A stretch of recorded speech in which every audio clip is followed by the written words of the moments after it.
Chapter 1986. Principal Chen looked at the silhouette in the light. His kind and gentle gaze was fixed on her. Her slender and small figure was like an eagle that could spread its wings and fly. She no longer needed much protection and could fly freely in the sky and the four seas. As for him, he was really getting old. Yi Qian quickly climbed over the 2-meter-high wall and leaped into the air. Like a snake, she ran across the single-plank bridge at lightning speed. As if she felt something, she looked back and saw a figure standing proudly in the light, quietly looking at her. In the light, she saw Principal Chen smiling. "Start running, girl." Principal Chen, who was standing in place, waved his hand. His eyes were full of encouragement. "Start running, girl. Your excitement has already begun. The scenery in front of you is the most beautiful scenery. You must enjoy it well. Don't let down the most beautiful scenery and your most beautiful self." Yi Qian waved her hand. She ran up the high board and down the platform. She crawled through the short hole. In the blink of an eye, she disappeared from the flat ground. A few seconds later, she climbed out of the ground. She went down the deep hole and then went back up again.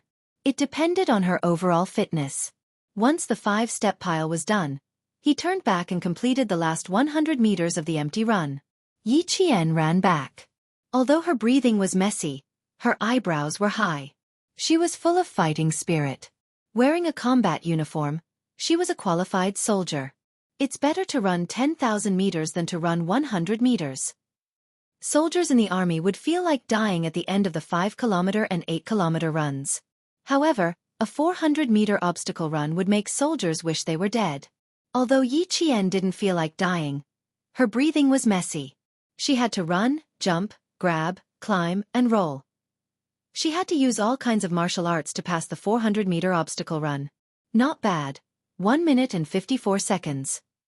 Principal Chen nodded with satisfaction. Although it's not a record, it's still possible to break it under 1 minute and 40 seconds if you train harder. Yi Qian smiled. "I heard that at the main entrance of a 400-meter obstacle course in the Linan military region, there is a stone with the words, 'Elite Soldier,' written on it. On the back of the stone, there is a general who personally carved the name of a soldier who completed the obstacle in 1 minute and 22 seconds. Uncle Chen, my current record is 1 minute and 54 seconds. I'm far from that record." Every army had an outstanding soldier who was admired and surpassed. Even if he was just a private, the entire army should learn from him. When she mentioned these soldiers who were admired by the other soldiers, her dark eyes were as bright as the stars. They were filled with fighting spirit. When Principal Chen saw this, he felt as if a stone had been lifted from his heart. She was indeed a girl who wouldn't disappoint. Although she had thoughts of revenge, her goal was still the same and had never changed. Uncle Chen believes that in the future, you will also become an outstanding soldier who will be admired and surpassed, just like your mother. Even though she sacrificed for so many years, she still lives so vividly in the hearts of Chief Kai and the others. Principal Chen was gratified. He slowly changed the topic to martyr son Xueqing. "Chief Kai did mention to me that they suspected that your mother was shot in the back by one of their own. However, they later thought that it was impossible. How could comrades who had gone through fire and water with each other point their guns at their own comrades? But since it was someone who was wearing the same color uniform, it was indeed possible that it was someone from the army, just not their comrades. Also, your mother herself had a premonition. She guessed that she might be sacrificed, which means that she actually guessed who wanted her to be sacrificed. However, this person's identity made her somewhat apprehensive, so she had to avoid it." Chapter 1987. Principal Chen didn't know any more than Yi Qian did. After listening quietly, Yi Qian's hand swept across the parallel bars. His fingers lightly grasped the snow that had fallen into his palms as he gazed into the distance. In front of the sniper base were towering mountains and precipitous ridges. As far as the eye could see, there were only rolling mountains. On the other side of the mountain, there might be another mountain, or it might be a flat road. Just like her journey today, there might be mountains blocking her way, or there might be a flat road. She didn't know what the future would hold. Now, she only knew to take every step steadily and not leave behind any regrets. Just like when she took action to get rid of Sun Yaozu, she didn't regret it at all, nor did she leave behind any regrets. Grasping the present was the foundation of a person's standing. "Uncle Chen, This person is very likely still in the army. He might even have become a powerful general. His family members are also involved in politics, so their power isn't low either, Yi Qian said in a low voice, his gaze resolute as he gazed into the distance. His tone was very calm, without the slightest ripple. Hearing this, Principal Chen's expression changed drastically. His tone was very strict as he said, Chief Kai has been investigating for so long and has no leads. He only has a vague feeling that the person who harmed your mother is still in the army. Little Yi, how did you know? Are you hiding something from Uncle Chen? His strict tone was filled with deep worry. Yi Qian tilted his head and smiled slightly at this concerned relative. My stubbornness has caused you to worry during this period of time. He was afraid that she would do something extreme that would destroy him. Hearing that something was wrong, he immediately became vigilant. Even his usually gentle gaze became exceptionally sharp. Only a relative who was truly worried about him would have such a big reaction. Yi Qian didn't have any intention of hiding it from Principal Chen. Since he already knew, rather than let Uncle Chen worry, he might as well tell him the truth. He told him all his guesses that night. The reason why I said that this person has military power and his family is involved in politics wasn't without reason. He helped Sun Yaozu go from being a fugitive to a normal citizen. He also helped Yi Zhifan rise to the top. Uncle Chen, from these two things, we can see that his identity is not simple. Since his identity isn't simple, logically speaking, small fries like us shouldn't be able to hinder him. However, everything he has done is inconceivable. They all deliberately revealed to Chief Kai that I had fallen into the water and died prematurely, but at the same time spared my life. Uncle Chen, what do you think he wants? My mother let him go through so many twists and turns to take her life. I can still think that my mother might have discovered something about him and brought a certain threat to him. What about me? What threat could I possibly pose to him? Yi Zhifan, Sun Dongqing, and old Madam Yi treated me like that. I wonder if he was the one who instigated me to live in the past. He secretly spared my life, and also instructed Yi Zhifan's family to raise me until I'm useless. Uncle Chen, am I worth him setting up such a big trap? I don't think so. I don't think I'm worth him spending so much effort to deal with me. But then I thought, since he plotted against my family, can't we say that as long as my family lives, we'll be a threat to him? Speaking of threats, my father passed away early, my mother sacrificed herself, and the adults are no longer alive. What else can threaten him? Me. More than 10 years ago, I was only a 2 or 3-year-old child. What could I possibly threaten him? If he really felt that I was a threat to him, he could have asked Yi Zhifan's family to find a way to deal with me when I was young. Chapter 1988. Falling into the water, falling. All sorts of accidents could easily take care of a 2 or 3-year-old child. But why didn't he do anything? Why did he only let Yi Zhifan's family beat me, scold me and torture me? Did he feel a sense of accomplishment for raising me into a good-for-nothing? In her previous life, she had become a good-for-nothing, and in the end, she had been chased around by Yi Ying like a stray dog until she died. Did that fulfill that person's wish? I can't figure it out, Uncle Chen. I've thought about it for a long time, but I still can't figure it out. After listening to her analysis, Principal Chen couldn't calm down for a long time. He simply grabbed a handful of snow and rubbed it on his face. The cold feeling could at least calm his restless brain down a little. He asked her in a deep voice, "Girl, why are you thinking so deeply? After listening to your analysis, I faintly feel that there are more unspeakable secrets behind your mother's sacrifice." That night, before I took care of Sun Yaozu, I intentionally got information from him. Sun Yaozu was afraid of death and wanted me to spare his life, so he used what he knew as a condition and told me some things about the past. She summarized Sun Yaozu's words for Principal Chen. Her voice was cold and indifferent. Principal Chen's face darkened bit by bit. After about 5 minutes, Principal Chen's expression was so cold that it was heavy. "Girl, if it's possible, I suggest you mention this to Captain Xia. The army that your mother was in when she was alive erased all of your mother's deeds. It's very obvious that this person is in the army. Now, even Sun Yaozu's identity was taken care of by someone and asked him to monitor Yi Zhifan. From this, it can be seen that this person has been keeping an eye on you. If Yi Zhifan is also one of his people, he must have been suspicious of Yi Zhifan when he asked Sun Yaozu to monitor him. Perhaps you can say that because you're successful now, He suspects that Yi Jifan has the intention to cultivate you, so he no longer trusts Yi Jifan and sent Sun Yaozu to monitor you. Principal Chen was also a logical and rigorous person. Coupled with his life experience, he would often cut straight to the heart of the matter and find the key to the problem. For Yi Qian, he suddenly understood why Sun Yaozu was sent to monitor Yi Jifan. Then he seemed to have thought of something. His dark eyes flashed like shooting stars, and even his tone became lighter. I know, Uncle Chen. Know what? Seeing how excited Yi Qian was all of a sudden, Principal Chen couldn't help but laugh. You're so happy all of a sudden. What did you find out this time? Yi Qian was very excited, as if he had found a thrill.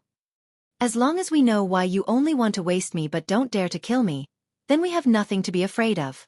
What was there to be happy about? It would only make his mood more solemn.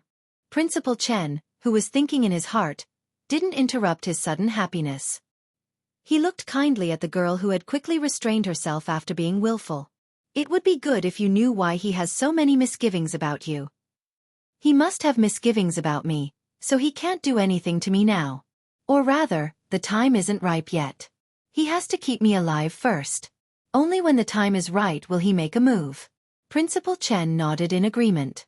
The little girl was quite optimistic, but she was right. It must be because he had misgivings about Yi Jifan that he didn't dare to make a move. Chapter 1989. However, if he could plot to make Sun Xueqing sacrifice herself, then he could also plot to make Yi Yata sacrifice herself. Principal Chen's heart sank, and he pursed his lips. No, he had to tell Captain Xia about this. He didn't know if his special forces had undergone strict screening. Yi Yatu, Uncle Chen will give you a suggestion. You can confess to Captain Xia about this. Revenge is important, but we need to act according to our abilities. Since the other party has a high position and power, you and I are not strong enough to fight him head-on. We must have external help. I know about Sun Yaozu's matter. Ho Zi, with your skills, you can deal with him secretly without leaving any traces. However, with Ho Zi's help, even if there are any problems, they won't be able to trace it back to you. Yi Qian had already pursed her lips. She didn't want to tell Captain Xia everything about her. She only wanted to ask Captain Xia about which generals in the army had powerful political power. Seeing her expression, how could Headmaster Chen not understand? There was a trace of regret in his heart. He regretted teaching her the principle of not asking for help in everything. He also regretted raising her to be too independent. Yi Yatu, two people get along differently. Your matter to Captain Xia is his matter. He really takes your matter to heart and asked Ho Zi to help you as much as possible. He has already done so much. Do you still want to hide it from him and solve it yourself? Yi Qian opened her mouth and wanted to say something, but Principal Chen didn't give her a chance. He continued, if you really do that, I can tell you with certainty that Captain Xia will be very angry. Because he treats you as one of his own, but you treat him as an outsider who can't be trusted. Yi Yatu, do you think that Captain Xia is an outsider? Yi Qian didn't hesitate and answered firmly. No, I don't think so. It's just that I don't want to trouble him too much. He has enough things to do, and I don't want him to worry about me. As the commander of a special forces team, he had too many things to deal with. She couldn't bear to let him bear another burden. Her problem wasn't something that could be solved in a day or two, and it involved a lot of people. If she implicated him, she wouldn't be able to rest easy for the rest of her life. Child, aren't you usually very clever? Why are you so muddle-headed and worrying? Principal Chen's chest tightened a little. Seeing that she still hadn't reacted, he didn't know whether to laugh or cry. If he thought it was troublesome, why would he ask Ho Zi to take care of you? He's definitely not afraid of trouble, and he doesn't think that you're trouble. In Captain Xia's heart, your problem was his problem. It was something that he had to solve personally. He placed you in his heart and only wished to share your burdens and relieve your worries. He only wished that you would be happy in the future. Since Uncle Chen has said so, you should understand. She knew that the two of them needed to be honest with each other and not deceive each other. Yi Qian understood. However, she treated the matter of avenging her mother as her own problem, so she didn't see the big picture and walked into a dead end. With Uncle Chen's advice, the quick-witted Yi Qian instantly understood. She bit her lower lip and softly said, Okay, I understand, Uncle Chen. I'll tell him when he comes back. Chapter 1990. That's right. You can talk to Captain Xia about all your matters, especially big ones. He can even make the decision for you.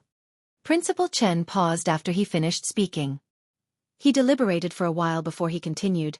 Of course, you can't rely on him to make decisions for you.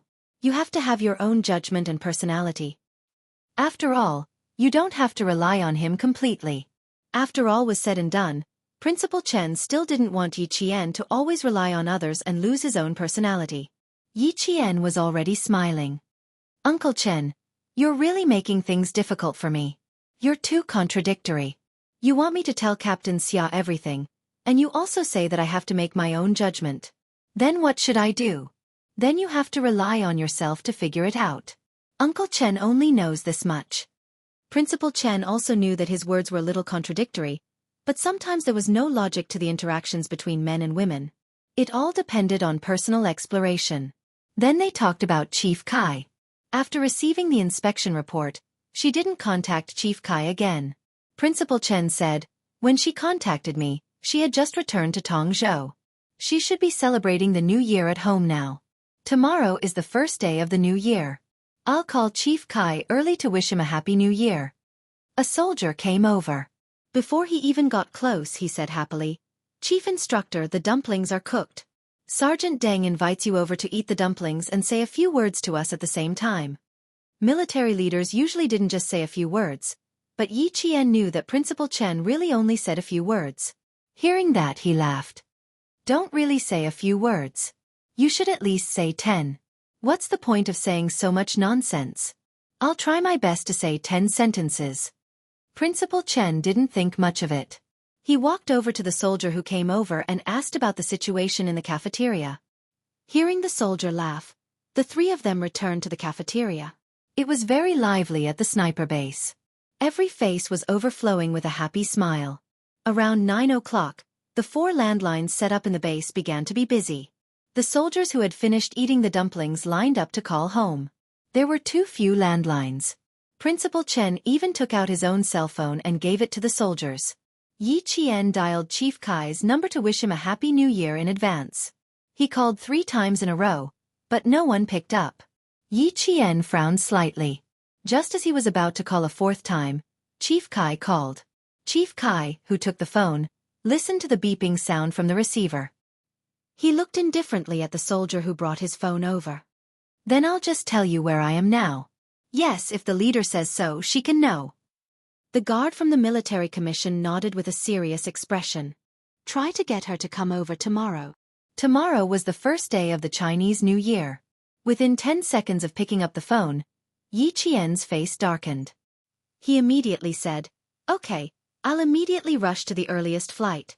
Chief Kai, don't make things difficult for yourself. The military commission is famous for being strict. Just be realistic and don't take the blame for me. You're treating the military commission as a tiger's den. Ha ha ha, not only am I fine, but I think it's a good thing. You don't have to worry too much. It won't be too late to come over when you wake up naturally. Chief Kai laughed heartily at Yi Qian's words. This kid was really loyal. The earliest flight was 10 past 5 in the morning. Principal Chen personally drove Yi Qian to the airport. Don't panic when you arrive at the military commission. They won't be able to trace the Sun Yaozu incident back to you.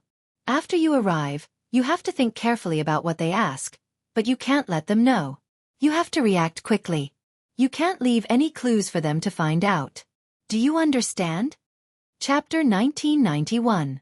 The Military Commission for Discipline Inspection was not an ordinary organization.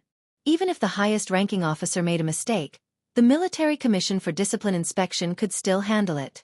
Yi Qian had been very worried before, but when he heard Chief Kai's voice over the phone, he didn't seem tired at all. He could even laugh loudly and talk to him. Sometimes he would say something unrelated. That was what he said to the people around him. It was also an indirect way of telling him that he was fine, just that his personal freedom was restricted. Uncle Chen, as long as my mother's matter is not resolved, you'll be worried for me. This time, Uncle Chen, I have a feeling that the Military Commission for Discipline Inspection is interfering. Just like Chief Kai said, this is a good thing. There's just one thing I don't quite understand. My mother's life was erased by the army she was in before she died. Why do you think the Military Commission for Discipline Inspection suddenly launched an investigation? Could it be? Yi Qian's voice gradually trailed off. His pupils suddenly contracted as if he had discovered something big. Even his fingers couldn't help but tremble. Principal Chen, who was driving, couldn't help but take a quick look at her when she suddenly stopped talking and didn't say anything for a long time. He saw that her face was as gloomy as dark clouds, with faint traces of thunder lingering in it. He immediately asked her, "Could it be what? Could it be that this person has already come to the military? The General Staff Department, the General Political Department, the General Logistics Department, and the General Armaments Department? Could this person be in one of these 4 major organizations?" This was the only way to suppress the matter of her mother being in the army when she was alive. They had the ability to completely suppress it and not let anyone find out. "Little Yi, your guesses always make me break out in a cold sweat."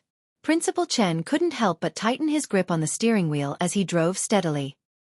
He stared so hard ahead that a few more wrinkles appeared at the corners of his eyes. "Don't make wild guesses for now. We might have an answer when we get to the Military Commission for Discipline Inspection. You said that the Military Commission for Discipline Inspection didn't investigate previously. Now that they're suddenly investigating, I think it might be Captain Xia who did it.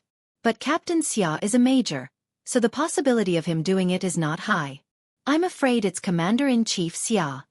Yi Qian was stunned. "You're saying Commander-in-Chief Xia reported my mother's matter to the Military Commission for Discipline Inspection?" This was too shocking.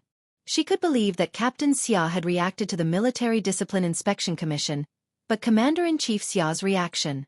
She really couldn't believe it. But even if he didn't want to believe it, he had to. When he arrived at his destination, Yi Qian saw a familiar figure standing in front of him.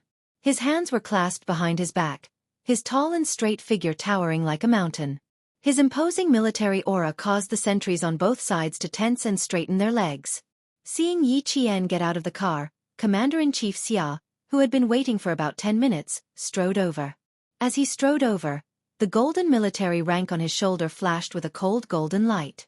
Yi Qian did not dare to let the Commander-in-Chief receive him. He hurriedly jogged over. When he was a certain distance away, he strictly followed military etiquette and stood at attention. He saluted and greeted the Commander-in-Chief who was walking towards him. His actions were done smoothly and smoothly. He took a deep breath and said in a cold voice, "National University of Science and Technology's first-year commanding student, Yi Qian, reporting. Greetings, Chief. Happy New Year." Commander-in-Chief Xia smiled and returned the greeting. When he saw Yi Qian's imposing military aura, he was also very happy. He said, "You're really early. Didn't I tell you last night? There's no rush. It won't be too late to come over after you rest." This was his son's girlfriend and the daughter-in-law he was satisfied with. As a father, it was only right for him to care about her. Chapter 1992. Hearing this, Yi Qian understood that it was indeed Commander-in-Chief Xia who made the Military Disciplinary Committee investigate his mother's case. For a moment, his heart swelled so much that he didn't know what to say. Commander-in-Chief Xia saw this and thought to himself, "My boy really knows Xiao Yi. He even knows that she will be moved to tears when she finds out that he is the one who stepped in to help son Xueqing. Isn't that right? Look at how red her eyes are and how she is about to cry. This child. Sigh, it's not easy. After going through so many hardships, he is still so pure and has the most sincere heart. It can be seen that his boy's taste is indeed better than his. Xiao Yi, you bleed but not cry. As a female soldier, although you are a little emotional, I still hope that you can be very calm and face everything calmly." Although Commander-in-Chief Xia spoke with a smile, his expression was still quite serious. "Moreover, your matter is not your personal matter. It concerns the entire military. As the Commander-in-Chief, if I can't even handle this matter that shames the entire military, Xiao Yi, I don't need to step down myself. I will have to leave with my tail between my legs as soon as the General Assembly Hall issues an order." Yi Qian knew that his emotions were fluctuating. He sniffed lightly and slowly suppressed his fluctuating emotions. If my mother knew about this in the netherworld, she would definitely be very gratified. She knew that the country she was loyal to had never forgotten her. How can our country forget the martyrs who sacrificed themselves for the country? Do you see the standing heroes monument? Our country will never forget the martyrs who sacrificed themselves for the country. Commander-in-Chief Xia's expression changed.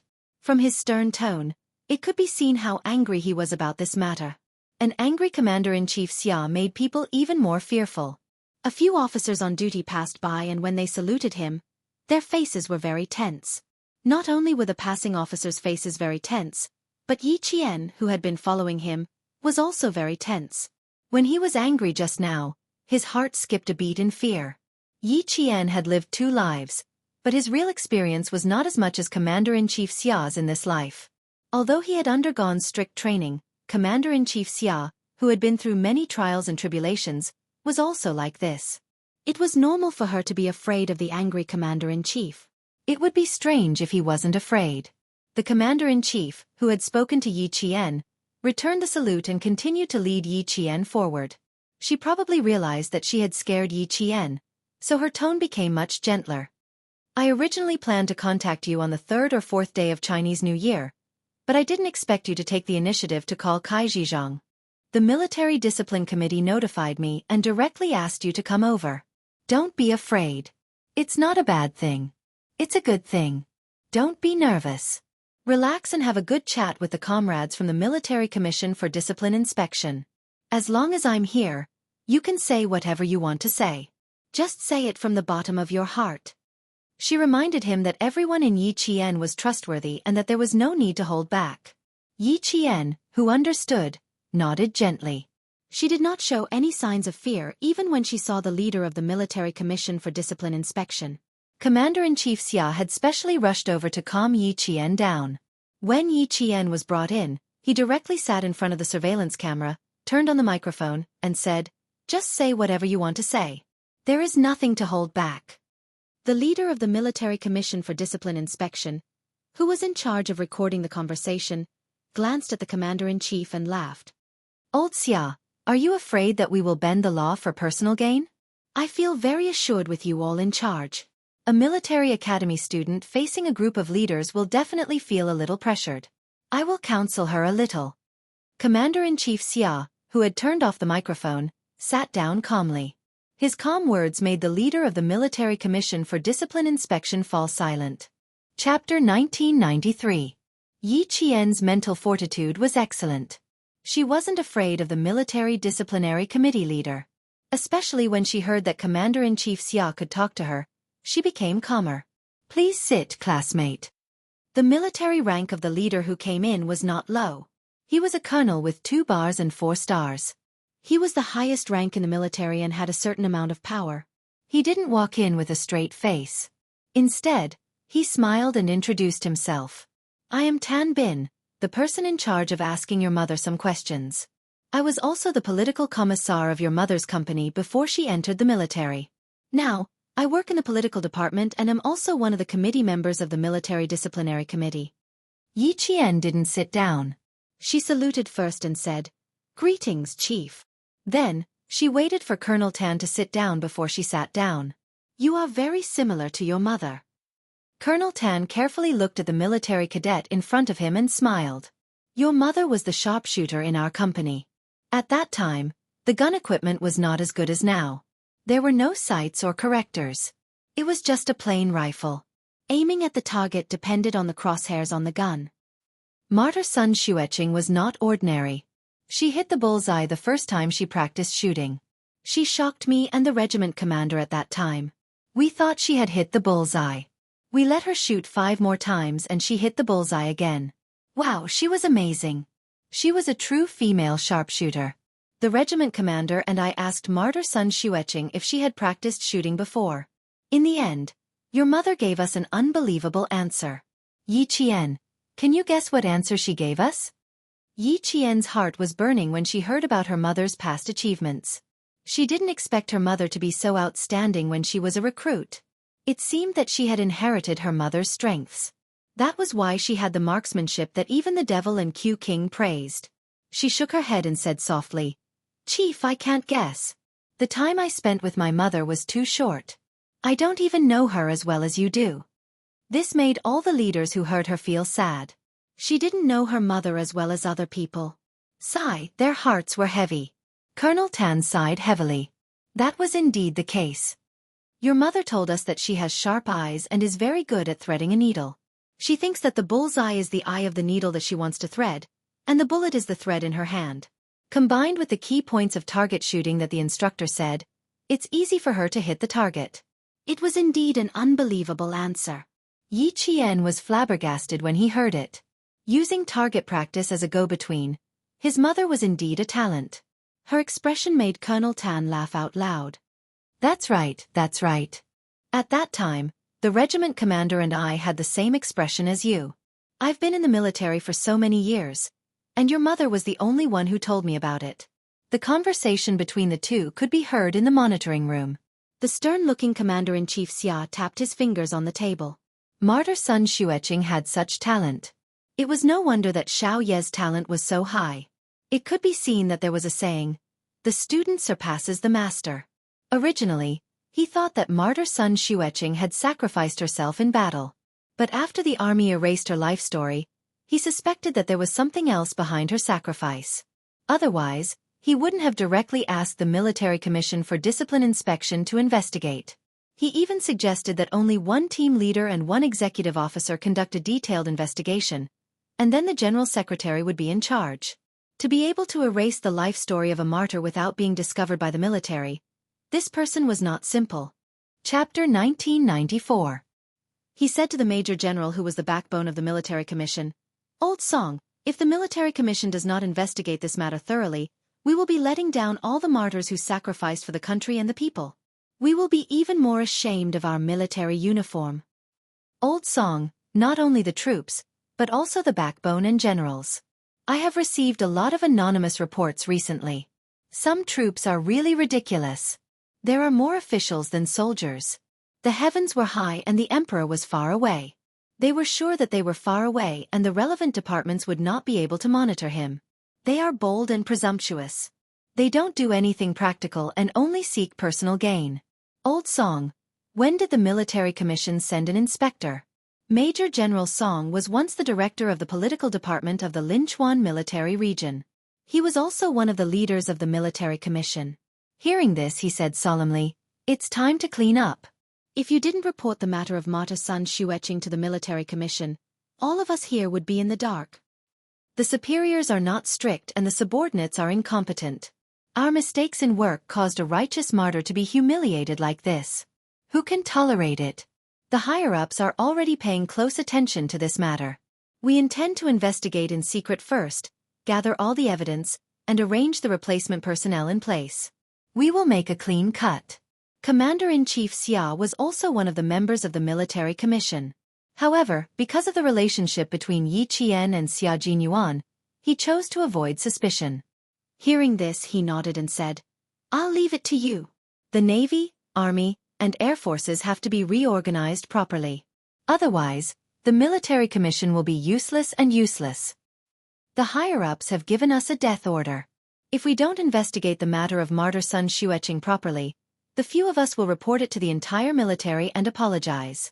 Major General Song watched closely and asked Commander-in-Chief Xia, Yi Qian is still a military school student, but her information is encrypted. Old Xia, what are you guys doing? Only the secretary of the military commission had the authority to look at her information. The leaders and committee members did not have the authority. Although Yi Qian was a reserve member of the Snowfield Brigade, her information was classified and not just anyone could check it. Commander-in-Chief Xia smiled and said, although she is a military school student, she is not simple. Martyr Sun Xueqing is a sharpshooter, and so is her daughter. Both mother and daughter are not simple. They are heroines in the army. Major General Song sighed with some regret after hearing this. If Martyr Sun Xueqing is still here, she must be very relieved. Colonel Tan said the same thing in the meeting room. If Martyr Sun Xueqing was still alive, she would be very pleased. You have completely inherited her merits and become a very outstanding soldier. Although I don't know my mother well, from your tone, I can tell that she's an excellent soldier. I'm proud of her. The atmosphere was as relaxed as if they were having a casual conversation, but Yi Qian knew that the real conversation had yet to begin. What they were talking about now was just to make her lower her guard. Senior Colonel Tan saw that she had a slight smile on her face, and her expression was more relaxed than before. He smiled and said casually, "Yes, we are all proud of her. It's a pity that she died so young." "Chief, would you believe me if I told you that my mother's early death wasn't simple?" Yi Qian immediately followed up with a cold and sharp tone. "Chief, I suspect that my mother's sacrifice wasn't simple." The colonel wanted to test how much she knew about her mother. There was no need for that. Other than the matter about Sun Yaozu, she would tell him everything she knew and guessed. Chapter 1995.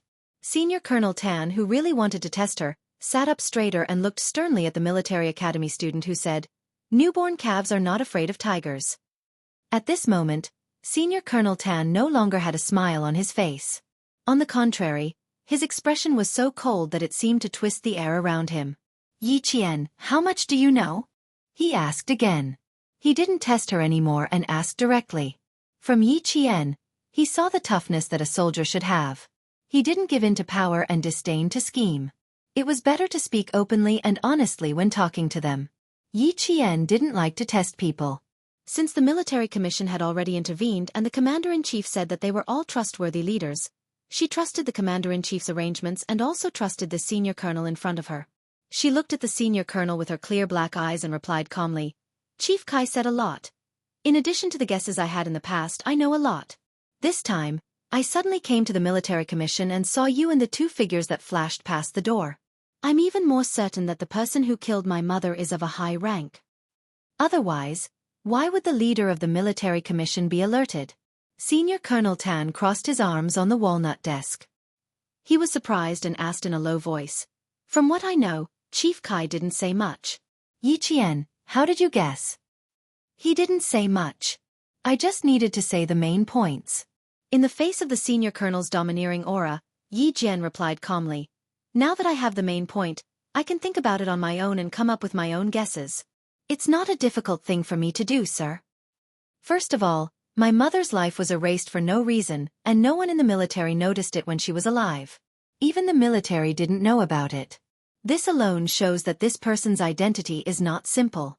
Secondly, your appearance and the appearance of the other two chiefs shocked me. This shows that my mother's sacrifice is not simple. Also, I know that when my mother came back, the Prime Minister personally covered the flag and told the military to take good care of me.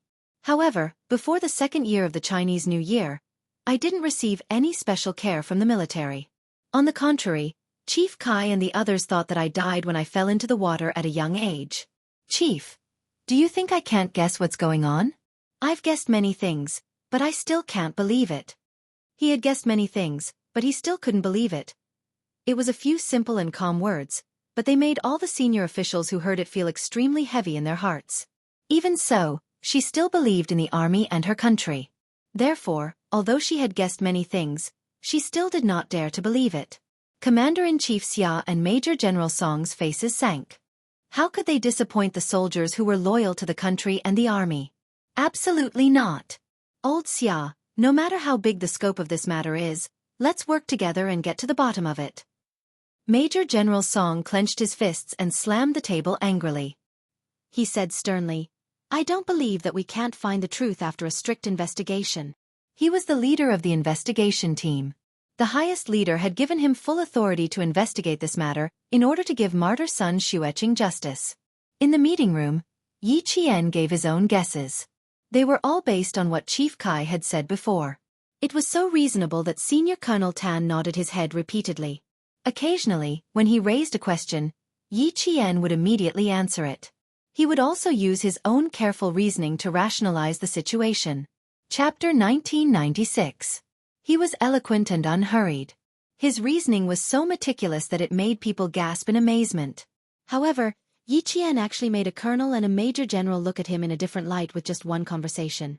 This made Commander-in-Chief Xia even more satisfied than he already was. "Your guess is correct, Yi Qian. We invited you to the capital to tell you that there is something wrong with your mother's sacrifice. It's related to a major case from more than a decade ago."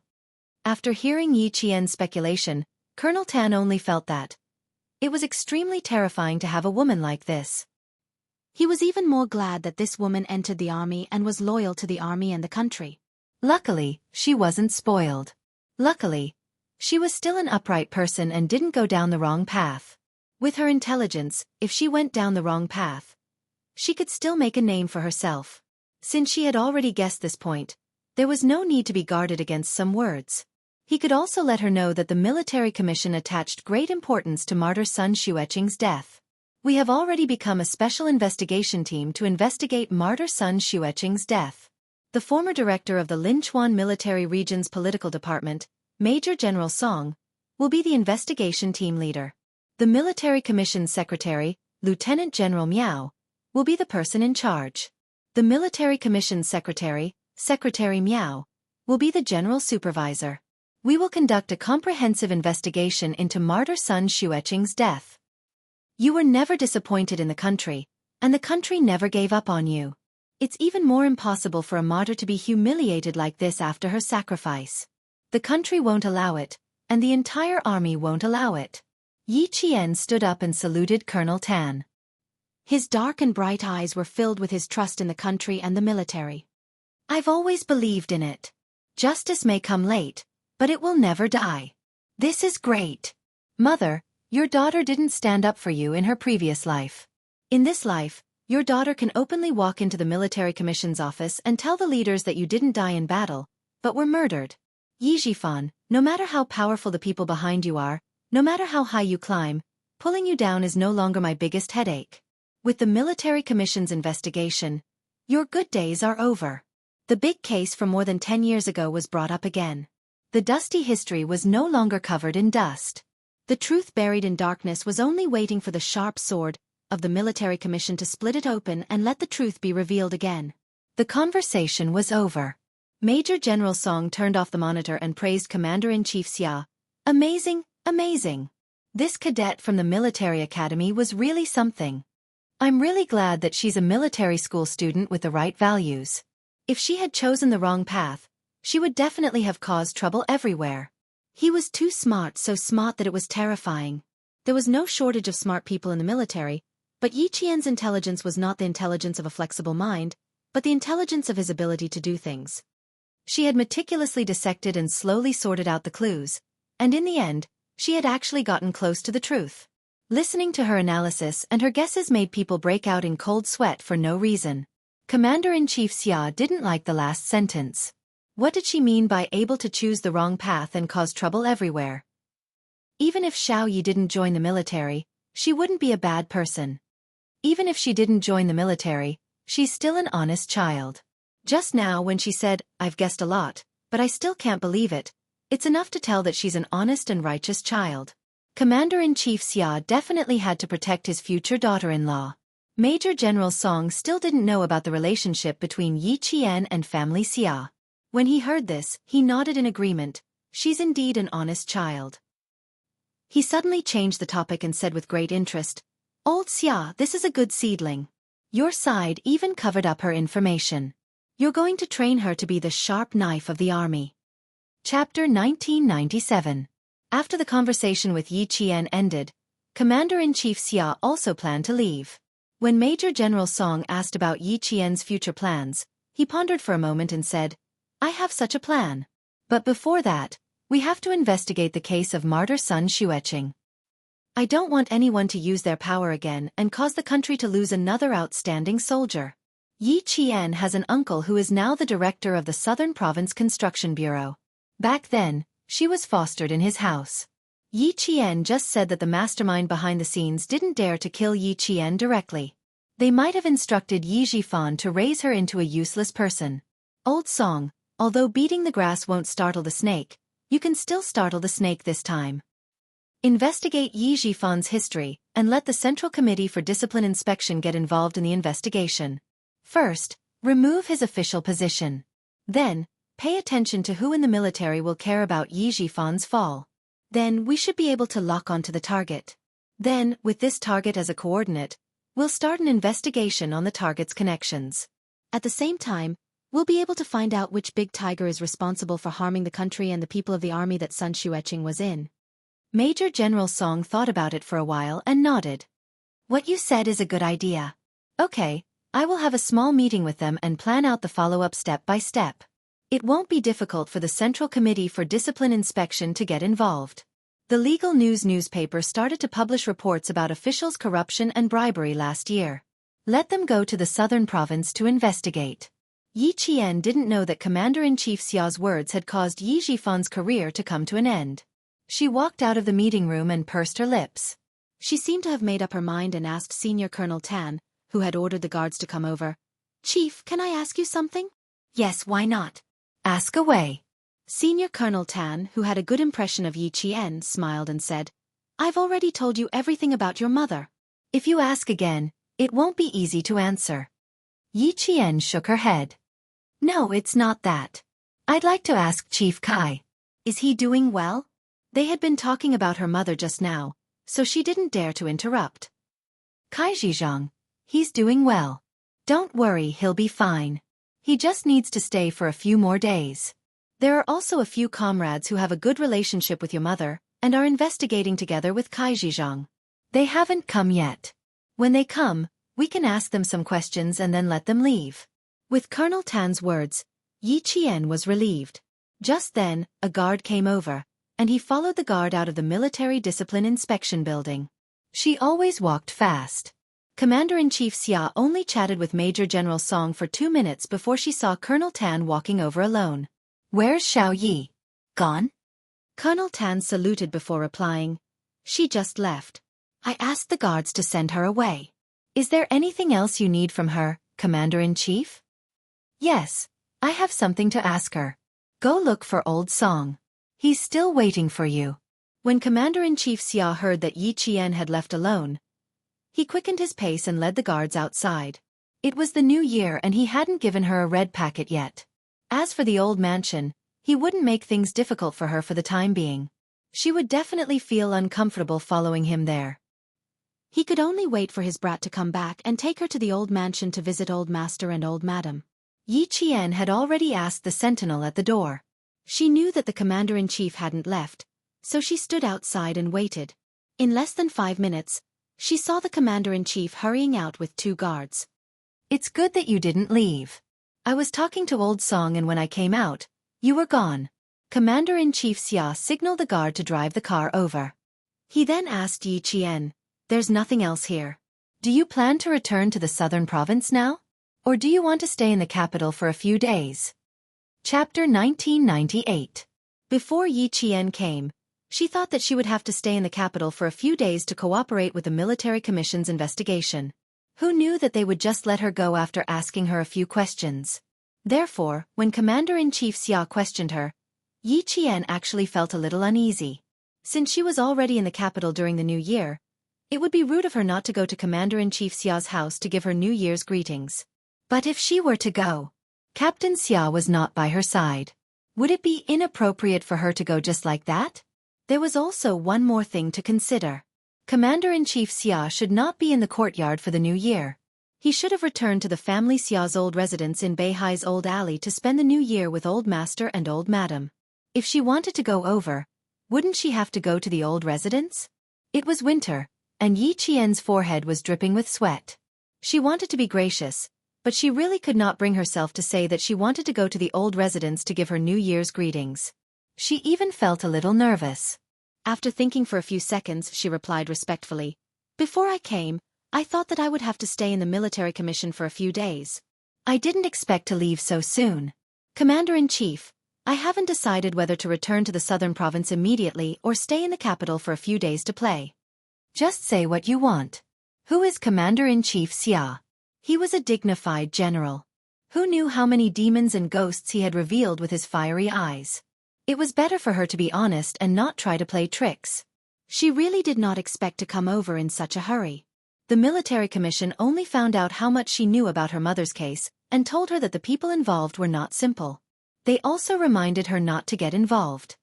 The entire conversation was completely different from what she had imagined.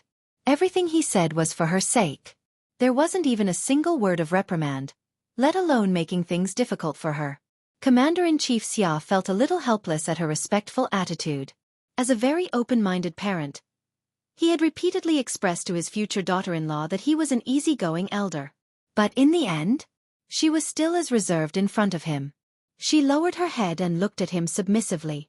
She did not have the imposing manner she had when she was talking to committee member Tan.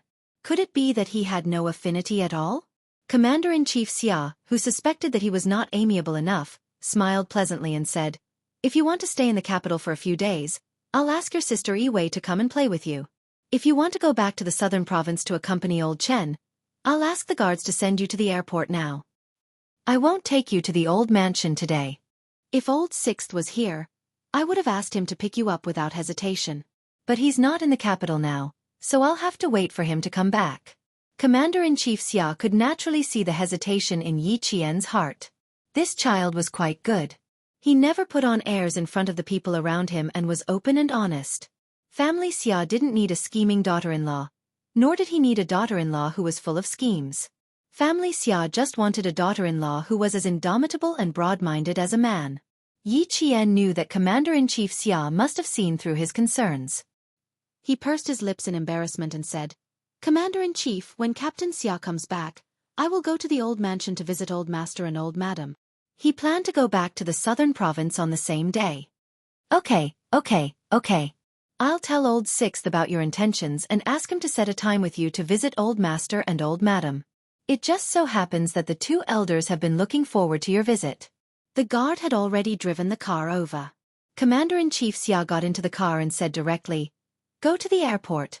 Yi Qian felt relieved and grateful at the same time. He felt that Commander-in-Chief Xia's family was very easy to get along with. In the future. Yes, in the future. She would be filial to the Commander-in-Chief, Old Master and Old Madam. Chapter 1999. Thinking of this, Yi Qian blushed. She was determined to marry Captain Xia. Do whatever you need to do when you return to Southern Province. Don't be distracted by the conversation with the military commission. I believe you've seen the military commission's attitude towards you, so don't take it to heart. In the car, Commander-in-Chief Xia maintained a gentle tone and told Yi Qian that he was a friendly and open-minded parent. Sixth brother didn't accompany you during the new year. I hope you can spend the holidays happily and don't burden yourself. Dad. Yi Qian, who was still blushing, almost choked on her own saliva. She thought uneasily. Did the Commander-in-Chief see through my thoughts just now? The thin-skinned Yi Qian felt her face heat up even more. Commander-in-Chief Xia saw this and laughed out loud. He teased. Little Yi, you can't be so thin-skinned if you want to get along with Sixth brother. Do you still remember what I said? She remembered everything and did not forget it. Yi Qian, whose face was burning red, nodded. I remember. I need to be more thick-skinned. That's right. Sixth brother's skin is known to be thick-skinned. If you want to subdue him, you need to train yourself to be more shameless than him. However, the two of you have your own way of getting along. I'm just giving you a suggestion. I don't know if it'll work. She wondered if being thick-skinned was hereditary. Yi Qian thought silently and felt a chill in her heart. How could she think like that? The person sitting next to her was the Commander-in-Chief. In front of you, looking at your military rank, I still don't dare to be presumptuous. Yi Qian knew that the Commander-in-Chief was teasing her because he saw through her restraint. Yi Qian pursed her lips and smiled gently. If I want to be on Captain Xia's level, I need to continue practicing. Commander-in-Chief Xia could tell that his future daughter-in-law was being reserved not because he was not friendly enough, but because she respected him from the bottom of her heart. He suddenly felt a headache coming on. If that's the case, we should still meet more often. Commander-in-Chief Xia was not just saying it. He was seriously considering it. Military academy students will be assigned to the company to study during the second semester of their second year. Little Yi, why don't you come directly to the military to study? Yi Qian was shocked. To study. She hurriedly said, if I have time off in the future, I will definitely come to the capital to visit you. Then it's settled. The Commander-in-Chief laughed heartily. Even though he was wearing a military uniform, he still looked like an amiable elder. For some reason, Yi Jian had a feeling that the Commander-in-Chief had been waiting for her to say that. There was some distance between the Military Discipline Inspection Commission and the airport. The guard in the front passenger seat booked Yi Qian's flight for 2:00 p.m. Commander-in-Chief Xia looked at the time. It was only 11:00 p.m. He could still go to the airport for a light meal. Worried that the Yi family would be waiting for him, the commander-in-chief called the old housekeeper and asked him to tell old Master Xia and old Madam Xia that he would not be home for lunch. Yi Qian, who heard the commander-in-chief's call to the Yi family, sat up straight. He was afraid that he would make a noise. The old housekeeper would not ask about his master's itinerary in detail. Commander-in-Chief Xia saw that he agreed and ended the call. He continued to chat with Yi Qian about daily life and matters in the military. Although Yi Qian was a little reserved, she was not so reserved that she stuttered when she spoke. She was in awe of the commander-in-chief. She felt that she could express herself well. She spoke fluently and could answer any of the commander-in-chief's questions immediately. However, Commander-in-Chief Xia felt that she still had a lot of room for improvement. When the guard went to collect her plane ticket back to Nan province, Commander-in-Chief Xia said earnestly, "Little Yi, you can be in awe of me in the military. But you don't have to be in real life. You can still talk back to Dad like sixth brother." Yi Qian, who almost couldn't hold her plane ticket properly, could only nod. Her back was sweating profusely. "Take care of yourself. I'll come back to visit you next time." Her heart's ability to withstand the pressure from the commander-in-chief increased. Chapter 2000. Uncle Chen felt that this was very good. From their conversation, it was clear that Commander-in-Chief Xia was very satisfied with Yi Qian. Commander-in-Chief is right. You have to respect him in the army and in your daily life, but you don't have to be afraid. Is there a need to be afraid when your family gets along well? After running around the capital, Yi Qian returned to the sniper base at 7 o'clock in the afternoon. She held a cup of hot water and told Principal Chen everything that Commander-in-Chief Xia had said to her. Principal Chen was very happy.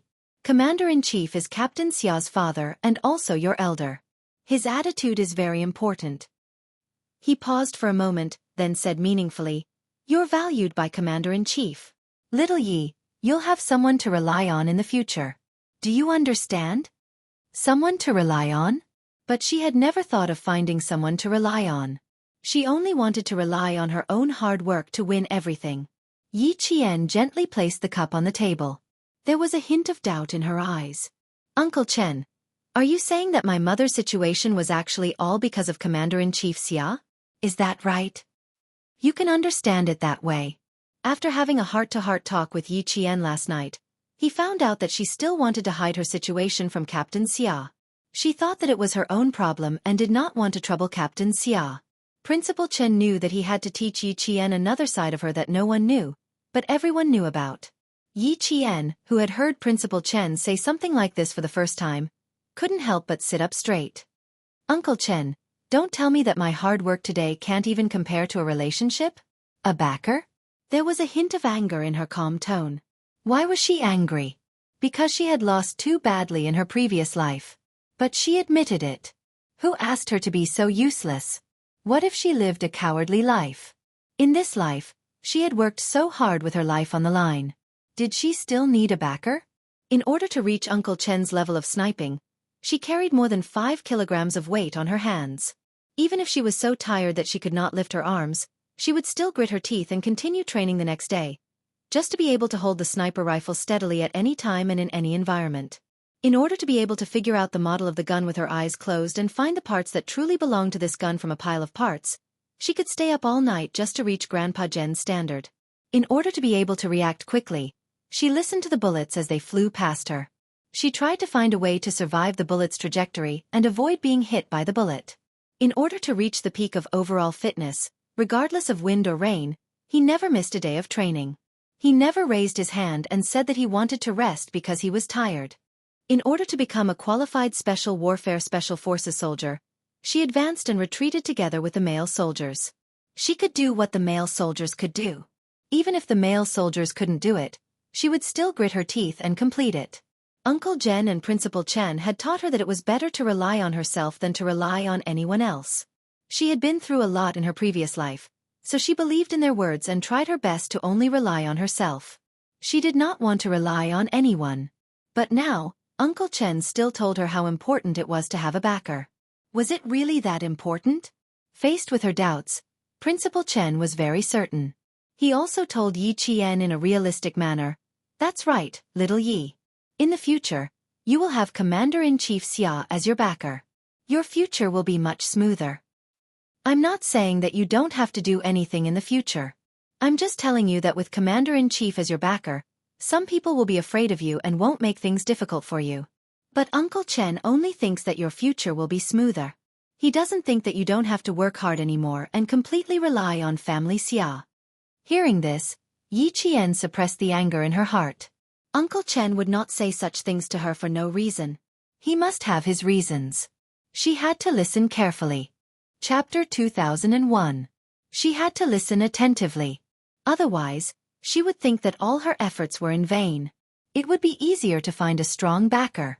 Principal Chen saw that Yi Qian was unworthy, but he quickly controlled his anger and nodded in satisfaction. As a soldier, emotional fluctuations were the most taboo. After training for so long, if he got angry over a small matter, he would be severely punished. I know why you are angry. You are angry because you don't understand why you work so hard, but it's not as good as having a reliable backer. What I want to tell you is that the reason Commander-in-Chief Xia values you and hopes that you and Captain Xia can become husband and wife is because he first saw your ability, and your potential. Uncle Chen is telling you the truth. You don't have ability, potential, or a certain level of charisma. First of all, Major Xia will not be attracted to you. What kind of person is Captain Xia? His family has power and influence, and he is outstanding and capable. He is worthy of being a young talent. Why would someone like him like a girl who came from the mountains? Why does Commander-in-Chief Xia value you? Uncle Chen said just now, it is also because of your ability and potential. Why are you angry? And why are you angry? Girl, don't deny your hard work. You should think of it this way. It is because of your hard work that you are where you are today. It is because of Captain Xia that you have such an outstanding boyfriend, and it is because of Commander-in-Chief Xia that you have such an amiable elder. If you are a useless person with a smart brain but no clear goal, Uncle Chen is telling you, you will never be able to get the attention of Captain Xia, let alone Commander-in-Chief Xia. If you don't work hard enough and don't have the ability to be appreciated and praised, how can you get the attention of others? Principal Chen said with a very serious expression. He clearly told Yi Qian that there was no need for her to be angry. The reason why she found Commander-in-Chief Xia as her backer was not because of anything else, but because she worked hard enough and was outstanding enough. Yi Qian, who was listening intently, gradually understood. Just like today, when she walked out of the military commission building, she couldn't quite believe that the military commission had such a good attitude towards her. It didn't seem like they had come to the capital to investigate, but more like they wanted to chat with her. He also understood that Commander-in-Chief Xia was the reason why the Military Discipline Committee treated him so kindly. She had always wanted to rely on herself to find the truth, but the closer she got to the truth, the more she realized how realistic Uncle Jen's words were.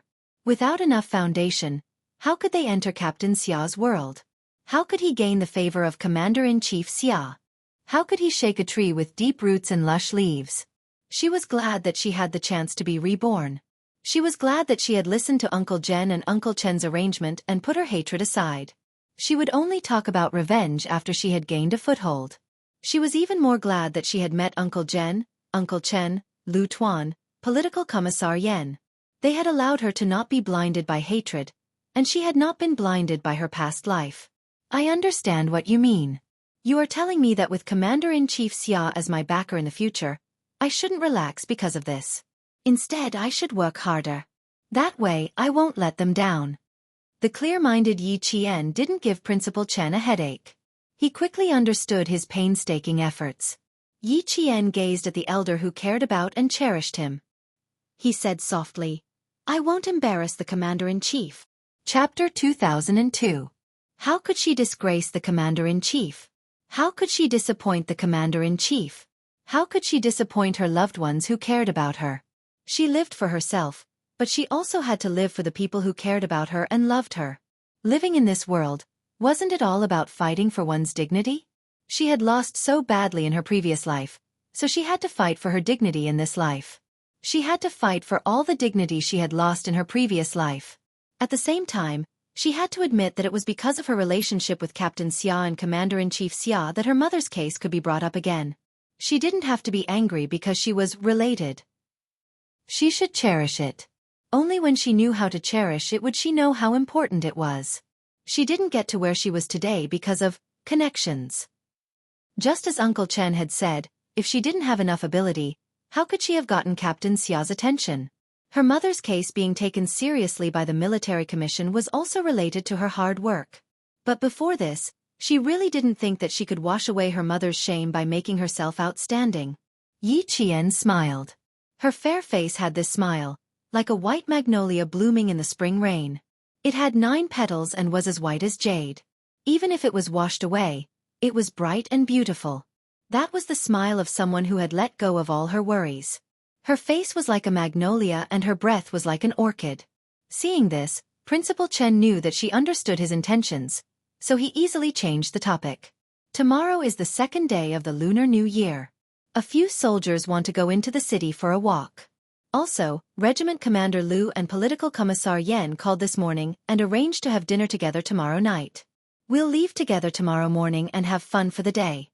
After knowing that the Military Commission for Discipline Inspection had set up a special investigation team to investigate her mother's death, Yi Jian was indeed relieved.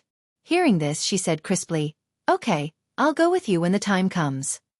Shopping was not a common occurrence for Yi Qian. As he walked into the largest department store in the southern province with a few other soldiers dressed in casual attire, Yi Qian, who rarely bought clothes, secretly calculated his allowance for the past few months of his military academy life, as well as his allowance for several missions. Then, he said to the soldiers beside him, "I'm going to the men's section in front for a while.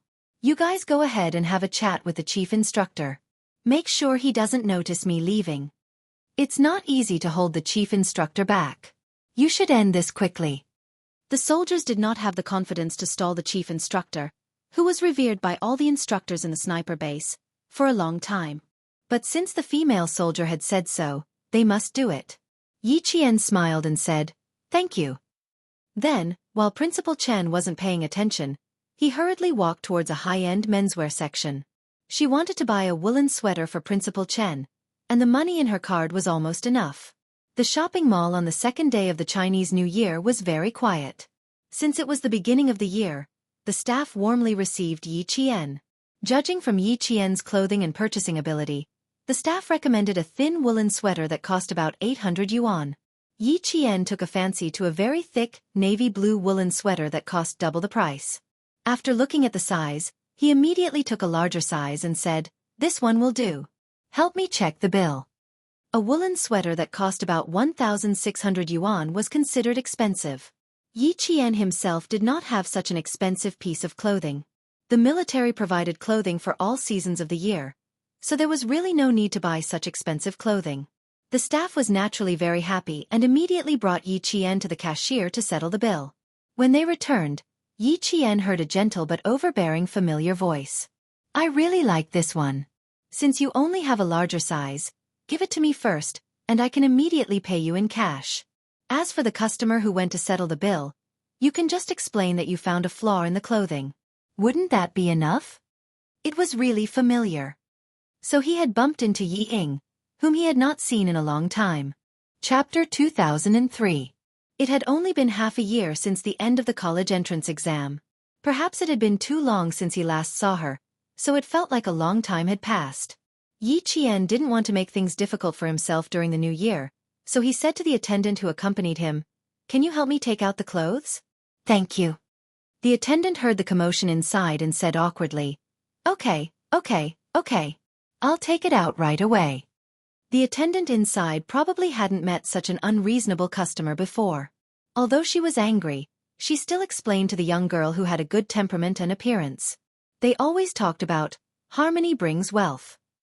Besides, it was their first order this year. Two Geely wouldn't make a fuss and ruin their year's fortune.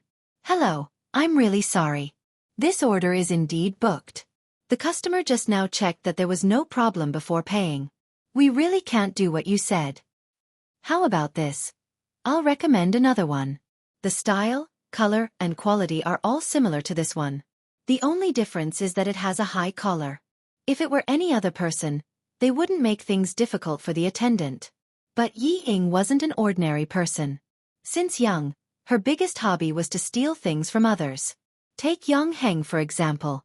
She knew that Yao Jing liked Yang Heng, but she still tried to get close to Yang Heng. She also promised Yao Jing that she didn't have any feelings for Yang Heng. This kind of person liked to make her presence known. She felt that everyone in the world should like her. Ying loved to make things difficult for others. If she didn't get what she wanted, she would make everyone unhappy. Yi Qian, who didn't go in, raised his eyebrows. If Yi Ying really accepted the explanation, then she wouldn't be the Yi Ying he knew. As expected, he heard Yi Ying laugh arrogantly. Attendant, I'm talking to you nicely. Can't you understand? Do you only feel happy when I'm angry with you? She didn't know that Yi Qian was right outside. She looked at the waiter who was in a difficult position. Her eyes flashed with disdain as she raised her eyebrows and revealed a charming smile. I've taken the clothes and I've counted the money. It's up to you how to explain it to the customer. He opened the purple lacquer cover of an international luxury brand, took out a stack of money, and threw it on the counter. He looked at the anxious waiter with arrogant eyes. Okay, keep the change. Take it as my New Year's gift to you. Picking up the bag of clothes, Yi Ying chuckled softly. She was ready to leave in her high heels with a mature, seductive look. The waitress didn't dare to do that. She grabbed the money on the counter and hurried out of the counter. In a moment of desperation, she grabbed the shopping bag and begged with a smile, "Miss, it's really right." Before he could finish his sentence, the furious Yi Ying twisted the bag and flung it at the waiter's face. It was like a slap to the waiter's face. The waiter who was slapped in the face was stunned. He covered his face and couldn't believe that he was slapped while he was just doing his job. Yi Ying didn't expect to fling the bag at the waiter's face. However, it was impossible for her to apologize to a waiter. She immediately said coldly, "Why are you snatching it? The bag doesn't have eyes. Take your money." Chapter 2004. The waitress who came in to get the clothes saw the scene. Seeing her colleague being hit, her expression changed and she rushed in to stop Yi Ying, who was about to leave. "What right do you have to hit someone?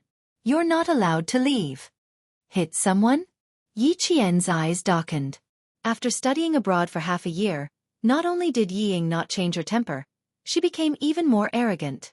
Still not going in, Yi Qian looked around and waved to a staff member who heard the commotion and came over. Someone inside said that someone was hit.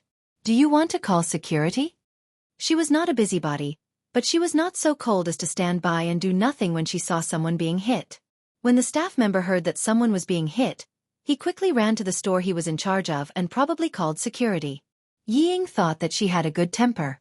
Seeing that the waitress dared to stop her, she was angry and amused.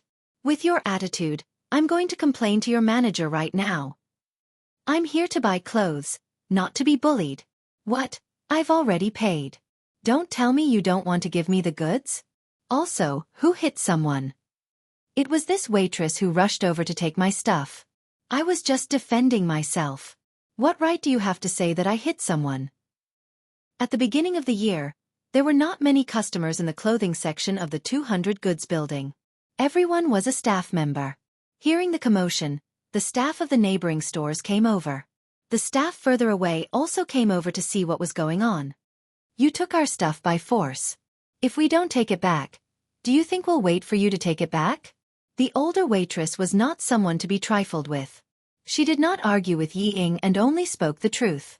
The other staff members who did not understand what was going on suddenly realized what was going on. They looked at her with disdain. Yi Ying, who was surrounded by people, felt embarrassed. She was even angrier. "Call your manager over. I've already paid, but you don't want to give me the goods? I'm going to complain." The shop assistant who was hit was young, about 20 years old. Hearing this, she said with tears in her eyes, "Miss, the clothes in your hand were obviously bought by another lady. She even went to the cashier to pay. You were the one who forcefully took it from me." Yi Qian frowned. Why did it feel like the clothes Yi Ying bought looked like the clothes she bought for Principal Chen? "I forced it? Heh, you're still holding the money I gave you." Yi Ying glanced at the money in the waiter's hand. "You can count how much I gave you. Seeing that you can't go home on New Year's Eve, I'm kind enough to tell you to keep the change for the rest of the money. Just treat it as a New Year gift." "You're really something. How dare you accuse me of forcibly taking it from you? I gave you the money, so why can't you take what I bought? Is this a rule you set? Call your manager out." Yi Ying glared at the waiter who was still covering his face. She gritted her teeth and said, "How dare you bully me? I'll make you regret it." Then she yelled at the waiter who was blocking her, "How dare you stop me, you?" Yi Ying's arrogant voice stopped abruptly as if she had been strangled. She looked as if she had seen a ghost as she stared at the figure standing at the door. Yi Qian did not want to interfere, but after watching for a while, he realized that he had no choice but to do so. Seeing that she saw him, Yi Qian took the receipt and walked to the waiter who was hit. He smiled and said, "The money has been paid. Here's the receipt." Chapter 2005. The clothes were taken by force by this young lady. The waitress didn't dare to take the receipt that Yi Qian handed over, but the tears that she had been holding back burst out the moment Yi Qian spoke. Yi Qian would never make things difficult for others. He comforted the waitress who had been wronged. "It's okay. Wait for your manager to come and deal with it. I'm not in a hurry." She was still a little anxious and would make Uncle Chen wait for a long time. She had to go and greet Uncle Chen first. As for the clothes, Yi Qian took the bag from Yi Ying's hand and walked over to Yi Ying, who was still glaring at him. He said calmly, "The clothes in your hand were bought by me. You have to return them to me when the manager comes." Yi Qian didn't want to waste his breath on her. After he finished speaking, he didn't take the clothes from her hand. He walked past a certain someone whose face was pale and left to find Principal Chen. "Stop right there." Yi Ying felt even more embarrassed when she thought that her humiliation might be seen by the person she hated the most. She didn't know where the anger in her heart came from, but it was rampaging in her heart. She didn't want to make things difficult for the waitress who made her unhappy. She grabbed the bag and rushed out to stop Yi Qian from leaving. The older waitress wouldn't let such a barbaric and unreasonable customer leave. She stopped her again. "Young lady who hit someone, you have to wait for our manager to come. Get out of my way, do you hear me?" Yi Ying, who lost her rationality every time she saw Yi Qian, wanted to throw the shopping bag in her hand again. Before she could do so, the older waitress shouted, "Someone hit someone, someone hit someone. Quick, call the security guards." This shout made Yi Ying shiver. It also made her lose her rationality. She watched as Yi Qian left. She was so angry that she clutched the shopping bag tightly. She was so angry that she laughed coldly and said, Okay. I'll wait for your manager to come. This is your service? I've really learned something new." If she really threw the shopping bag, everyone would think that she hit someone. As the daughter of a provincial official, she couldn't leave any evidence that could be used against her. Yi Qian, who always liked to see her make a fool of herself, was also here. She couldn't let her make a fool of herself. Yi Ying, who had always cherished her reputation, could only fiercely suppress the anger in her heart. With a ruthless gaze, she bit her lower lip and looked at the departing figure, feeling vexed. "I was indeed careless just now. I didn't control myself and accidentally hit the waiter's face. I don't know how much Yi Qian heard. Damn it, I've made a fool of myself again." Yi Zhifan had just parked the car when Sun Dongqing, who was about to get out of the car, received a call from her daughter. She said that she had been invited to the manager's office because she had bought a dress and paid for it, but the staff refused to let her leave. Hearing her daughter's voice, Sun Dongqing was furious. "Don't be afraid, Ying. Mom is coming up now. He must have eaten a bear's heart and leopard's guts to bully you." Yi Zhifan heard the gist of it. Based on his understanding of his daughter, he knew that things weren't that simple. However, he was indeed afraid that his daughter would be taken advantage of. With his daughter's temper, she definitely wouldn't cooperate. The mall's security guards didn't hold back. Yi Zhifan, who was a little anxious, warned Sun Dongqing, "Find out what's going on first. Don't mess around. The Sun Yaozhu incident isn't over yet. The police already know about the relationship between our families. You'd better keep a low profile. Do you understand?" Yi Zhifan was a little worried this year. The person who hadn't contacted him for a long time suddenly called on the night of the 30th. The first thing he said was he behind the Sun Yaozhu incident? Yi Zhifan, who was driving to the airport to pick up his daughter, was so shocked that he slammed on the brakes. Chapter 2006. Luckily, there weren't any cars behind them, so it didn't cause a disaster. He didn't dare to pause and immediately replied, "I don't have a motive to kill him." He only said one sentence before the person hung up. He calmed himself down and checked his phone. Just like before, The number was no longer in service. With that person's call, Yi Jifan was still on tenterhooks. He was afraid that someone would tamper with his phone and put him on the list of suspects for Sun Yaozu's murder, causing that person to misunderstand. Sun Dongqing was honest when she heard that. She didn't dare to joke about her husband's future.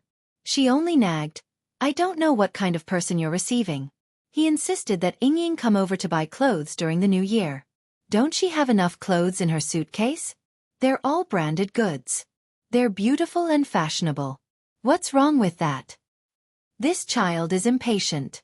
She insisted on coming over to give you a surprise. All right, I didn't receive the surprise, but I did receive the shock. Yi Jifan hated listening to her nagging the most. He heard her and said coldly, "What kind of person is he? He's an important person that your Sun family can never hope to be associated with in your lifetime."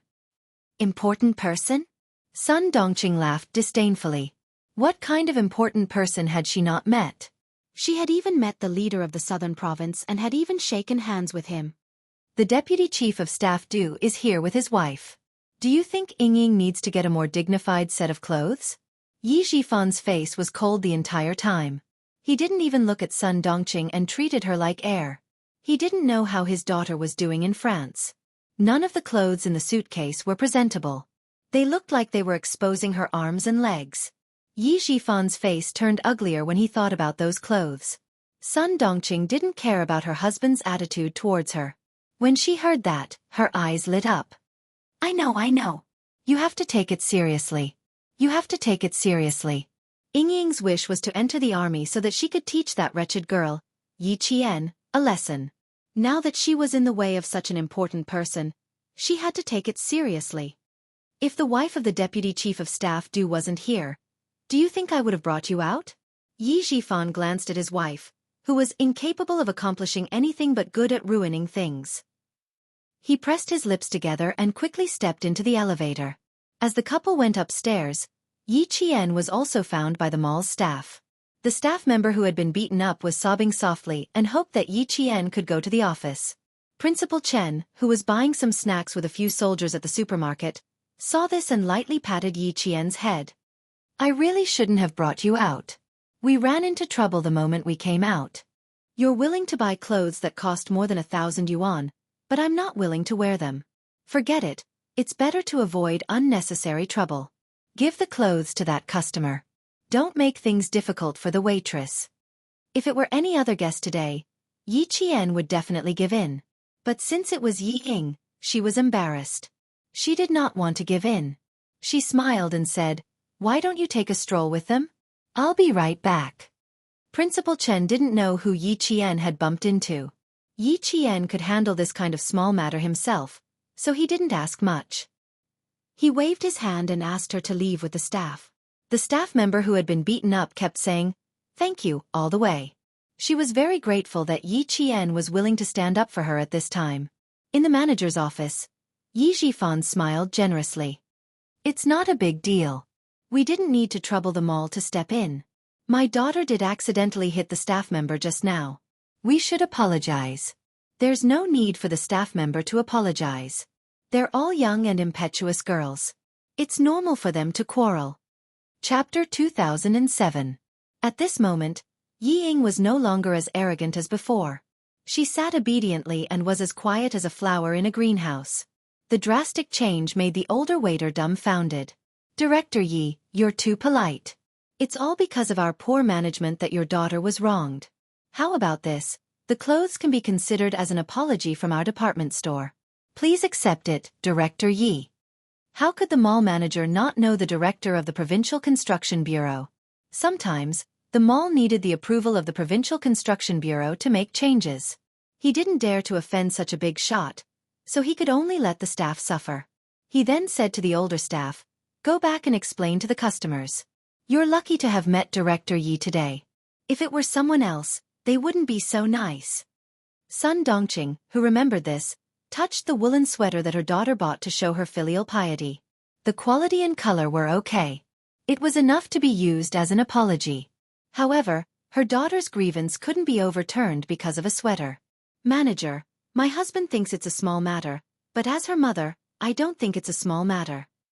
My daughter came here to spend money to buy clothes, not to be wronged. No apology? I won't accept it. Your two staff are so arrogant. You won't let my daughter leave. Do you think my daughter is easy to bully? She wouldn't let the two staff off easily. The mall manager could only ask his staff to apologize. Since ancient times, people don't fight with officials. The mall manager continued to smile and said, "You should apologize. You should apologize." He then said to his staff sternly, "What are you waiting for? Apologize to the director's daughter." The older staff had to apologize even if she didn't want to. If she didn't apologize, her salary and bonus would be deducted a lot. Ying looked at the staff in front of her. She didn't hide the contempt in her eyes. "Weren't you fierce just now? You said I hit someone. Now you're still saying I hit someone?" The staff was in her early 30s. In the face of power, she had to bow her head. She swallowed her anger and said, "My attitude was bad just now. I'm sorry. I won't argue with you if your attitude was bad. But you said I hit someone. Tell me, did I hit someone?" Ying didn't let it go. "How dare you embarrass me? You should take a look at yourself first." A knock on the door interrupted Yi Qian's words. The mall manager said, "Please come in." The office door was pushed open. The security guards and the waitress with red eyes invited Yi Qian in first. Ying was like a cat whose tail had been stepped on when she entered the room. She stood up from the solid wooden sofa and lost the elegance that she had deliberately put on. Her almond eyes widened as she stared at Yi Qian. Sun Dongqing's reaction was the same. She stood up abruptly. Just as she was about to question Yi Zhifan, she heard a light cough from Yi Zhifan, which made her swallow back the words that had rushed to her throat. He had almost forgotten that this wretched girl was no longer the same as before. "Endure, I have to endure." Now, even old Yi was afraid of the wretched girl and didn't dare to confront her directly. He, who had been strangled by her once, had to endure it even more. He couldn't scold her directly like before. If he wanted to scold her, he could only scold her in his heart. "Why is she here? Do you want to work during the winter break?" "Old Yi, every time that wretched girl shows up, our whole family feels uncomfortable." Sun Dongqing muttered. She stared nervously at Yi Qian as she walked in. She was afraid that she would do something bad to her family. Yi Zhifan didn't pay attention to what she said. When he saw Yi Qian walk in, his gaze fell on the shopping bag with the woolen sweater. He had a bad feeling. Chapter 2008. A bad premonition flashed through his mind. He immediately stood up and said to the mall manager, "I won't disturb Manager Xiang's work. You don't have to give us the woolen sweater. It should belong to whoever bought it." At the same time, he used his eyes to warn Sun Dongqing to shut up. The young salesperson who went directly to Yi Qian to testify did not understand what was going on. She held back her grievances and said timidly, "Manager, this customer bought the clothes first. Sister Fan took her to pay for it, and I stayed in the store to pack it up. Then, this customer came in and took a fancy to this design. She said she wanted an extra large size. I said, 'I'm sorry, the last extra large size has just been bought. The customer has already gone to the cashier to pay for it.' I didn't have a bad attitude. I even explained to her, but this lady didn't listen. She threw the money on the cashier, took the bag and left. I didn't dare to let her go. In a moment of desperation, I grabbed the bag." She recounted the entire incident, including how Ying slapped her in the face with the bag. In the end, she looked at Yi Qian and said softly, "This customer can testify. Manager, I really didn't do anything else." Sun Dongqing, whose expression had changed, suddenly exploded. She had said bad things about Ying in front of Yi Qian. She had to endure it again and again. Now, she wanted Yi Qian to testify? Was she trying to trample her daughter to death? She did not dare to make a scene in front of Yi Qian. She rushed out and shouted at the young salesperson, "You're so young and your mouth is full of shit. You'll spit on whoever you catch. Tell me, who told you to do it? If you don't give me an explanation, don't even think about leaving today." Although she did not dare to make a scene in front of Yi Qian, her words were directed at Yi Qian. She was the wife of a provincial official. Her words were so vulgar that the manager, who had been apologizing, could not help but frown. Yi Qian did not want to talk to her, knowing that she was directed at him. The Yi family was just a grasshopper after autumn. They would not be able to jump around for long. She simply said to the manager, "I need to take the clothes I bought. May I ask, where are my clothes?" Sorry, she was petty. If Yi Ying wanted to snatch it from her, she would give in to anyone but Yi Ying. Hearing that Yi Qian was going to take the clothes away, Yi Ying couldn't take it anymore. "I've already paid for the clothes. Do you dare to take them?" If she wasn't satisfied, then that bastard Yi Qian wouldn't be satisfied either. Yi Ying did not kick up a fuss. She stood beside her mother and said coldly, "I've already paid the waiter. I've also paid the waiter. Yi Qian, do you dare?" "Why wouldn't I dare to take what I bought?" Yi Qian sneered and looked at the other party as if he was looking at an idiot. He placed the shopping bag beside him and calmly walked past the mother and daughter who were at daggers drawn. He opened the bag naturally and took out the clothes for a look. "Yes, this is it." She nodded slightly to the manager and left with the clothes. When Yi Ying saw that Yi Ying did not take her seriously, a nameless fire burned in her heart. "Yi Qian, if you dare to walk out of here, I'll teach you a lesson." The loud shout startled the manager of the shopping mall and the two waiters. They looked back and forth and didn't say anything. They all had the surname Yi, and were acquaintances. With Yi Qian's arrival, the fuse was no longer on the waiters. Instead it was on Yi Qian. In the face of Yi Ying's anger, Yi Qian only responded to her with a look of disdain. He did not even want to say a single word to her. "Look good?" She had said the same thing countless times, but what could he do? Chapter 2009. That was all. He didn't dare to do what he said.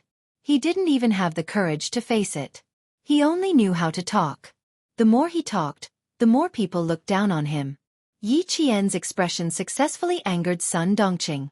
She couldn't stand her daughter being bullied. In her eyes, her precious daughter was being bullied by Yi Qian. She had completely forgotten Yi Jifan's warning. She looked at Yi Qian walking past her. Her round but mean face showed a sharp ruthlessness. When Yi Qian reached the door, she seemed to have a plan. Her eyes flashed with viciousness. Before the door closed, she gritted her teeth and said gloomily, "Ying Ying, we should go too." She didn't respect their family at all. It was too infuriating. If she didn't teach her a lesson, she wouldn't be able to swallow the anger in her heart. Yi Ying seemed to understand her mother's intention. She quickly said, "I still want to buy some clothes. Mom, let's go to the women's section." She grabbed Sun Dongqing's arm and hurriedly left. She didn't even dare to look back at Yi Jifan. After the mother and daughter left, Yi Jifan said to the manager, "Sorry for the disturbance. I hope this incident didn't affect the shopping mall. I also hope you don't have to punish the two employees. It's not easy. Let's both take a step back. Once we leave this door, forget about this incident and pretend it never happened." There was a hint of warning in his words. The manager nodded as he walked them out. Yes. We'll remember what Director Yi said." It's a small matter. Yi Jifan didn't want the manager to walk him out. He walked to the door and said, "You don't have to walk me out. I'll accompany the mother and daughter to walk around." The manager, who had cold sweat on his back, didn't dare to disobey, but he also didn't dare to not walk them out. He only said, "I'm going to the mall to do something. It's on the way." He waved from behind and signaled for the two attendants to come out and walk them out. Yi Jifan, who was used to being flattered, didn't say anything else. He chatted with the manager about the people's livelihood and walked out together. When Yi Jifan reached the corridor of the shopping mall, he saw the scene that he didn't want to see the most. He saw Sun Dongqing suddenly speed up and slam into Yi Qian's back. He was a little far away, so he didn't hear Sun Dongqing's clever remark, "A good dog doesn't block the way." Yi Qian, who was trained as a special forces soldier, could easily deal with her. When she felt something strange on her back, she nimbly turned sideways and extended her legs slightly. Trying to harm her? Have a good taste of what it feels like to eat your own medicine. Several mall staff members on duty and a cleaner saw a slightly fat woman in luxurious clothes fall down like a piece of fat meat from a sticky board. With a dull thud, the woman fell to the ground. When the manager who came out to send them off saw this, he wanted to slap himself twice. What's there to give? Another big gift had been given out. He saw with his own eyes that the director's wife had tried to harm him but failed. Instead, she had harmed herself. Why was he so unlucky? The mall manager didn't know what kind of expression he should use to face Director Yi. Yi Qian, who was on his side, glanced down at Sun Dongqing, who had fallen by his feet. It must have been a hard fall. She must be in a daze. She raised her eyes and glanced at Yi Jifan, who was walking over with a dark expression, from a certain distance away. The corners of her mouth curled up slightly, revealing a faint smile that made Yi Jifan's heart sink. Before he could understand what he meant, Yi Qian had already turned around and walked away from Sun Dongqing, who hadn't moved since the fall. Chapter 2010. Yi Ying, who had watched her mother fall, was so angry that her liver hurt. She yelled, "Yi Qian," at the departing figure. Her Yi Qian drowned out all her anger, but there was nothing she could do. Why was she angry? The reason was simple. She wanted to deal with Yi Qian, but she didn't have the ability to do so. She could only hold it in. No matter how angry Yi Ying was, she didn't dare to chase after him. Her mother had fallen for a long time without a sound. How could she leave her mother behind and chase after him? She had to take care of her mother first. Yi Jifan's face was livid. He didn't want to embarrass his family any further. He quickly walked over and suppressed his anger. He bent down and said something that sounded like he was worried, but was actually a warning. "You can't even walk properly. I don't think you should go out with my daughter in the future." The two waiters wanted to laugh, but when they saw the manager's panicked look, they quickly went over and pretended to be concerned. "Are you okay? Did you fall anywhere? Do we need to call an ambulance?" No, she's probably just scared." Call an ambulance? Did they think the situation wasn't serious enough? Yi Jifan directly refused and said to Yi Ying, "Go get a cup of hot water. It's quite scary to fall so suddenly." Sun Dongqing was indeed a little dazed from the fall.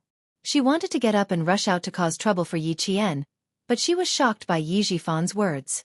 Someone once told her that if a man was willing to take you out to socialize, it meant that he still treated you as his wife.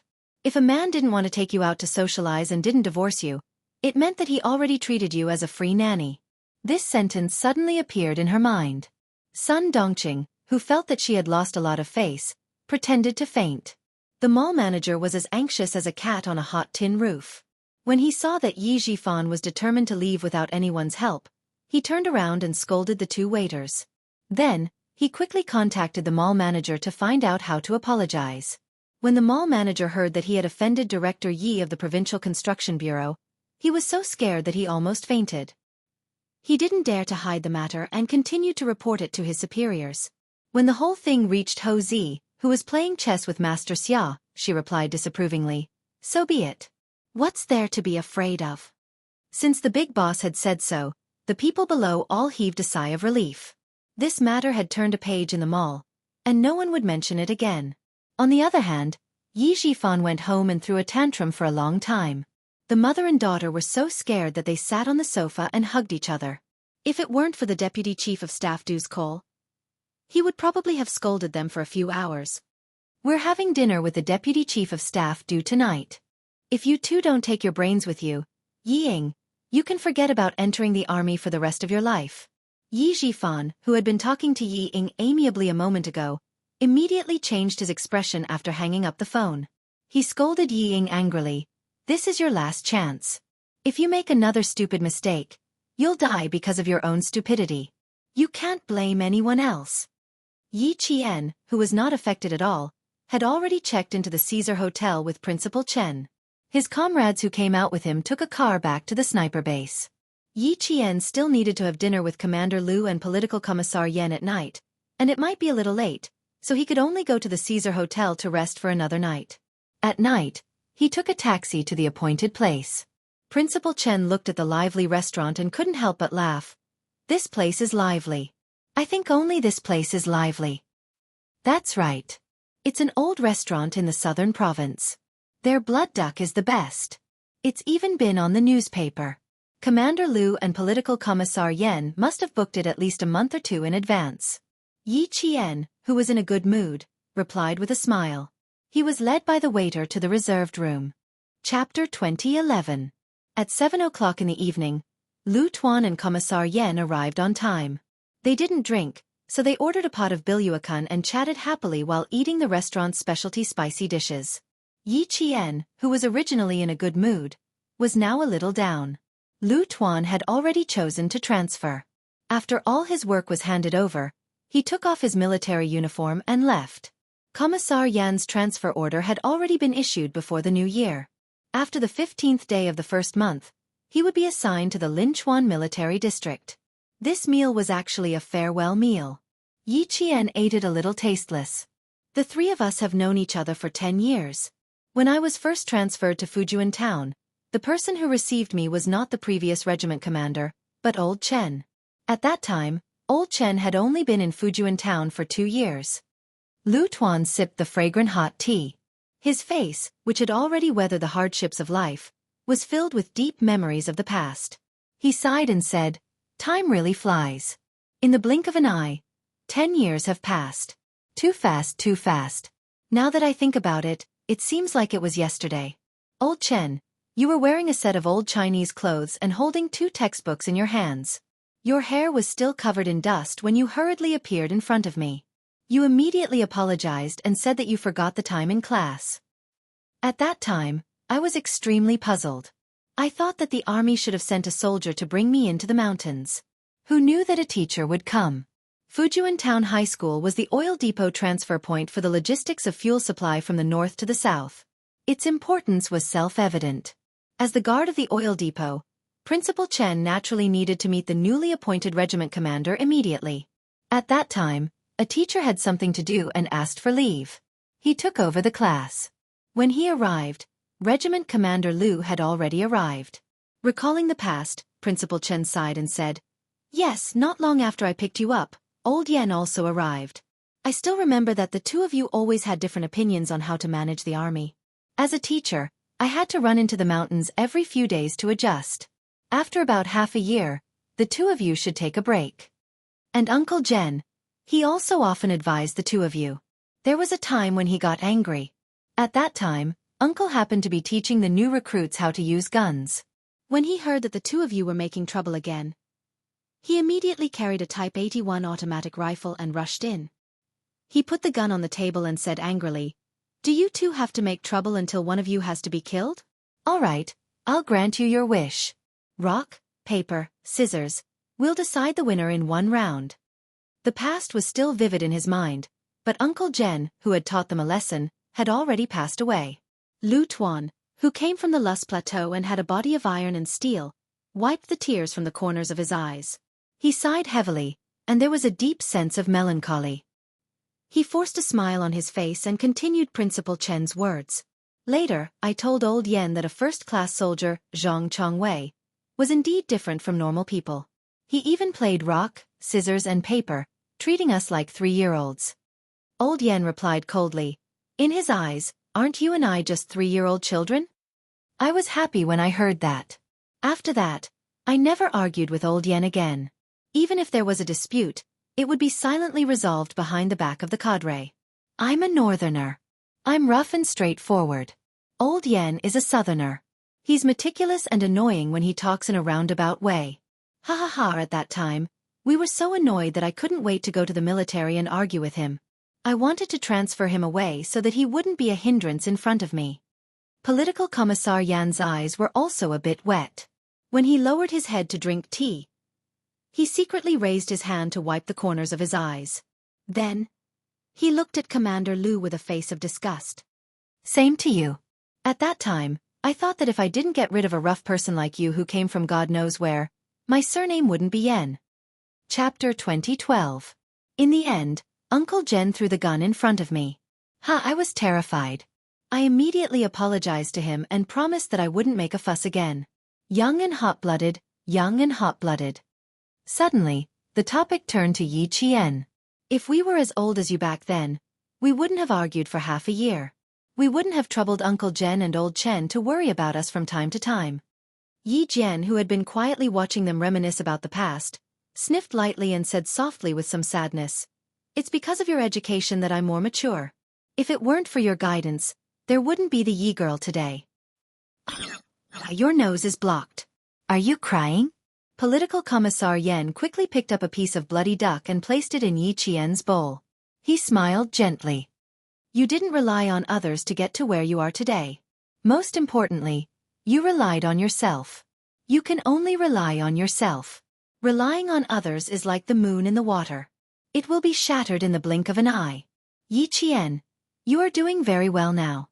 In the future you will be like this. The military is the best home for you. The military couldn't bear to let go of good seedlings, especially a comprehensive talent like Yi Qian. They could keep her for a lifetime. Commander Lu also said, Old Yan is good at talking. His words are beautiful and pleasant to listen to. I'll be direct. Yi Qian, since you have chosen this path, you must be ruthless when it's time. As a soldier, there is no reason for you to be soft. You wear the military uniform and shoulder the responsibility, so you must be ruthless. When it comes to military matters, you must be ruthless. There is no need to be long-winded. If anyone dares to doubt you, fine. They can doubt you, but they must find a reason to convince you. Okay, we will treat it as listening. If you are angry, you can go wherever you want to go. If you don't have the ability and still want to shoulder the responsibility, let's just send him away. Don't pretend to be a big shot in front of you. Yi Qian listened attentively and remembered everything. Political Commissar Yan was gentle, while Commander Lu was strict. The combination of strength and gentleness could make soldiers obey you while also admiring you from the bottom of their hearts. When Platoon Leader Lu was promoted from the Deputy Platoon Leader to the Platoon Leader, what he said was the most authentic experience. This was of great help to Yi Qian when he later joined the field forces to lead troops. Principal Chen knew that Yi Qian wasn't feeling too good, but he didn't say anything. It was normal for soldiers to come and go like this. She had to get used to it. They had known each other for 10 years, and now they had gone their separate ways. This meal was destined to be somewhat sorrowful. Yi Jian silently refilled the cups of hot tea for the 3 veterans who had dedicated their best years to the army. Then, she sat down quietly and listened to them talk about their shared past. Perhaps their open-mindedness had infected her. The sadness of parting gradually faded away, and a faint smile appeared at the corner of her mouth. Although they had parted, they were still good friends and confidants. One day, they would meet again. Tomorrow night, I still need to accompany the leader who came today to inspect the motor vehicle training base. Tonight, we will be dismissed. When it was 9 o'clock, Political Commissar Yan saw that it was getting late. He picked up Yi Qian's cup of hot tea and stood up. He said to Principal Chen, Old Chen, I won't say goodbye to you on the day I leave. This cup of tea is a toast to you for supporting my work for the past 10 years. Old Chen, I also toast to you for not being scared away by my temper. Commander Lu laughed heartily as he picked up his cup and stood up. He then said to Yi Qian, Little girl, Commander Lu also toasts to you for your bright future and your meteoric rise. Chapter 2013. After drinking this cup of tea, it was time to say goodbye. Yi Qian felt his hand trembling as he held the teacup. Come, come, come. Drink, drink. Little Yi, I don't know when we will meet again after this. I also respect your bright future and your meteoric rise. Using tea as a substitute for wine, Political Commissar Yan was the first to drink. When he put down the teacup, his hand was also trembling slightly. He didn't know when they would meet again after this farewell. How could he not be sad? Seeing his old partner turn his head to wipe his tears again, Commander Lu patted his shoulder hard and joked, Every time we send off the retired soldiers, you cry the most. You make me cry with you. Otherwise, I'm afraid I'll be scolded for being cold-blooded. You still have to meet the Deputy Chief of Staff due tomorrow. Take it easy. Don't go with your leader with red and swollen eyes tomorrow. At the mention of the Deputy Chief of Staff due, Commander Lu's face suddenly darkened. He asked Political Commissar Yan, Old Yan, before you left, did you hear clearly who the Deputy Chief of Staff due was talking to? Who was he talking to? Political Commissar Yan gulped down a mouthful of cold water to calm himself down. After thinking for a while, he said, At that time, you were the closest to the Deputy Chief of Staff due. I was behind you, so I didn't hear clearly. On the other side, Yi Qian frowned slightly. Deputy Chief of Staff due? His surname was Du? There was only one Chief of Staff with the surname Du. Moreover, he and this person's daughter had a grudge that was neither too big nor too small. Little Yi, I'm afraid that Yi Zhifan hasn't given up on sending Yi Ying into the army. He might have formed a relationship with the Du family. Commander Lu, who had a serious expression, thought carefully again. He still believed that he didn't hear wrongly. It should be his wife who called. I heard the words old Yi Jifan. There's a high chance that it was Yi Jifan. It wasn't a high chance, it was a fact. Unexpectedly, the leader accompanying Captain Lu and Political Commissar Yen, was the Deputy Chief of Staff Du Yiqian, had no intention of telling them that he already knew about Yi Jifan's relationship with the Du family. He smiled and said, "It's okay. Yi Ying has wanted to join the army for a long time. If she can really join the army, it means that the Deputy Chief of Staff Du." There was no need for Yi Qian to finish his sentence. From Commander Lu and Political Commissar Yan's furrowed brows, they knew what he wanted to say. If that's the case, then we really need to stay away from them. Lu Tuan said in a low voice and immediately reminded Political Commissar Yen, "Old Yen, you have to be careful. Don't get involved in his schedule in the southern province or who he is meeting in the next few days. Don't leave any evidence behind in the future. As for Commander-in-Chief Xia, you can look for the brigade commander and tell him about this." Political Commissar Yen nodded with a sullen face. "I'll keep an eye on it. It's really shameful that a person who has heart disease and framed his classmates can still enter the army. Remember it in your heart, but don't show it on your face." Lu Tuan was about to retire, so the matters in the army had nothing to do with him. However, he was still worried about his partner of 10 years. Stay away from them. Don't get too close, in case you hear something you shouldn't. Everyone was about to leave, but the Deputy Chief of Staff Du sat down again and talked for more than 10 minutes before they left. Not only did Commander Lu know about the meeting between the Deputy Chief of Staff Du and Yi Jifan, but Xia Yiwei, who was far away in Beijing, also knew about it immediately. "Okay, help me keep a close eye on them and remember what they say. I'll contact you when I come back," Xia Yiwei instructed in a low voice. Her mature and charming face was cold. She added, "Don't let them find out. Just remember what's important." Chapter 2014. On the other side, Yi Jifan and the Deputy Chief of Staff Du were chatting happily after 3 rounds of drinks and 5 dishes. The person who was talking to Xia Yiwei turned his head and looked at the private room behind him. He nodded gently and said, "Okay, don't worry, Secretary Xia. I'll contact you again if there's anything." Xia Yiwei looked up at the man who was still playing chess with the old man in the tea room. She murmured, and hung up the phone. She didn't know what the old man was up to. He usually played chess to relieve boredom, and it was about once a week. This time, after the New Year's Eve dinner on New Year's Eve, the old man asked Ho Zi to play chess with him. It was the same on the first day of the new year, and it was the same on the second day of the new year. Except for the meal, the rest of the time was spent playing chess. What surprised her even more was that Ho Zi, a guy who was not stingy, actually had such good patience to play chess with the old man. The old man didn't speak while playing chess, and he wouldn't talk to him even if they fought for the whole morning. He could endure it. She let a man who wanted to find something to do in his spare time accompany the old man to play chess after dinner, eat after chess, and not talk after dinner. Xia Yiwei looked at the man sitting cross-legged again, and then looked at the old man with white hair. Forget it, she'd better talk with the old lady. Family Xia was a big family. The old man, Xia Yunkue, was born in a prominent family, and his ancestors were officials for generations. The old lady, Su Rong, was a famous daughter of a scholarly family in the capital. Although her ancestors were not as good as family Xia's, at that time, the Su family had a daughter and everyone wanted her. The old lady had a total of 4 sons and 1 daughter.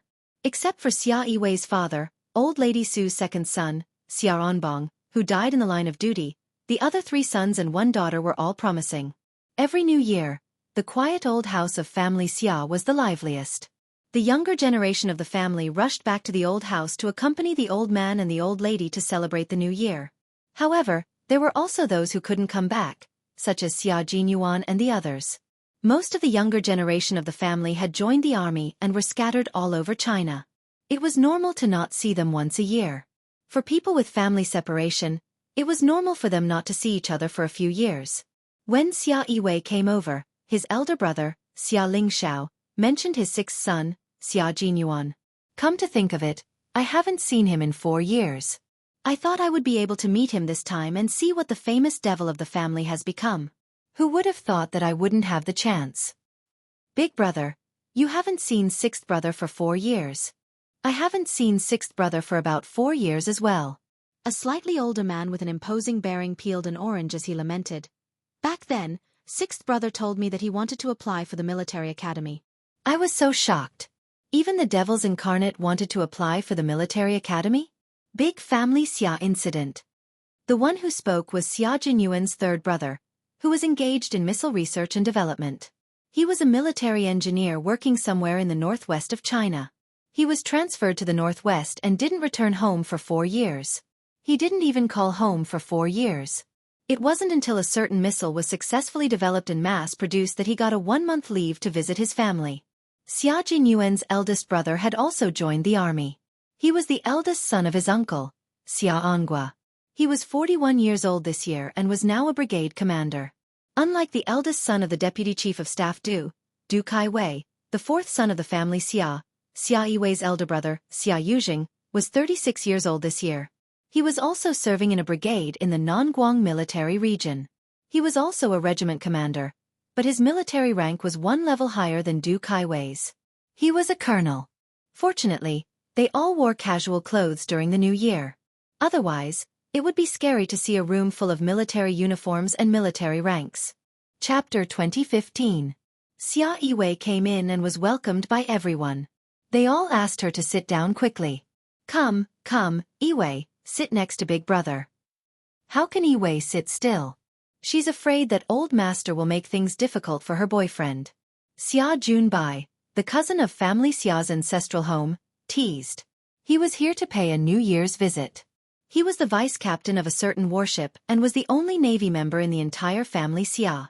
Xia Yiwei was the only daughter of the Xia family, and she was not young anymore. Yet, she only brought home a boyfriend with a devilish aura this year. Old Mr. Xia was very worried and had to test him. I'm not afraid that old master will make things difficult for him. I'm just worried that he will make old master upset. It's the new year. I don't want him to make things difficult for the family. Xia Yiwei saw that old madam and Aunt Xia Sujuan were not around. She sat down and asked, "Where are old madam and aunt?" In the flower room, Auntie Xiao said that the hexagonal red flower had bloomed. Old madam happily pulled my mother over. I have to thank the camellias for blooming in time, allowing me to be free for a while. A girl who was about 23 or 24 years old said with a smile as she winked at Xia Yiwei, as if she was trying to convey a message. A handsome young man sitting next to her raised his hand and gave her a light smack on the head. He smiled and said, "Behave yourself. If mom doesn't see you when she comes back, she'll have a hard time." The man's words filled the room with laughter. Old Master Xia had 4 sons and 1 daughter. He didn't have many grandsons, granddaughters, and maternal grandsons. There were only 9 of them in total. He had 6 grandchildren.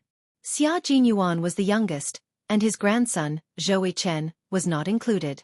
He only had 1 granddaughter, Xia Yiwei, and 1 granddaughter, Zhou Jin. This year, when they returned to the ancestral home for the new year, except for Xia Jinyuan and Xia Yuzheng, the rest of the grandchildren gathered together. It was very lively. Zhou Jin, who had been knocked on the head by her older brother, glared at them in dissatisfaction. She snorted and ate the melon seeds even faster. "You, don't go out and cause trouble for your mother. That Du Jiari only said a few words about others. What are you angry about? You've been angry from the eve of the Lunar New Year to the 2nd day of the Lunar New Year. You're really petty." Zhou Chen bluntly exposed his sister's shortcomings in front of his cousins. He was a teacher in the command school and had an elegant temperament. When he spoke, he was neither hurried nor slow and had a sense of rhythm. Don't you already know what kind of person she is? What's wrong with letting her say a few words? It's not your business anyway. How is it not my business? She insulted my good friend, Wei Jiayue. How can I not be angry? That treacherous, cunning, hypocritical, pretentious and hateful woman. Just looking at her makes me sick. After saying that, she even made a gesture of vomiting. Her girlish behavior made Xia Yiwei and the others not know whether to laugh or cry. Among the siblings, Zhou Jin was actually the youngest. At that time, no matter how much of a jerk Xia Jinyuan was, he had never bullied her. When she graduated from university at the age of 22, she signed up for the army behind her aunt's back. She did not rely on her family's connections and was assigned to the Nonguang military region with her good friend, Wei Jiayue. She entered the telephone company, and Wei Jiayue entered the arts regiment. They knew the relationship between family Xia and the Du family. Now that Du Jiai was mentioned, they naturally helped Zhou Yijin. The second son, Xia Yiding, smiled and said, "Do you want to ask Brother Yujing to transfer you out of the Nonguang military region? So that you won't be angered by Du Jiai." Chapter 2016. The reason why family Xia was able to become the most influential family in the capital was because everyone in the family was very united and never did anything that would harm the family. Just like the Du family, who did not dare to openly fight with family Xia, they would play some tricks from time to time to make things difficult for family Xia. However, those little tricks were all unpresentable. No wonder family Xia looked down on them. Although Zhou Yijin's surname was Zhou, half of her blood came from family Xia. Like all family Xia's people, she was born with a rebellious nature. Hearing this, she wrinkled her nose and said, "Why should I leave? If anyone has to leave, it should be her. I don't want to trouble Brother Yujing. Let's not talk about her. Let's not talk about her. Let's talk about Sister Yiwei's boyfriend and Brother Jinyuan's girlfriend. Yesterday, I secretly heard third uncle say that he went to meet Brother Jinyuan's girlfriend. Old Madam even complained that third uncle didn't bring her granddaughter-in-law back. The 24-year-old girl grew up in a good family environment. While she was mature, she still maintained a pure and kind heart. The words she spoke to her family were full of a little girl's naivety. Xia Yiwei picked up an orange from the fruit plate on the coffee table and threw it into her arms with a smile. "What do you want to know? Did the little girl also fall in love with him?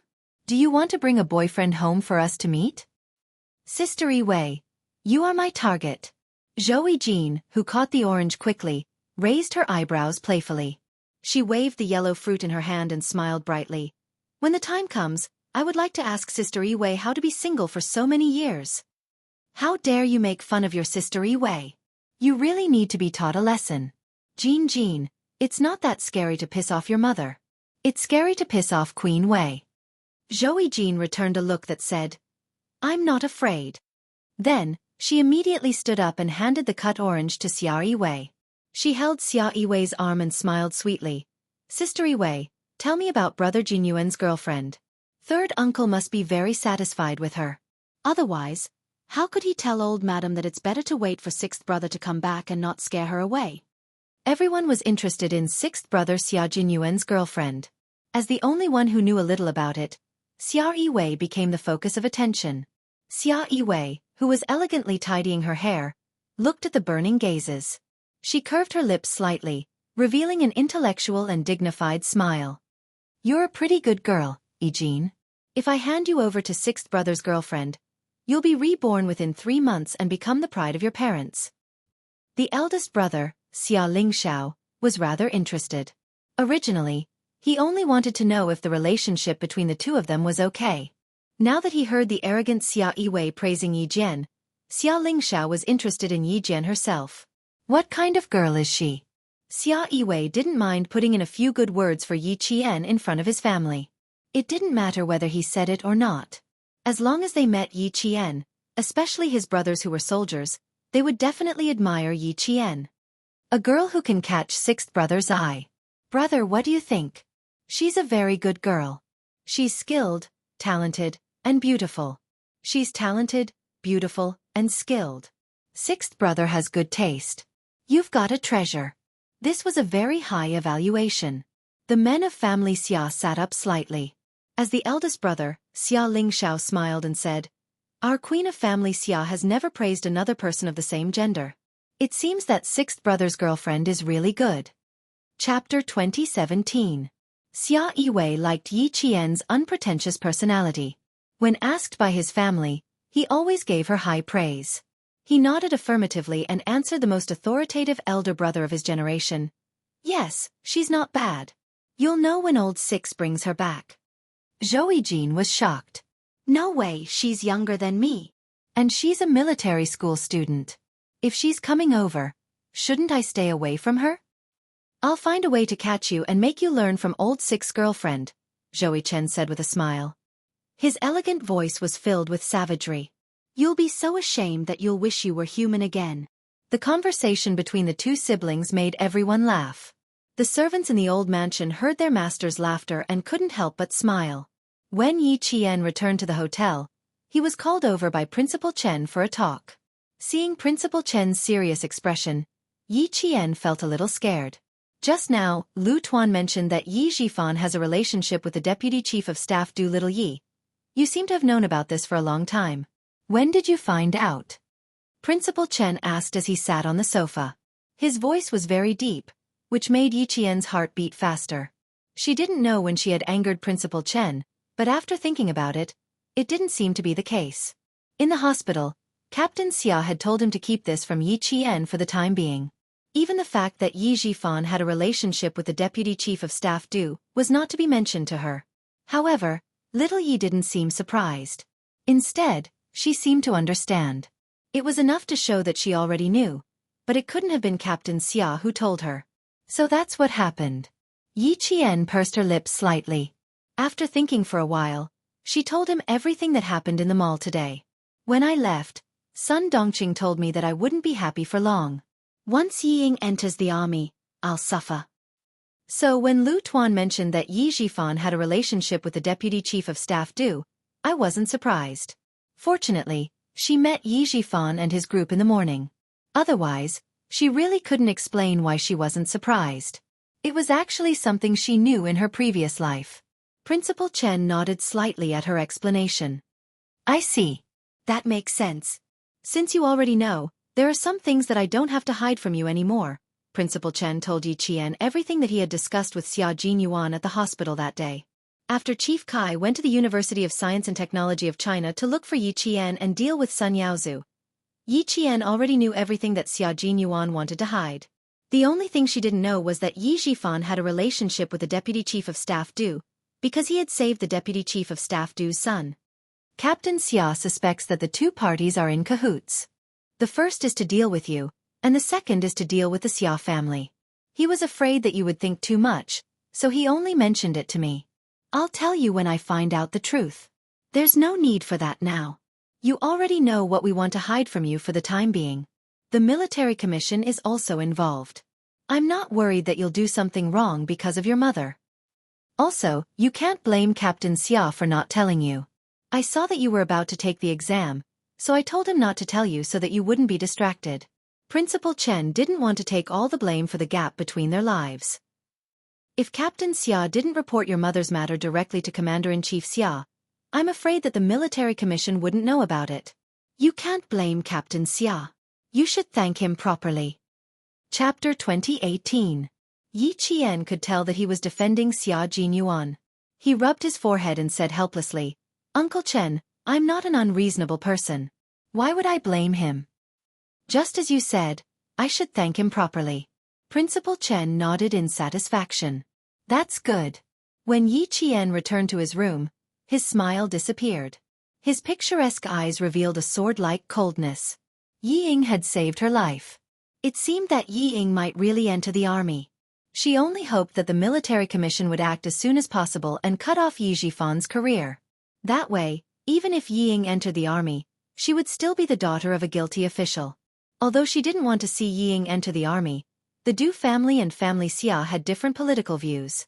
If the Deputy Chief of Staff Du really sent Yi Ying, who had a heart condition and a tainted record, to the army, wouldn't that be a weakness? She needed to inform Captain Xia. If Captain Xia didn't return by then, she could directly inform the Commander-in-Chief. At this time, Yi Zhifan, who was feeling proud of his success, didn't know that he was being targeted. He was happy that he made friends with the Deputy Chief of Staff Du's family. He was even happier when he saw the Deputy Chief of Staff Du's wife, holding his daughter Yi Ying's hand from time to time. Director Yi is so lucky to have such a beautiful and obedient daughter. The Deputy Chief of Staff Du had always respected his wife. To put it bluntly, he was afraid of his wife. Seeing that his wife liked the little girl, he smiled and said, I have a younger daughter. She's 4 years older than Director Ye's daughter. She's also very obedient. When she enters the army, the two of them will definitely have many things to talk about. Director Yi knew that the Deputy Chief of Staff Du had a daughter in the Nanguang Military Arts Troupe. He was so happy that he flattered without batting an eyelid. Your daughter is the real daughter of a famous family. My daughter is at most a pretty girl from a humble family. Don't annoy your daughter. Regarding the matter of Yi Ying entering the army, it was finally confirmed this time. Even Madame Li had nodded. There were no more questions. Mrs. Li was very satisfied with Yi Jifan's eloquence. He was very good.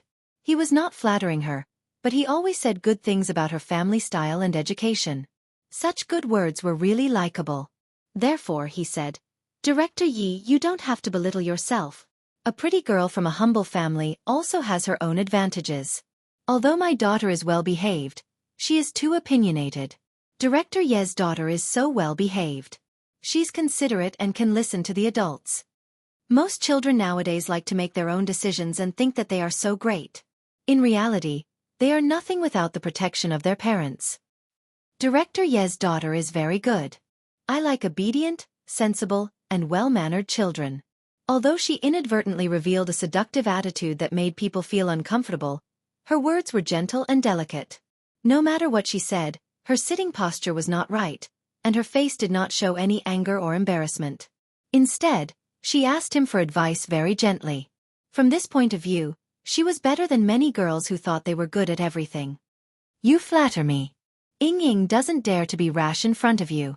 I always feel that everything you say is right. Ying Ying will listen carefully. Yi Ying looked as if she could not stand the compliment. Her face was full of shyness. You have a temperament that others don't have. I can't describe it. Ying Ying only feels that if Madam can give me advice, even if it's just a little bit, I will benefit for the rest of my life. If Yi Jifan's words satisfied Madame Li, then Yi Ying's words really touched the bottom of her heart. Madame Li's originally polite smile immediately became more sincere. Chapter 2019. Mrs. Li, who had been strong all her life, hated it when others disobeyed her.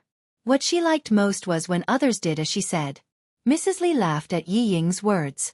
What an obedient girl. She looks good and has a good temper. Director Yi, you are so lucky. In the face of praise, Yi Jifan didn't show his joy on his face. His attitude was quite good. He said modestly, Madam, you flatter me. I'm relieved that I didn't make you angry. He was telling the truth. He had wanted to bring Sun Dongqing, but he changed his mind and only brought Yi Ying. He was really worried that Yi Ying would say something wrong and make Mrs. Li angry. Sun Dongqing would make a scene on the spot, and then his relationship with Mr. Du's family would be broken. Now that he had seen Yi Ying's outstanding performance from beginning to end, Yi Jifan had already decided that he would rather bring his daughter than Sun Dongqing out for social events in the future. Seeing that her father was satisfied, Yi Ying heaved a sigh of relief in her heart. She did not know Mrs. Li's temperament, but she knew that all elders liked obedient, and gentle young people. Therefore, she followed Mrs. Li's wishes the whole night. She did whatever Mrs. Li asked her to do. In order to enter the army, it was worth it to be lectured by the wife of a deputy chief of staff. Some people would never be lectured their whole life, just like that wretched girl Yi Jian. The next time they met, he would definitely scare her. What was so great about going to the military school and wearing a military uniform? As long as Yi Ying wanted it, there was nothing she could not get. Yi Ying lowered her eyebrows, and a trace of pride flashed through her eyes. She was still as obedient as Mrs. Li saw her. Yi Ying, who was good at pretending to be obedient, watched Mrs. Li get into the car and leave. She was really relieved. She had been worried the whole night when talking to such a noble lady, for fear that she would make her angry. Fortunately, her obedience pleased Madame Li. Ying Ying, you won yourself a future with your performance tonight. It seems that you have made a lot of progress after being abroad for half a year. Yi Jifan looked at his slender and elegant daughter. Thinking of her performance tonight, he was very pleased. I think Madame Li likes you very much. You should accompany Madame Li these days and learn how to behave like a real young lady. After he finished speaking, he continued, You've always been smarter than Yi Qian since you were young, but you were held back by your mother. Fortunately, you had your own opinions and didn't ruin yourself. Don't listen to your mother in the future. After spending less than 2 hours with Madame Li, Yi Ying could also tell what a real rich lady was like. Her mother was just like her. Alas, she could only embarrass herself in front of Madame Li. Fortunately, father was wise and did not bring mother out. With Madame Li's comparison, Yi Ying began to complain about Sun Dongqing in her heart. If she had a mother like Madame Li, she wouldn't have been suppressed by Yi Qian, that bitch. She would have played with her long ago. At this moment, Yi Ying understood Yi Jifan's good intentions. Her face, which was like a blooming flower, showed deep gratitude. She said softly, "Father, thank you." The phone in her small handbag vibrated. Yi Ying said, "If it weren't for you, I wouldn't have won Madame Li's favor." She took out the phone. With just one glance, her face suddenly changed. Her slender fingers did not hesitate to hang up the call. Yi Jifan saw that something was wrong with her. Before he could ask, Yi Ying frowned and said with disgust, "It was the landlord. I told him that I would pay the rent when I got back." Chapter 2020. Yi Ying was far away in France. Yi Jifan didn't know what she had done or experienced. Plus, Yi Ying's performance tonight was particularly outstanding. Yi Jifan was astute and didn't notice his daughter's panic. On the contrary, because he did control Yi Ying's living expenses when she went abroad, he believed her explanation. "You don't have to go to France. If there's anything you need, ask your classmates to pack it up and send it back to China. I'll pay the rent for you." Now that his daughter was going to join the army, there was no need to control her living expenses. Yi Ying's heart was beating like a drum. Seeing that he didn't ask any more questions, her changed expression gradually eased. "Dad, thank you." The waiter of the restaurant happened to drive the car over. Yi Ying, who had a guilty conscience, hurriedly said, "Dad, the car is here. You drank a lot. I'll drive." "You'll drive?" Yi Jifan, who burped, was surprised. "When did you learn how to drive? Why didn't I know?" Yi Ying, who had finally calmed down, looked a little unnatural. She took the car key from the waiter and motioned for him to help Yi Jifan into the car. "I learned it abroad. My classmates all know how to drive, but I don't know. I thought that I would have to learn in the future, so I might as well get an international driver's license. Unfortunately, international driver's licenses can't be used in our country. I can only use it abroad." Yi Jifan observed that she was very skilled, so he let her be. It was good that a girl could drive. It could be useful in the future. It seemed that his daughter had matured a lot after studying abroad. Otherwise, she wouldn't have performed so well today. Yi Ying, whose palms were sweating, glanced at Yi Jifan, who was resting with his eyes closed, from the rearview mirror. She sighed softly and drove away from the restaurant. Before returning to China, she didn't think that she wouldn't have to go to France again. So many things in France had not been settled yet. No. Since she was going to join the army, she had to settle everything there. She couldn't let any rumors spread back to China. Yi Ying, who was holding the steering wheel tightly, bit her lower lip. As if she had made a decision, she sped into the dark night.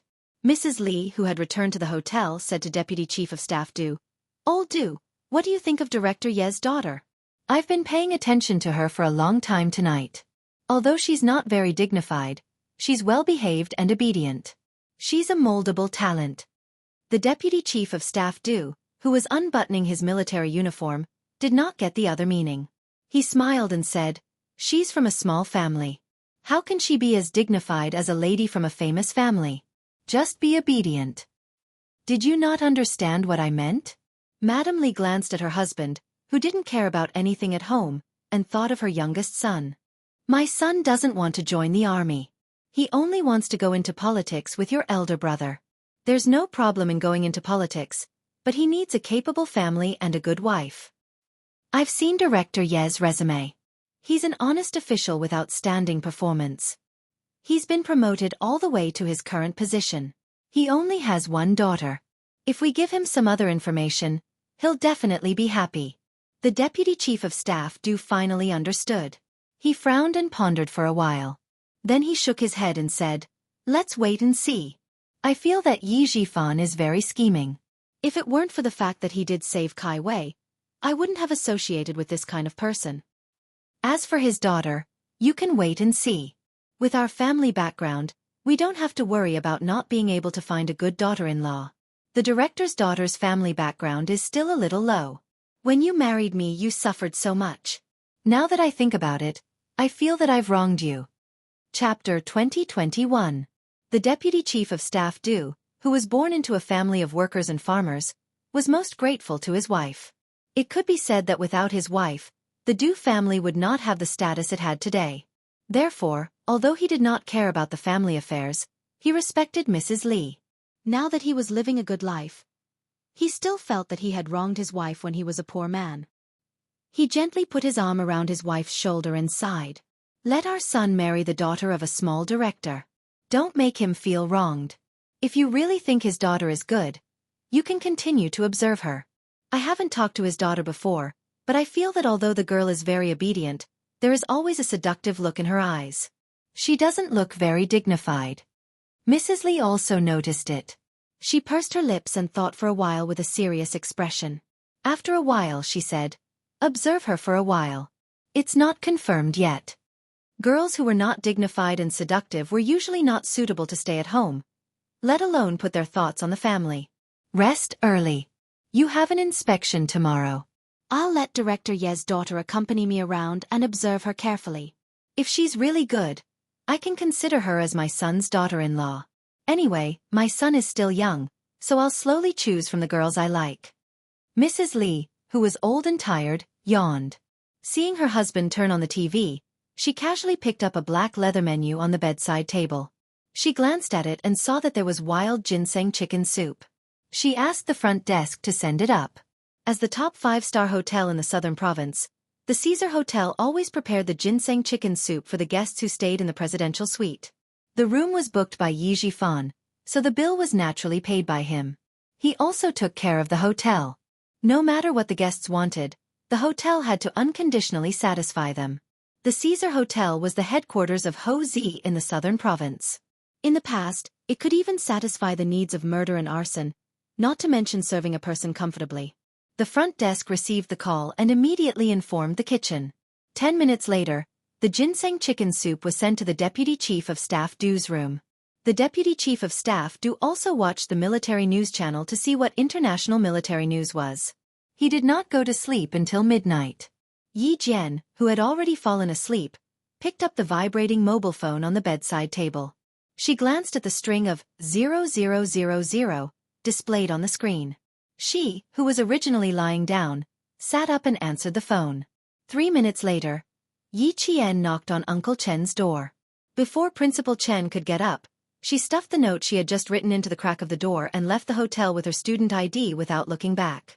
Principal Chen, who was startled awake, bent over to pick up the slip of paper that had been stuffed into his pocket. Looking at the familiar handwriting, a faint smile appeared on his thin face.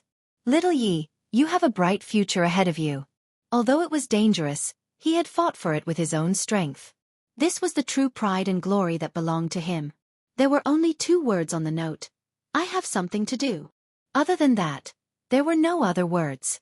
Soldiers who left without saying goodbye needed to be understood. Especially Special Forces soldiers who left without saying goodbye. Perhaps they would never see each other again after this parting. Uncle Chen, who was standing in front of the window, waited for 2 minutes before he saw the most familiar figure pass by the hotel fountain. She was dressed casually and fearlessly walked into the long night. There was news from abroad that an engineering team from their country had been robbed. Most importantly, this engineering team was sent by the Military Research Institute. They had a lot of confidential information. Once the information was leaked, it would cause a huge storm. Chapter 2022. The mission this time was to rescue the controlled engineering team overseas and secretly bring them back. Yi Qian needed to meet up with Pigeon and the others before setting off together. When she arrived at the airport, she received another call from the Major General. The only people in the Snowfield Brigade who could contact her directly were Captain Xia and the Major General of the Army. Listening to the Major General's stern voice, Yi Qian's expression turned even colder.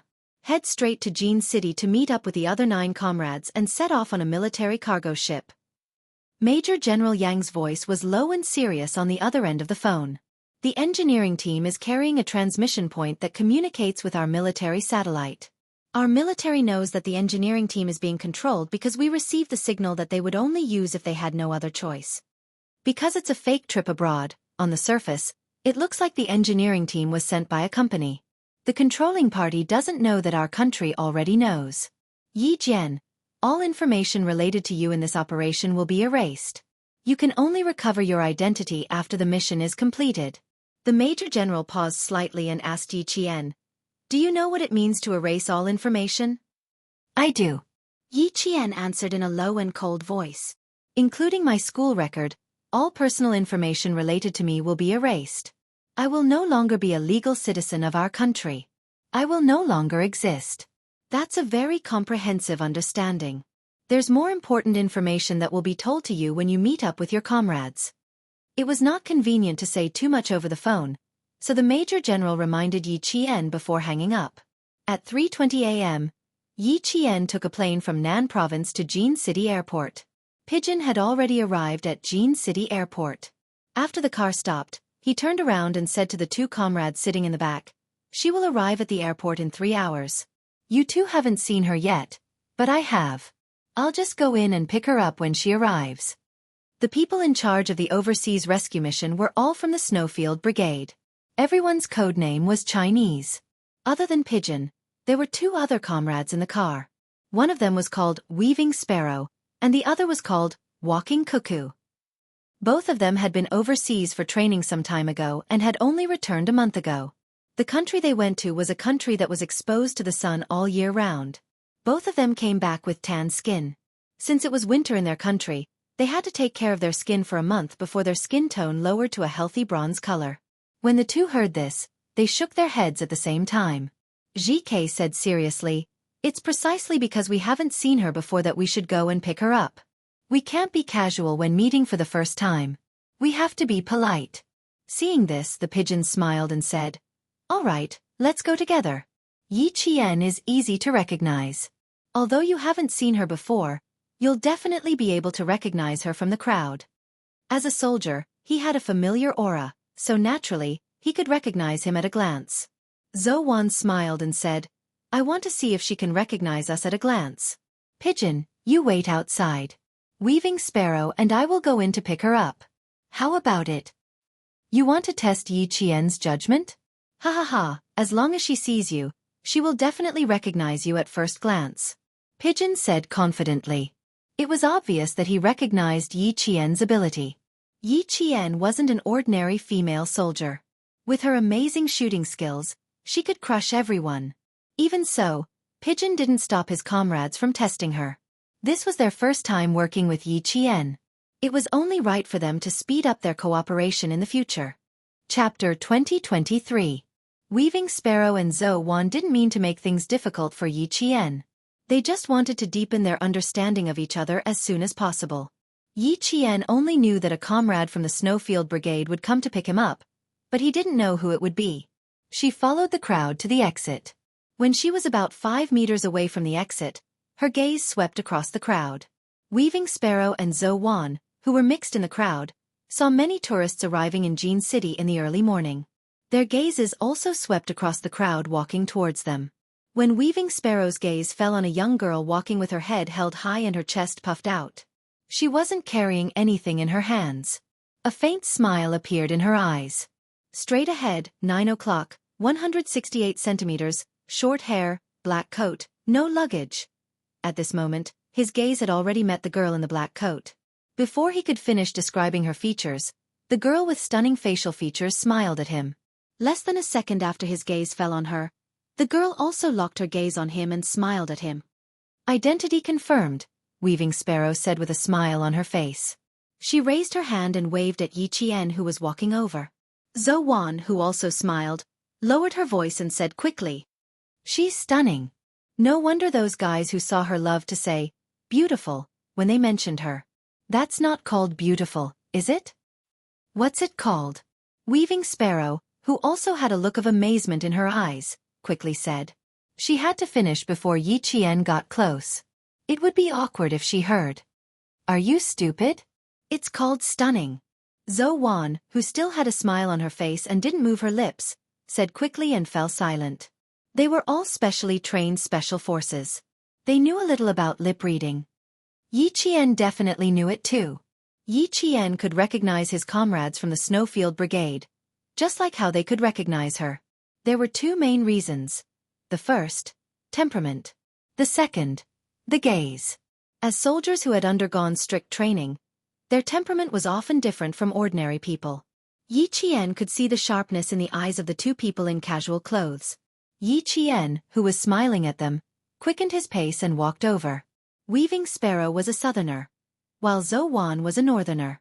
If they hadn't introduced themselves, Yi Qian wouldn't have been able to tell that one was a northerner and the other a southerner. Their physiques and heights were about the same, and they didn't have any local accents. It was indeed hard to tell. As the scout, Sparrow Weaver introduced herself and quickly explained why they had come to pick her up. Pigeon told us that you would definitely recognize us at a glance. I thought you would definitely recognize us, but it would take at least a few seconds. Who knew that you were only 2 seconds behind me? It's easy to recognize you. You were sizing me up just now, so it's easier for me to detect you. After shaking hands with the two and briefly introducing himself, Yi Qian smiled and said, "You have the same aura and the same gaze. It's hard not to recognize you." GK and Zhou Wan laughed softly. The two of them walked out together with Yi Qian. When the pigeons who had been waiting outside saw the three of them, they smiled and went over to welcome them. "Happy New Year, Yi Qian." "Happy New Year."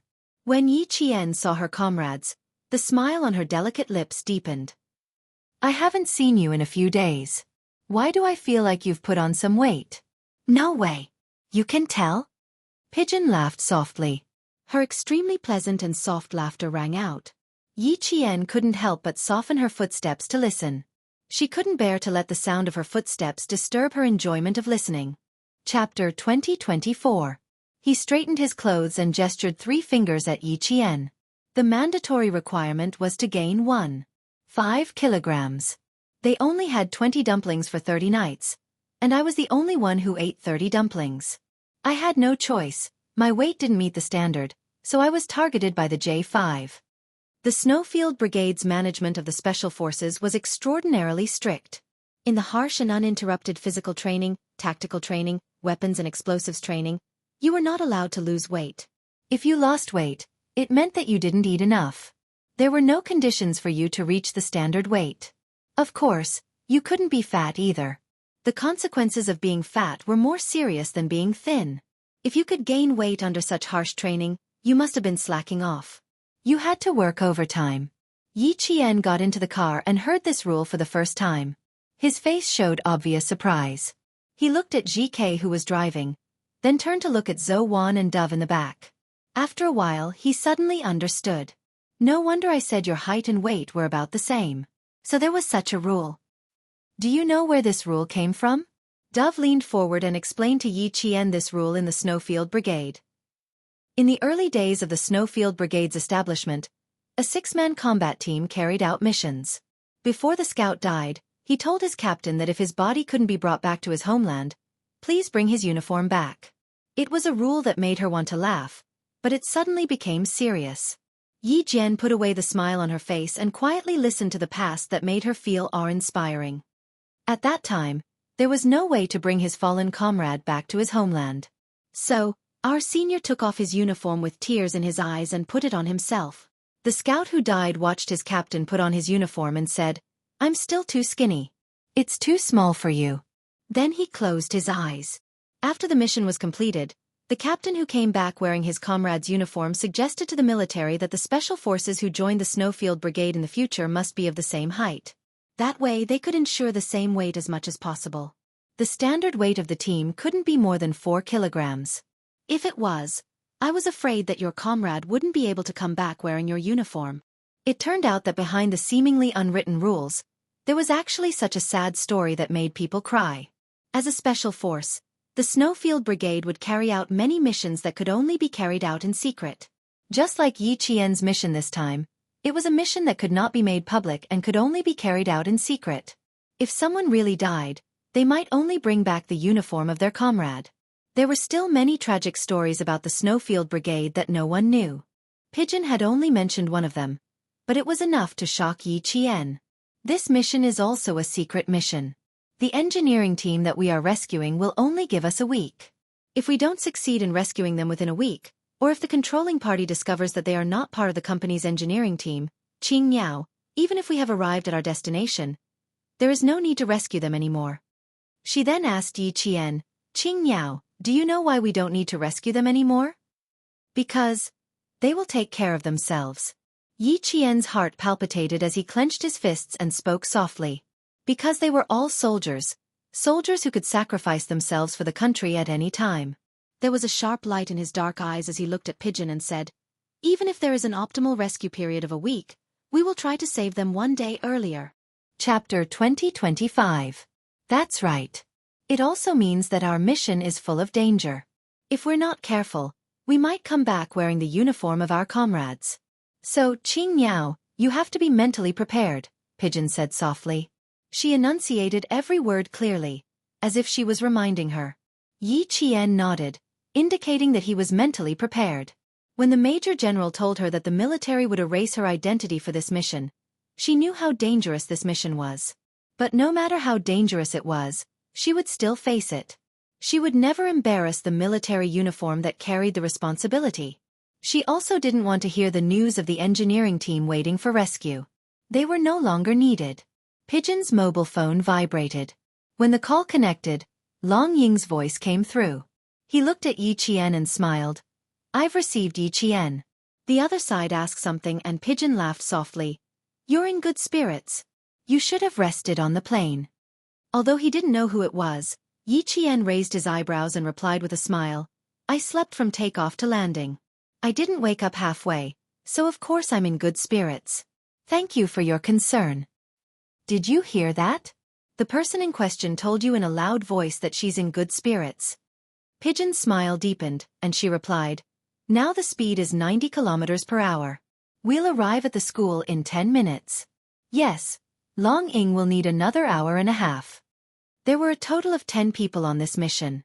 Long Ying was from Ninghai Province. He immediately set off from home when he received the mission. Ninghai Province was further from Ninghai Province than Ninghai Province, so he was the last to arrive. The temporary meeting place was a hotel near Jianghu Civil Aviation University. After Long Ying arrived, they would take a cargo ship from Jianghu port. They would need to transfer to another plane to reach their destination. Yi Qian knew all the Snowfield Brigade members waiting in the hotel. They were all comrades who had participated in the training with the Storm Commandos. They only said, "Happy New Year," and sat down to discuss. The satellite signal was received here, and our engineering team should be working here. It's on an island 400 kilometers away from the work site to the signal. 2 hours before they were controlled, they were still in regular contact with the country. 2 hours later, they were 400 kilometers away. The military suspects that our engineering team left the site by helicopter after the hijacking. The one who spoke was Pigeon. He was the leader of the operation team. The helicopters that can appear at my engineering team's worksite have all been approved by the government. That is to say, it is very likely that our engineering team boarded the plane normally. After arriving at the destination, they found that something was wrong, so they immediately contacted the government. Now that the human body temperature sensor signal is flashing for the time being, we believe that our engineering team has not been detected by the controller. There are 2 possibilities. First, they don't know about the situation. Second, they know but don't dare to contact us. The local enterprises have been doing business with our enterprises for 7 years, so the possibility of the former is higher. They still don't know the situation and think that our engineering team is completing the surveying work as usual. Young Sparrow Hawk looked at the battle map, then looked at the information of the companies in the country and said, "If the local companies still don't know about it, then it's actually good news for us. It means that the identity of our engineering team hasn't been exposed. Now that the human body temperature signal is still there, the personal safety of our engineering team is still safe." Chapter 2026. In the room where the curtains were closed, only Pigeon's soft chirping could be heard. It was no longer as soft and gentle as usual. Instead, it was filled with coldness. That's right, but if the human body temperature signal disappears, it means that our engineering team is in danger. He tapped lightly on his notebook with a pencil. According to the military's arrangement, we need to take a 48-hour cargo ship and then transfer to a plane to the destination country. Since the satellite signal is coming from the island, we need to sneak onto a sightseeing cruise ship and jump into the sea when we are about 34 nautical miles away from the island. It's been 6.5 hours since our engineering team was robbed. Brothers, we need to be fast when we're going ashore with heavy loads. We need to complete the infiltration and rescue within 4 days. Instead of taking a plane to the destination country, they took a cargo ship to sneak in. Then, they used a fake identity to enter the destination country. This was all for the sake of concealing their identities and the difference in time. Next was the assignment of the combat mission. Even though Chongying had not arrived yet, he had been assigned a mission that would be given to him when he arrived. Without using a pen or paper, Pigeon, whose fingers were soaked in water, placed the assignment on the dark coffee table in the hotel according to the satellite map of the island. The standard operation team consisted of 6 people in a team. There were 2 snipers, 1 explosives expert, 1 firepower support, and 2 assaulters. This mission was a covert rescue mission, so there were 2 rescuers, 1 firepower support, and 1 assaulter. The mission of the team of 10 was clear. For this mission, Pigeon arranged for Yi Qian to be the first assaulter. You have a petite physique and are good at stealth combat. You are very suitable for infiltration on the island. Bai He will be the second assaulter and will be in the same team as you. Bai He and Yi Qian had worked together before, so it was best for them to be in the same team.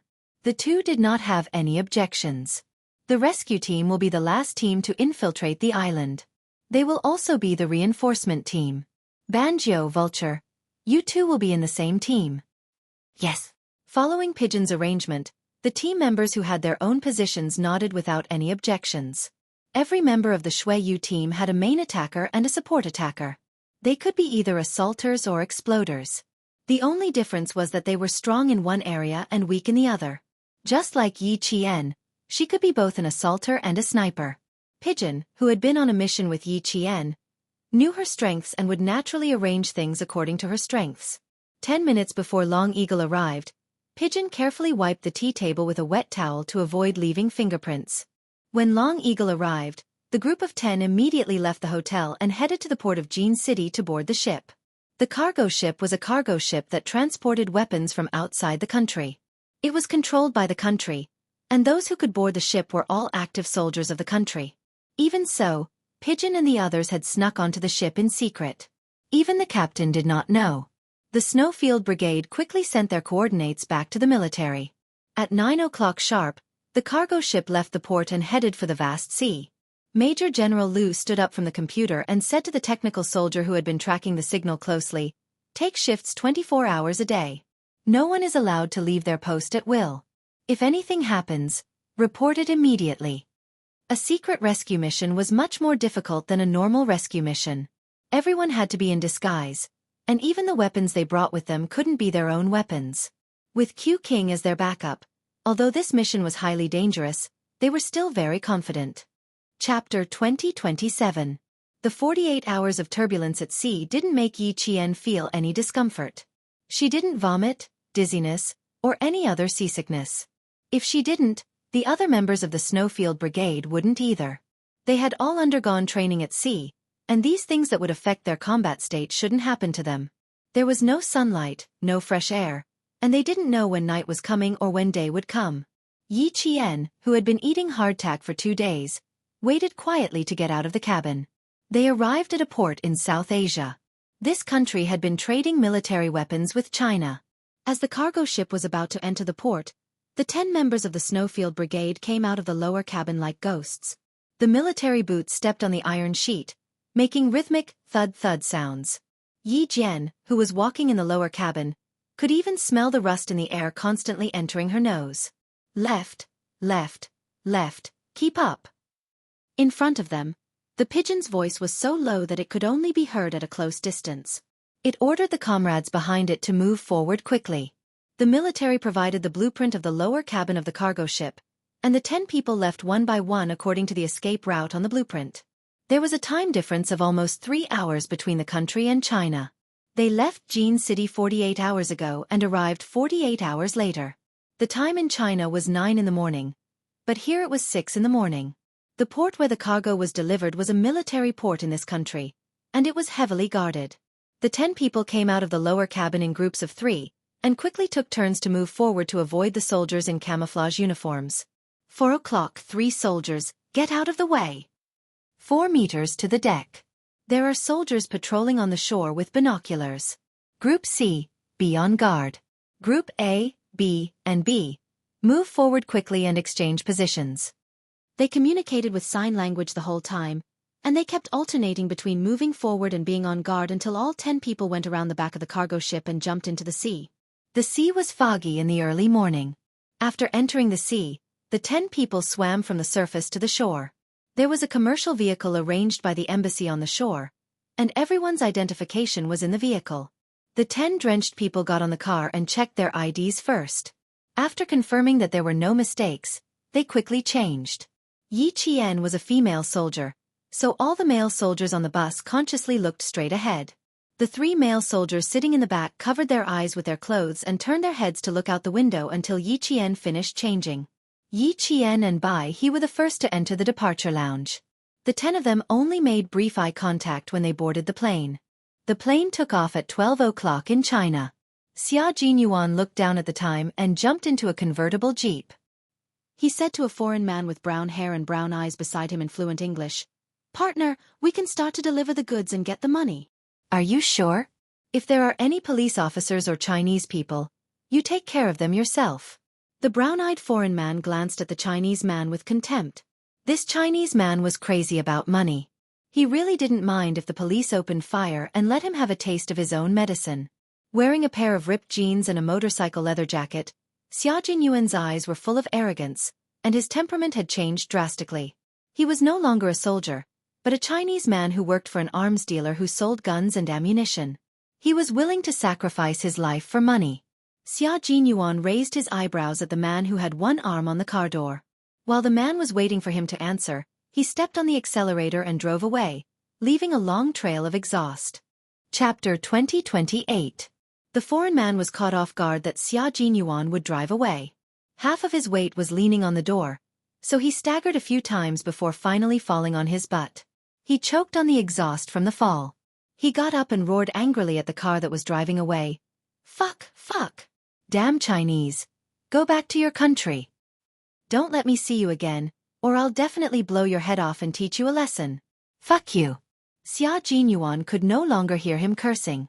Of course, if he had heard him, he wouldn't have minded punching him. After all, he fought his way in with his fists. He also wouldn't have minded taking out a pistol from his trouser pocket and stuffing the muzzle into the foreign man's mouth to shut him up.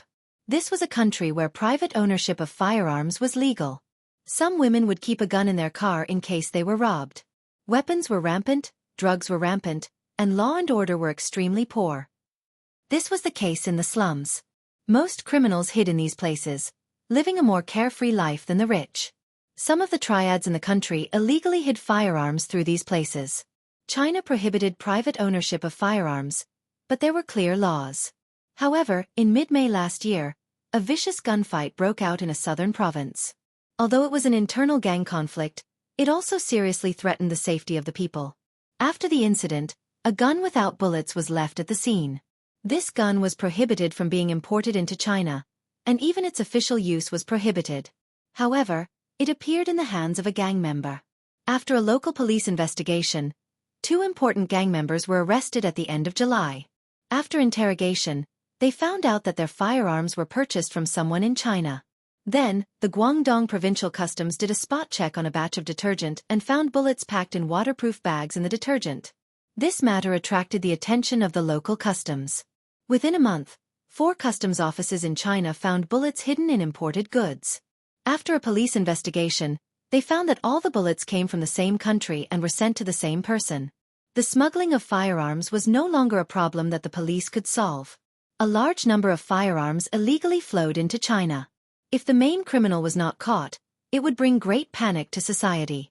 Xia Jinyuan and his team only had one mission: to find the person who dared to directly trade with foreign firearms dealers. There were 6 people from the Snowfield Brigade on this mission. As usual, Xia Jinyuan led the team. He infiltrated the firearms dealers, while K7, Z7, and the other 4 were external help. Xia Jinyuan whistled as he ditched the foreign man and drove the car onto the street. When he passed by a convenience store, he turned off the engine and went in to buy a pack of cigarettes. When he came out, he seemed to have thrown the package and receipt into the trash can. Then, like a delinquent, he drove away in a jeep that had not been washed for a long time. K7, prepare your weapons. Our brothers will be here soon. K7, who picked up the note, glanced at it and burned it with a lighter. After that, it was time for them to work. They were going to rob a batch of smuggled firearms and bring them back to China for their brothers to carry out the mission. Brothers were indeed brothers. They were really fated to meet in the same country, even though they were on different missions. Xia Jinyuan and the others knew that Yi Jian would come, but Yi Jian and the others didn't know that their comrades were also here. The 3-hour flight to the destination, the weapons and equipment, and boarding the sightseeing boat, the whole process went very smoothly. It was so smooth that it was unbelievable. Chapter 2029. He pulled open the bag containing the golf equipment, and the first item shocked all 10 of them. Oh my god, a FAMAS topless rifle. Feeling equipment. We need to land on the island at night. The FAMAS rifle is equipped with aiming equipment and night vision equipment to improve combat stability. Pigeon took out the topless rifle and put it away. He then took out another piece of equipment from the golf bag and waved it at his comrades who were starting to equip the topless rifle. Another good item, a bone conduction microphone, a piece of equipment for the U.S. Special Forces. The bone conduction microphone was currently the most advanced type of radio communication. Unlike the laryngeal vibrating headset, it consisted of an ear, a bone conduction microphone, and a bone conduction loudspeaker. It was a type of wireless communication that could be completed by moving a PTT switch. When fighting inside city blocks and buildings, under the interference of loud gunfire and noise, it was often difficult for combat personnel to clearly hear what their comrades were saying. However, there was always a situation where one couldn't clearly hear what their comrades were saying through the earpiece. It was a type of microphone that could vibrate through the skull and transmit sound to the headset. Even the comrades who were at the edge of gunfire could hear clearly what was being said. To be able to obtain equipment only available to the special forces in a foreign country. The 10 comrades of the Snowfield Brigade looked at each other. This was a little difficult to explain. How did the military get their hands on such advanced equipment? The electronic equipment included GPS, bone conduction microphone, tactical vests, a topless rifle, and 4 magazines of ammunition per person. In addition to the rifle's original magazine, there were a total of 125 rounds of ammunition. Daggers, climbing ropes, military boots, helmets, bulletproof vests, knee guards. After checking everything one by one, the 10 of them were no longer surprised. They were all high-quality goods, and they were all Western goods. All traces of Chinese origin had been wiped clean. Pigeon turned on the only portable military computer he had brought with him. His calloused fingers quickly tapped on the keyboard. When he saw the flashing red dot, Pigeon let out a sigh of relief. It's still on the island. It hasn't moved. Other than not being able to turn on the computer for 3 hours on the plane, Pigeon would pay close attention every 2 hours to see if the satellite signal had moved or disappeared. Fortunately, the signal was still there. The closest distance between the sightseeing boat and the island was 34 nautical miles, which was 62,000 meters away from the destination. If they really wanted to swim there, it would take a few days and nights. At that time, when the Pigeon said that it would swim over, Yi Qian only took it as a joke and did not take it seriously. For a distance of 65,000 meters, of course they would choose to take a speedboat. There were speedboats available to rent on the island for the night. Of course they would not rent them. They would choose to temporarily use them. To put it bluntly, they were secretly using them. Night gradually fell, and the sound of the sea lapping against the shore seemed to be louder than during the day. Someone stood up in the dark basement and seemed to be very irritated. After walking for about 5 minutes, the person changed to another seat and sat down. There were a total of 12 people in the engineering team, but there were only 10 people in the basement. 2 engineers had been taken away during the day and had not returned yet. The 10 people who were left in the basement for several days and nights were all dispirited and listless. They sat with their backs against the cold wall, not knowing when the sky would turn dark and when the sun would rise. At 9 o'clock in the evening, the sound of footsteps came from outside the iron gate, followed by the sound of the lock being unlocked. The 10 people who had closed their eyes were shocked and opened their eyes. 2 dazzling lights suddenly swept through the open iron gate, so bright that they couldn't help but close their eyes and raise their hands to block the strong light. Chapter 2030. Throw them in, someone said in the local language in a low voice. Then they heard 2 plop sounds. When they opened their eyes, they only saw a few figures leaving. The smell of blood wafted over. Everyone in the dock was shocked and quickly groped around. Engineer Fong. Engineer Jiang. they shouted in a low and hurried voice. Then they heard 2 weak replies. Before the 10 people could surround them, the sound of distant footsteps came again. When they touched the bodies of the 2 engineers, the iron door opened again. A few figures rushed in fiercely from the strong light. "Little Ding, hide in the back." Someone anxiously shouted and squeezed himself to the front. The figures that came in did not say anything. They pointed at the 2 people closest to them and shouted in the local language fiercely, You, stand up!" Before the 2 engineers could stand up, 4 figures rushed over and forcibly dragged the 2 engineers away. Bang! The iron door closed again, and the basement returned to peace. However, everyone's heart was covered in a haze. If their identities were discovered, it was impossible for them to just take them away. If their identities were not discovered, why did they kidnap the engineers? Some people took care of the colleagues who tortured them, while others held the hand of a young man with glasses and gently wrote the words, "Persevere until the end" on his palm. The 2 of them were dragged out and tortured. In a few days, everyone would suffer a round of torture. They had already sent back the satellite signal that they had been hijacked. With the country's military capabilities, they would quickly come to rescue them. Under the premise that their identities were not exposed, they just had to endure it until the end of the day. As engineers, they always believed that their country would come to rescue them. Engineer Fong, who was lying on the ground and could not move, wrote on the palm of his comrade with trembling hands, "Initiating data destruction." All the data was on the computer they carried with them. Among them, there was a very important document related to the military that had not been sent back to the country in time because it still needed to be perfected. This document was very important. If it could not be sent back in time, it was better to destroy it directly. In a situation where they could not confirm whether they were being watched, all the important words were communicated by hand. They did not know what they would face next. The people who kidnapped them were all equipped with guns. For safety, they had no choice but to wait. The sea breeze blew across the surface of the sea, blowing away the last trace of heat from the day. The sea was a little cold. Although it was winter in China, this place was full of sunshine, beaches, and bikinis. The Snowfield Brigade members who had reached the island quickly advanced through the Phelan device. Yi Qian's voice came from the bone conduction microphone. 2 directions, east and south. 2 sentry posts. 4 targets. Got it. Weaving Sparrow and I will take care of Dongxiang. Zhou Wan's voice was low. Amidst the dense foliage, Yi Qian and Bai He launched a pincer attack from the left and right. They were so silent that not even the sound of leaves rustling could be heard. They quickly closed in on their target and used a one-hit kill method to complete their sneak attack from behind by breaking their necks. Yi Qian was also good at fighting at night. He didn't give the other side a chance to struggle and finished off the target at the same time as Bai He. Clear. Clear. The sentry posts in the east and south were cleared, and the other 6 quickly moved forward with guns in hand.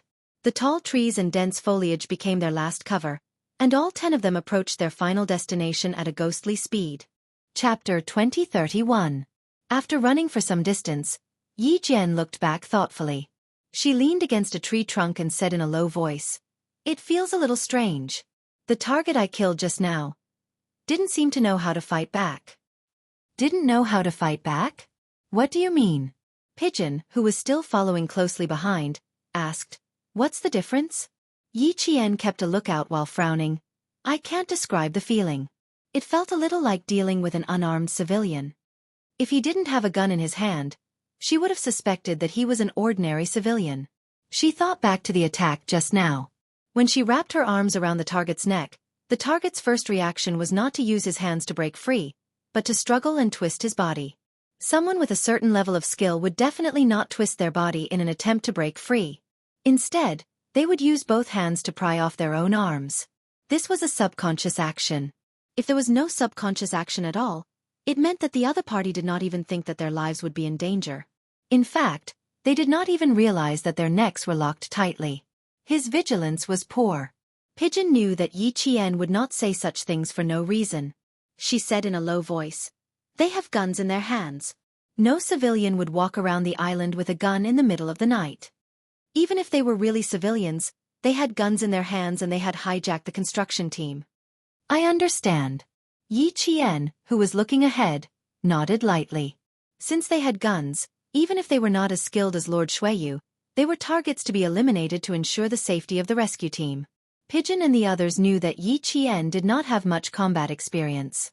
Chang Ying reminded her, "Qing Miao, don't underestimate people who look ordinary. Sometimes their lethality is no less than that of a soldier." In those war-torn countries, the women, children, and the elderly in suicide bombings were all ordinary civilians. But when was the danger and destruction they carried not frightening?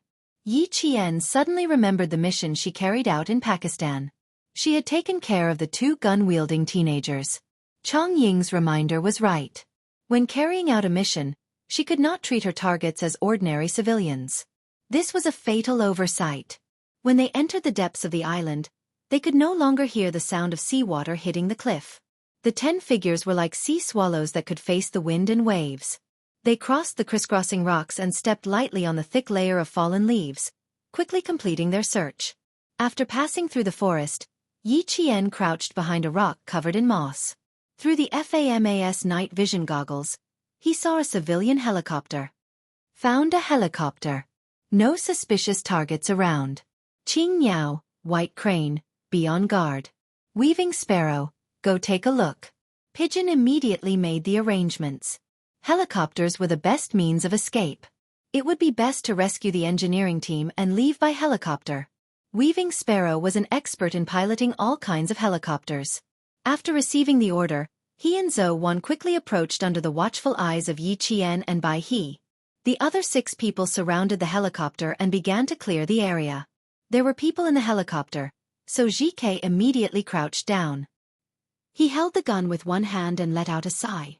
He raised his other hand and pressed it down, indicating for Zhou Wan to crouch down as well. Yi Qian, who was in charge of the other side of the helicopter, also saw that there were people in the cockpit. He said to Bai He, who was guarding the tail of the helicopter, "There are people. It's not easy to deal with them." The helicopter's cabin door was not like a car door that could be opened by simply reaching inside. The inside of the door was locked by the pilot. Without unlocking the door, it could not be opened. Chapter 2032. Capture them alive. Pigeon's soft but clear voice came through the earpiece. "Interrogate them properly." "Roger that." Weaving Sparrow, who already had an idea, replied in a low voice. She waved for Zhou Wan behind her to come over. After a few gestures, Zhou Wan understood and nodded lightly. She slowly crouched down below the cabin door. Since they couldn't force their way in, they had to force the people inside to open the door themselves.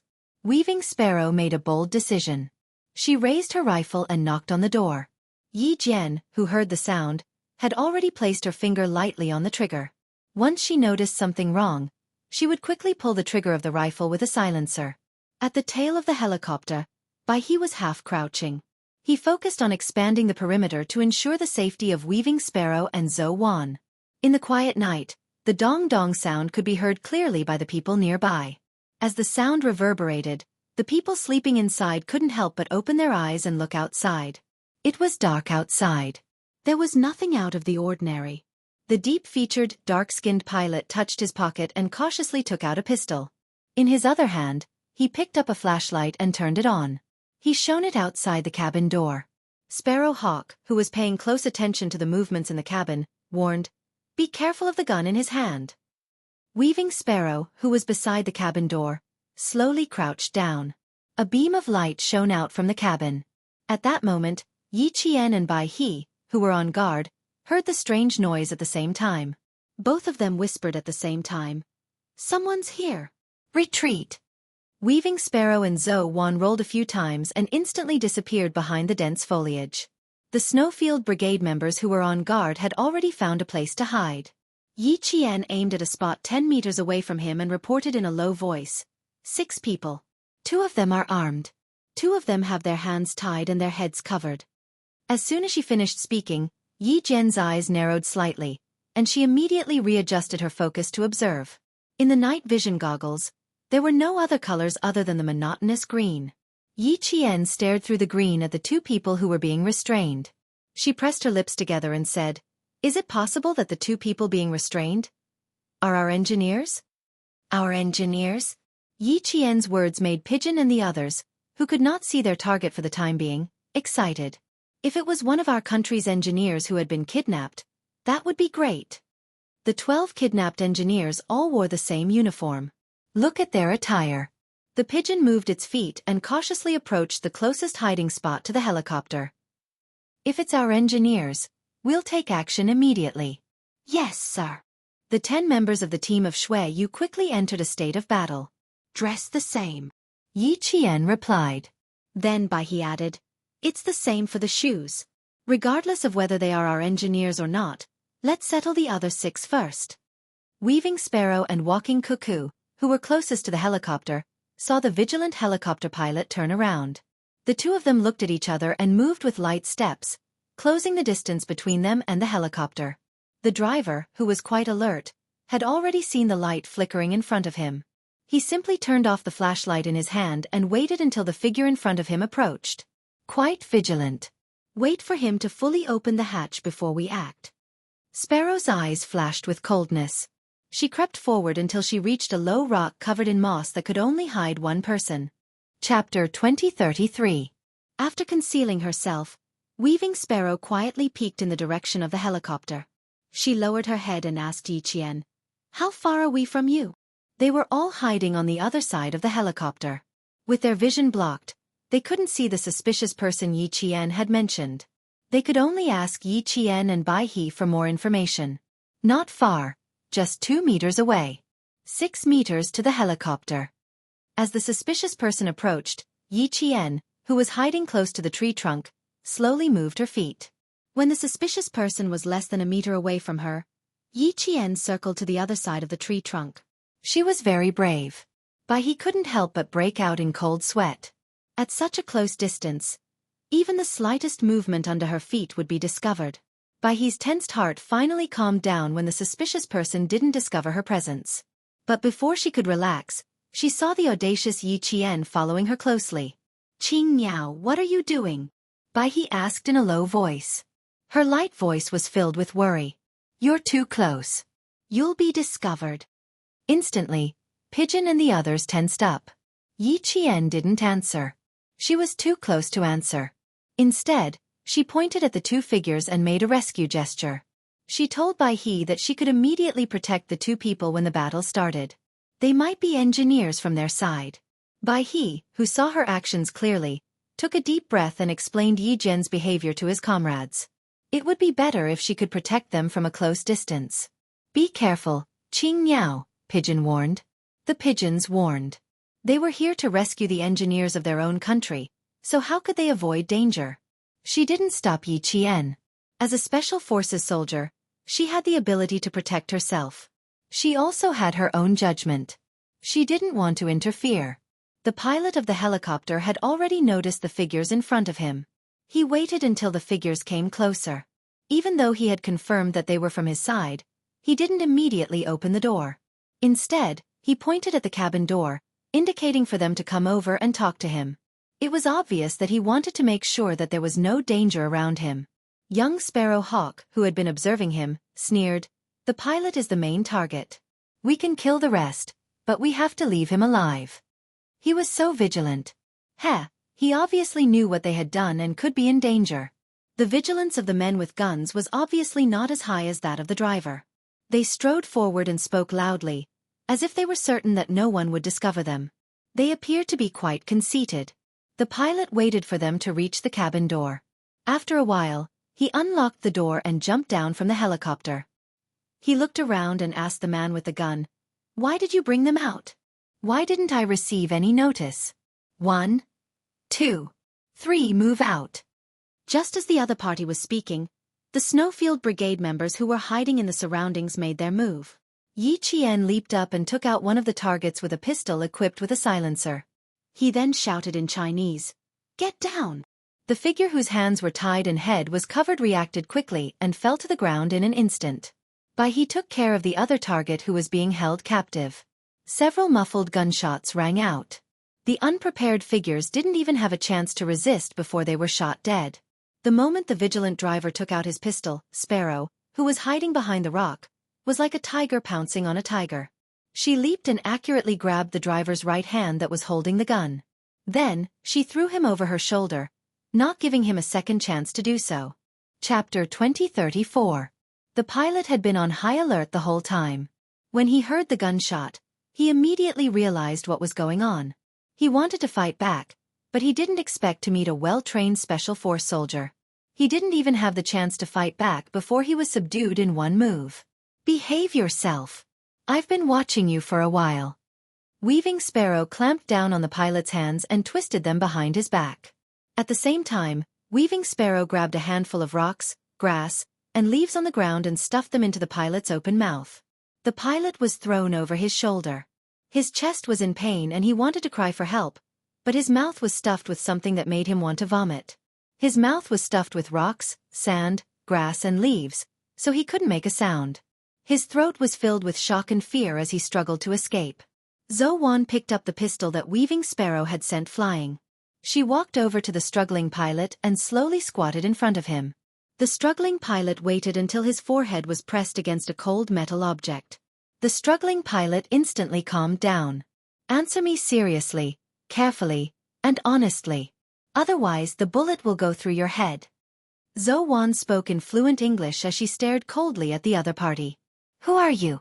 Why are you kidnapping an engineering team from a Chinese company? Answer me honestly. Otherwise, the bullet will explode your head and your brains will splatter everywhere. As she spoke, the cold muzzle pressed hard against the pilot's forehead. Cooperate and you'll have a chance to live. Do you understand? The cold muzzle and the frightening threat made the pilot's pupils constrict. He couldn't believe that someone had touched the island. I can give you water to clean up the thing in your mouth. Remember, if you dare to open your mouth, the bullet will really go into your head. Just like this. Zhou Wan suddenly moved the rifle away from the pilot's forehead and pointed it at the ground with a bang. The bullet brushed past the pilot's ear. The scorching heat generated by the huge impact swept across the pilot's ear. Mud and sparks flew, and the smell of gunpowder could be smelled. This move was direct and ruthless enough to make the uncooperative pilot tremble in fear. If you don't cooperate, the bullet will teach you the consequences of resistance. However, the engineer didn't give the pilot a chance to speak. He hurriedly said, Engineer Fong and Engineer Jiang have been tortured. We don't know if they're dead or alive. We need to save them as soon as possible. We can't delay any longer. Save them first. In other words, there was no time to interrogate him. Of course it was more important to save the pilot. Yi Qian relayed the engineer's words to everyone. Pigeon immediately said, Get rid of the pilot. The pilot, who was still trying to play innocent, was mumbling something along the lines of, I don't know anything, when the vermilion bird coldly interrupted him. Don't swear in the name of God. I'll send you to him right now. Twisting the neck and dealing with it without seeing any blood. The dead pilot's foreign face was still filled with deep fear, as if he didn't believe anything, but he had indeed been sent to meet God. Long Hawk and Sparrow Hawk picked up the 4M4S and handed them to Pigeon. Semi-automatic carbine, used by the American Special Forces. They still have Special Forces guns in their hands, so their firepower is quite high. The M4 had a terrifying shooting range and lethality. Its strap was also designed to connect the weapon to one side. This way, the person carrying the gun could be ready to shoot at any time while patrolling. Chapter 2035. The few sentries that they had taken care of earlier were all armed with normal rifles which were far inferior to the M4. Pigeon took the gun and asked the engineer beside her, Have you played with an M4 before? Do you want to take one for self-defense? Pigeon could not be blamed for asking such a question. Engineers were different from soldiers in the field forces. Although they had shot targets before, they specialized in engineering. It was normal that they had not played with an M4 before. We have to take it even if we haven't. The principle is the same. Although we don't know how to use it. One of the engineers took the M4 from Pigeon. Take it for self-defense first. We won't pull the trigger easily. If they did not know how to use it and still fired, it would be easy to accidentally injure their own people. However, it could still be used for self-defense. The other members of the Snowfield Brigade had already cleaned up the scene. Weaving Sparrow also came down from the helicopter and said that he was done. After the rescue was successful, he could immediately fly the helicopter and leave. He did not stay any longer and led the engineer towards the direction of the signal. The helicopter pilot was hired by the local government. Usually, if we need to do aerial surveys, he will fly the helicopter. We have worked together for half a year. This time, no one thought that something would go wrong until Xiao Ding realized that something was wrong and contacted the government. When we woke up, we were in a dark basement. As they walked, the engineer with the gun in his hand told the members of the Snowfield Brigade how they were kidnapped. Although they were engineers, as soldiers, they still acted like soldiers. Although they were not as agile as the special forces, they were much braver. From the conversation, they found out that they were on a small island. No wonder they could hear the sound of waves. They had thought that they were not far from the sea. Who would have thought that they were on an island? Yi Qian and Bai He were still in the vanguard. Some of the engineer's words were heard through Pigeon's earpiece. They found out that the engineer who was successfully rescued did not know why they were kidnapped. They also knew that their identities had not been discovered. Xiao Ding's arm is embedded with a thermal satellite. Once it is activated, as long as his body temperature is maintained, the signal will always be there. Can you still receive his signal? Worker Zhang and I have been brought out for at least 2 hours. They had been saved, but their colleagues and comrades had yet to be saved. Pigeon took out the infrared detector connected to the thermal satellite. The red signal band was faintly flashing. It's still there. They are fine. That's good, that's good. We have to save Engineer Feng and Engineer Jiang as soon as possible. The engineer saw the flashing signal band and let out a long sigh of relief. The detector didn't have any red signal fluctuations before. The signal band was only available on the military computers connected to our country's military satellites. Now that the detector had a red band, it meant that they were very close to their destination. Discovered a building. Based on visual inspection, it seems to be a container or a metal house. Yi Qian's low voice came through the bone conduction earpiece. Every word was extremely clear. There are 2 locations on the second level of containers, and 3 locations on the first level of containers. There are 3 targets with guns patrolling on top of each container. A total of 15 people. We can't rule out the possibility that there are other sentries around. I suggest that we surround the area and conduct a carpet search. We'll deal with the inside after we've dealt with the outside. Yi Qian gave his opinion as he observed the situation. Assassinate the outer and patrol targets. We don't know the firepower inside. It's safer to stay in the dark. There were still 10 people in the engineering team inside. Most importantly, there were 2 injured people whose life or death was unknown. Before they found them, they couldn't fight directly. Chapter 2036. The members of the Snowfield Brigade who used birds as their codenames were the best at sneak attacks. The night was dark and the wind was strong, so it was the best time to commit murder and arson. When Yi Qian mentioned sneaking up on them, it was the same as saying what all his comrades were thinking. After observing for a while, they saw a few people jump down from the containers.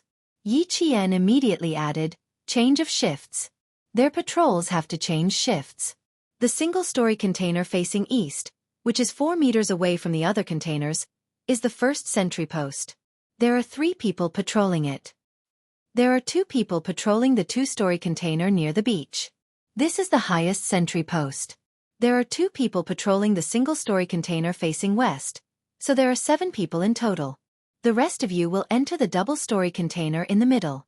Yi Qian, who was in charge of observing, explained in detail so that his comrades had an idea of what to do. Pigeon squatted down slightly and said to the 2 engineers, "Please hide outside.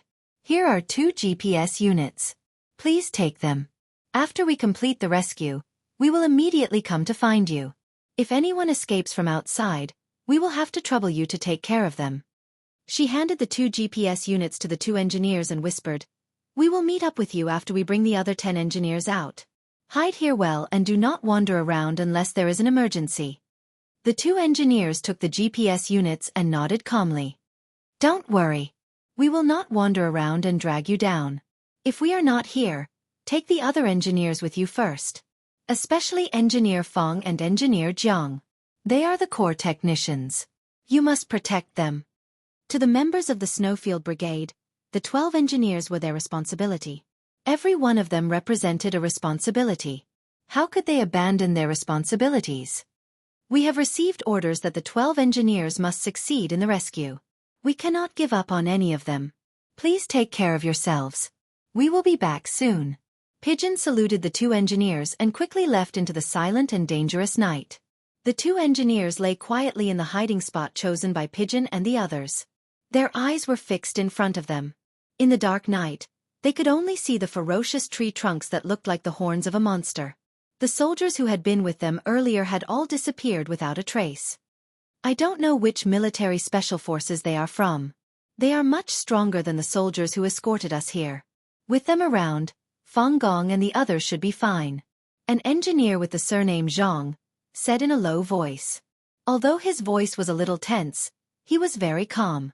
Another engineer said, as long as Engineer Fang and Engineer Jiang are still alive, they will definitely save everyone. The two of us should hide well and not cause trouble for them. Our own country's soldiers are still the most reliable. When I heard the female soldier yelling "Get down," I felt like I had eaten a tranquilizer and was instantly relieved.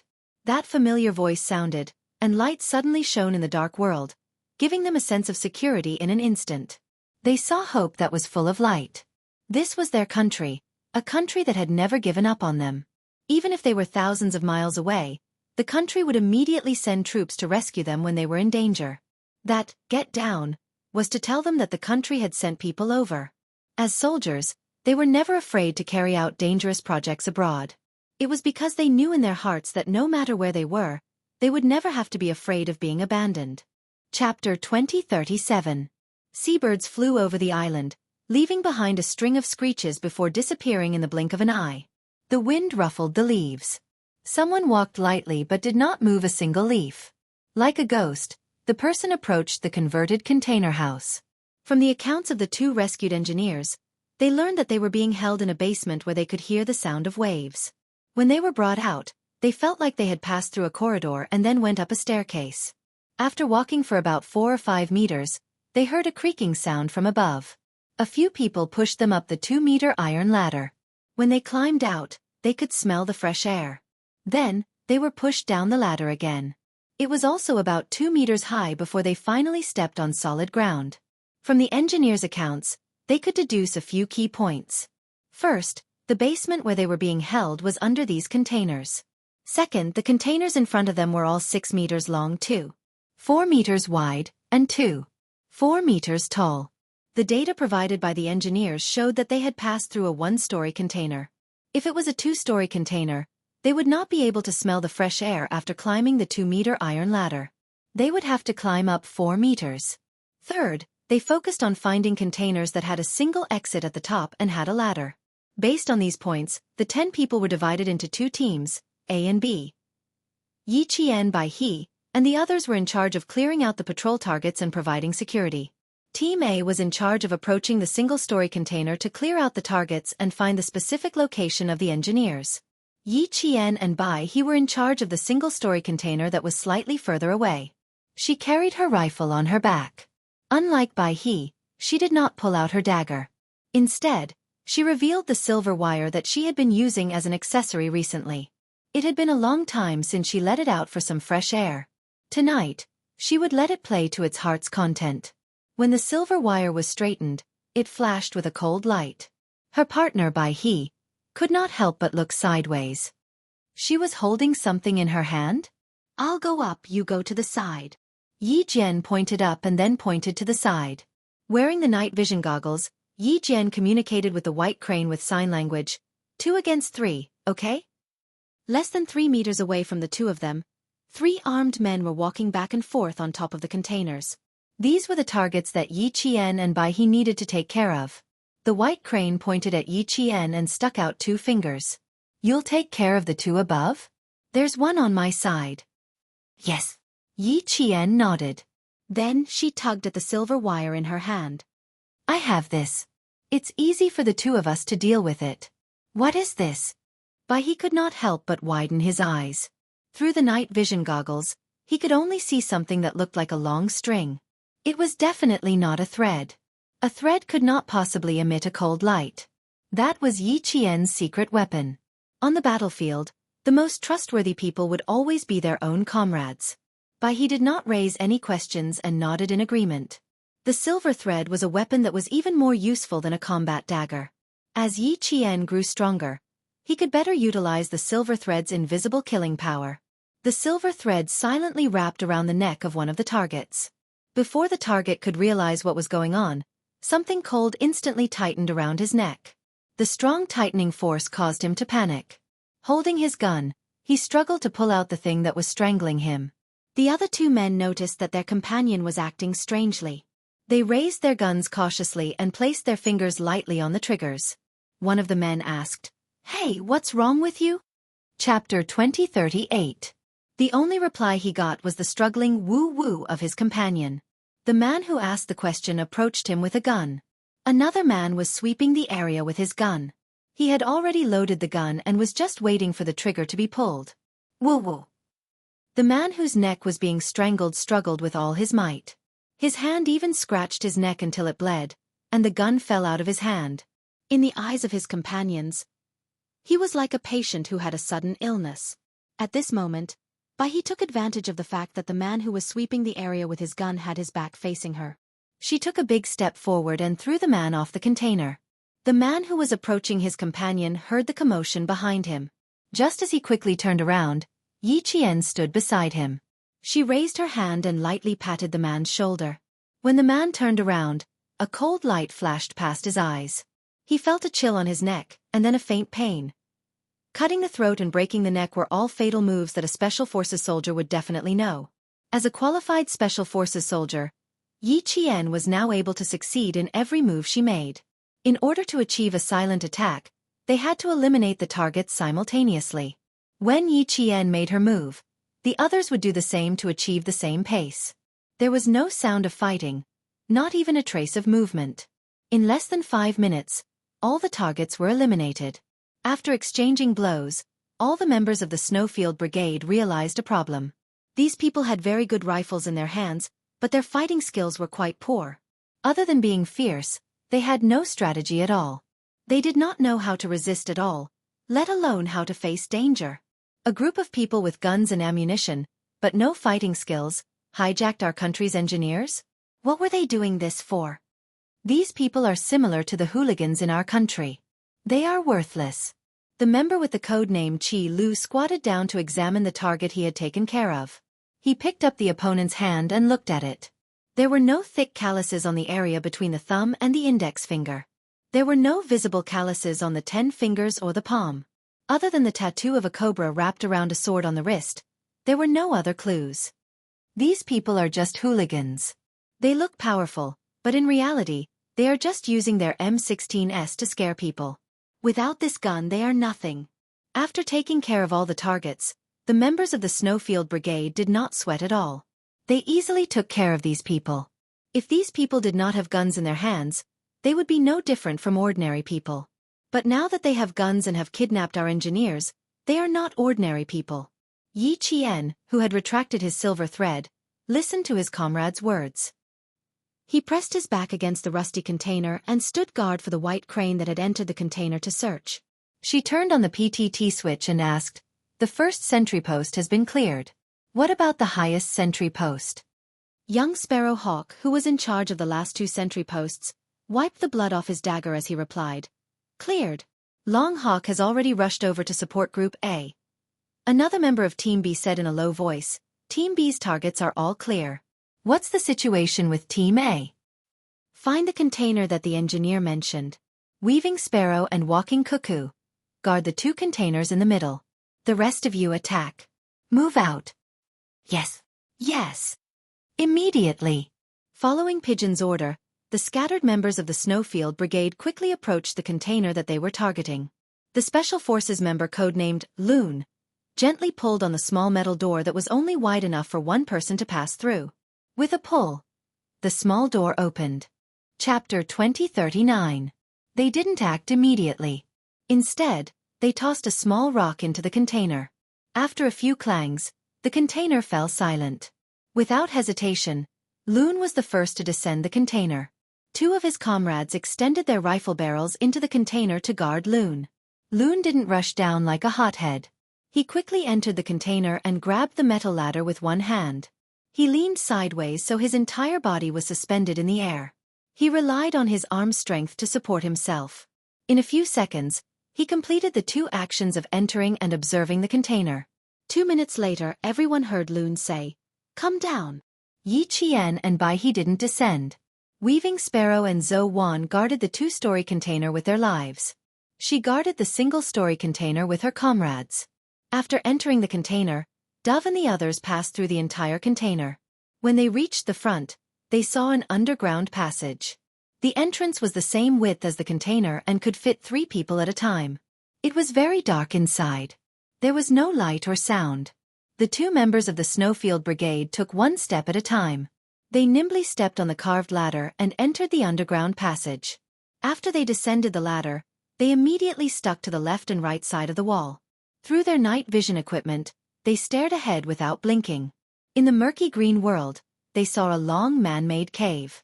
After confirming that there were no problems, they gently waved behind them. The other 4 comrades entered and took turns to advance. Outside, the sound of a helicopter hovering above the island could be heard. Yi Qian, Bai He, Weaving Sparrow, and Zhou Wan's expressions turned cold. Even though they hadn't seen the helicopter yet, they reacted quickly and immediately found a new hiding spot. The sound came from afar. It was obvious that the helicopter was coming in their direction. Duff! What's the situation inside? The situation outside has changed. A helicopter is coming. Yi Qian, who had hidden well, immediately contacted Dove, who had entered the underground passage.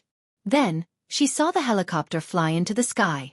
An extremely strong beam of light shone from the helicopter onto the top of the second-story container that Weaving Sparrow and the others had been guarding. Suddenly, someone came out of the second-story container and stood on top of it, waving at the strong beam of light. Yi Qian and the others looked from the helicopter to the person waving at them. At this moment, the 4 of them were thinking the same thing. That was why they said the same thing at the same time. This person is the next target to be dealt with. The person on the helicopter saw that someone had responded. He retracted the beam of light and flew forward. Weaving Sparrow and Zhou Wan didn't give the person a chance to look around. The helicopter retracted the beam of light and flew forward. 10 engineers. This news was like a punch to everyone's heart. In an instant, their hearts ached so much that even breathing was painful. Watching the helicopter slowly descend, Yi Jian closed her eyes gently and suppressed the pain in her heart. She said in a low voice, "Retreat immediately. Get." Suddenly, a dull thud came from the top of the 2 highest containers. Yi Jian, who had been guarding the surroundings, cut off the call. She needed to go support GK and Zhou Wan. Chapter 2040. The atmosphere suddenly became tense. Bai He entered the communication channel and quickly reported the situation outside. The incoming helicopter has alerted the people in the container. Someone has climbed out to help the people in the helicopter. Let's take care of these people first. We'll cover for them. You guys take the engineering team and leave. The situation on the battlefield was always changing. Once they found the engineering team, there was no need to stay. They had to leave immediately. Bai He didn't mention that the target Weaving Sparrow went to take care of was a tough nut to crack. It wasn't as easy as the previous targets. There were still a few targets who managed to dodge Weaving Sparrow's killer move. They even created a commotion on top of the container and alerted the people inside. Yi Qian saw this and immediately went to help. This time, it wasn't about punching and kicking. Yi Qian ran over and saw someone poking out with a gun. She didn't hesitate to take out her handgun. Bang! She shot the target in the head.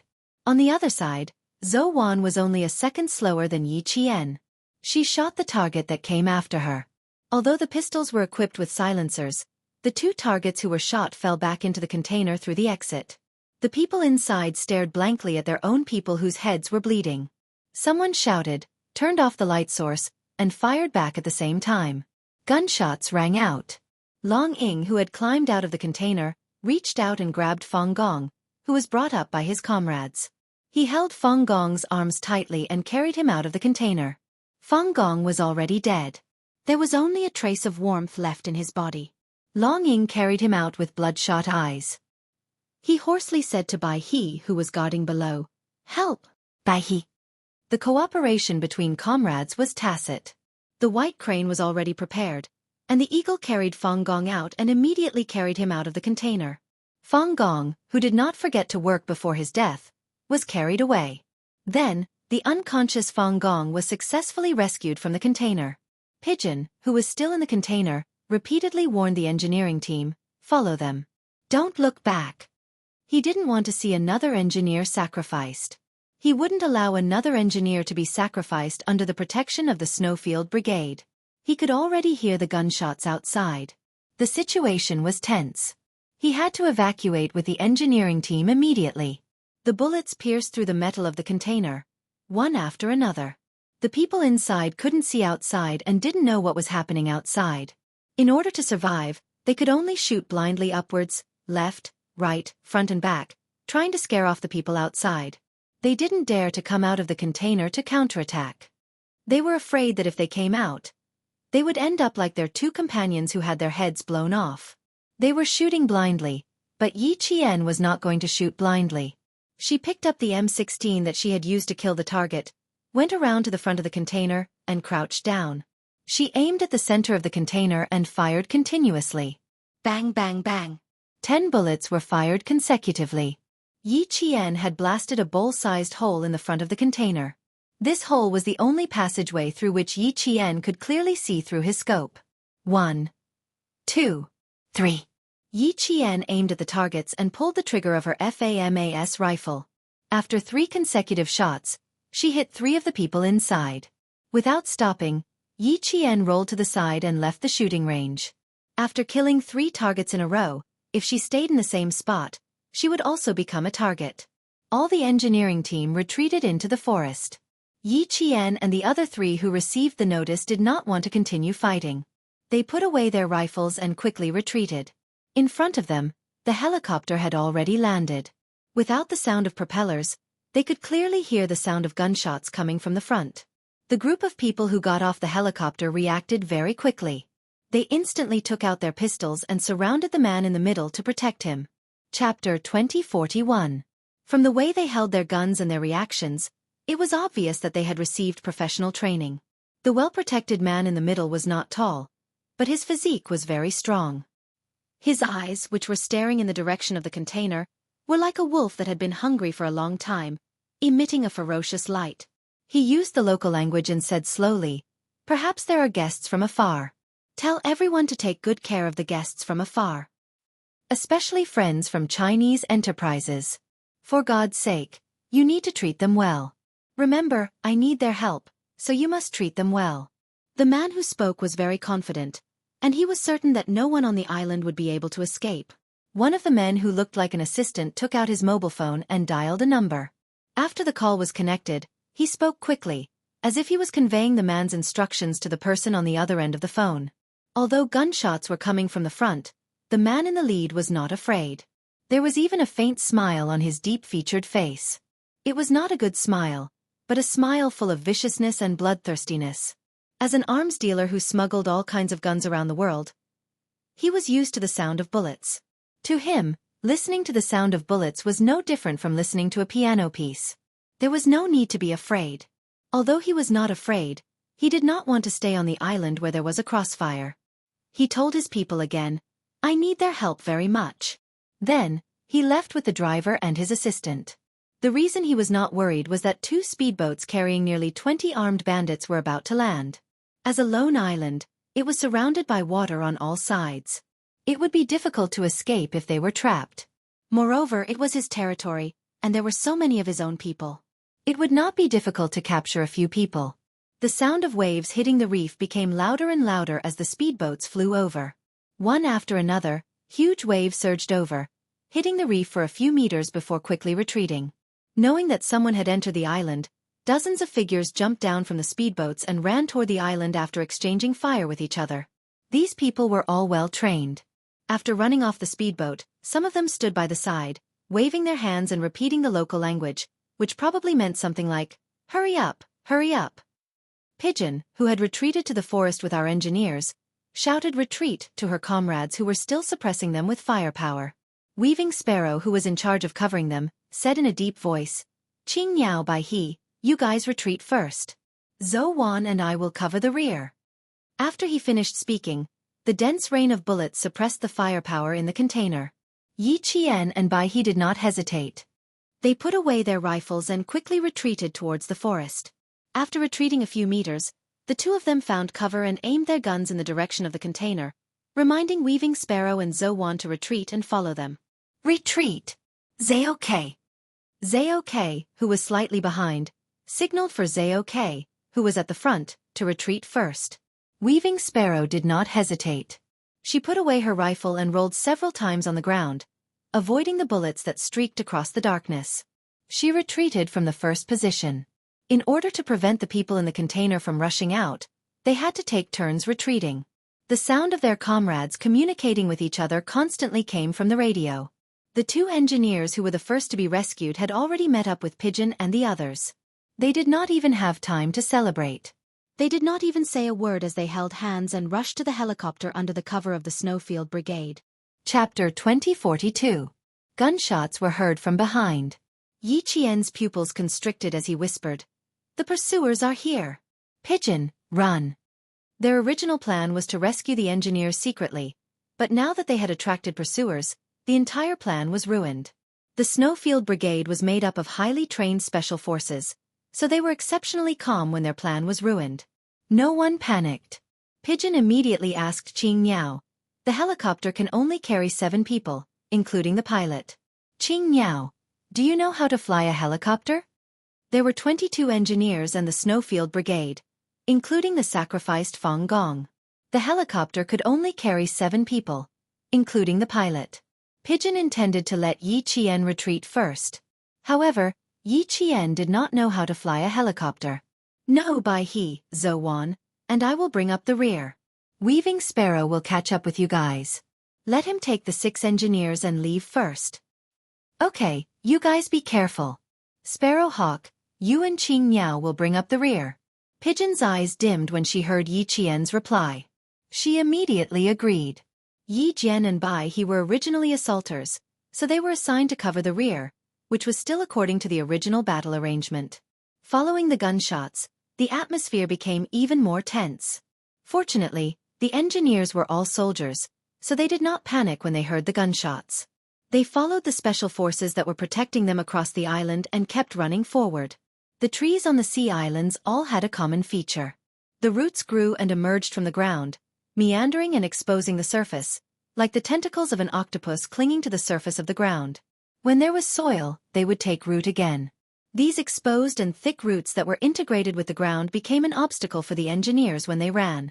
The Snowfield Brigade members could easily jump over these roots, but the engineers could not do so all the time. After a few people were tripped, the speed of the evacuation was greatly affected. With their speed affected, it was easy for the pursuers to catch up. Pigeon thought of the sacrificed Fang Gong and ordered, "Chongqing, you and Weaving Sparrow take turns to carry Fang Gong to the helicopter first. Take over the helicopter first, quick." The helicopter could only carry a total of 7 people, including the pilot.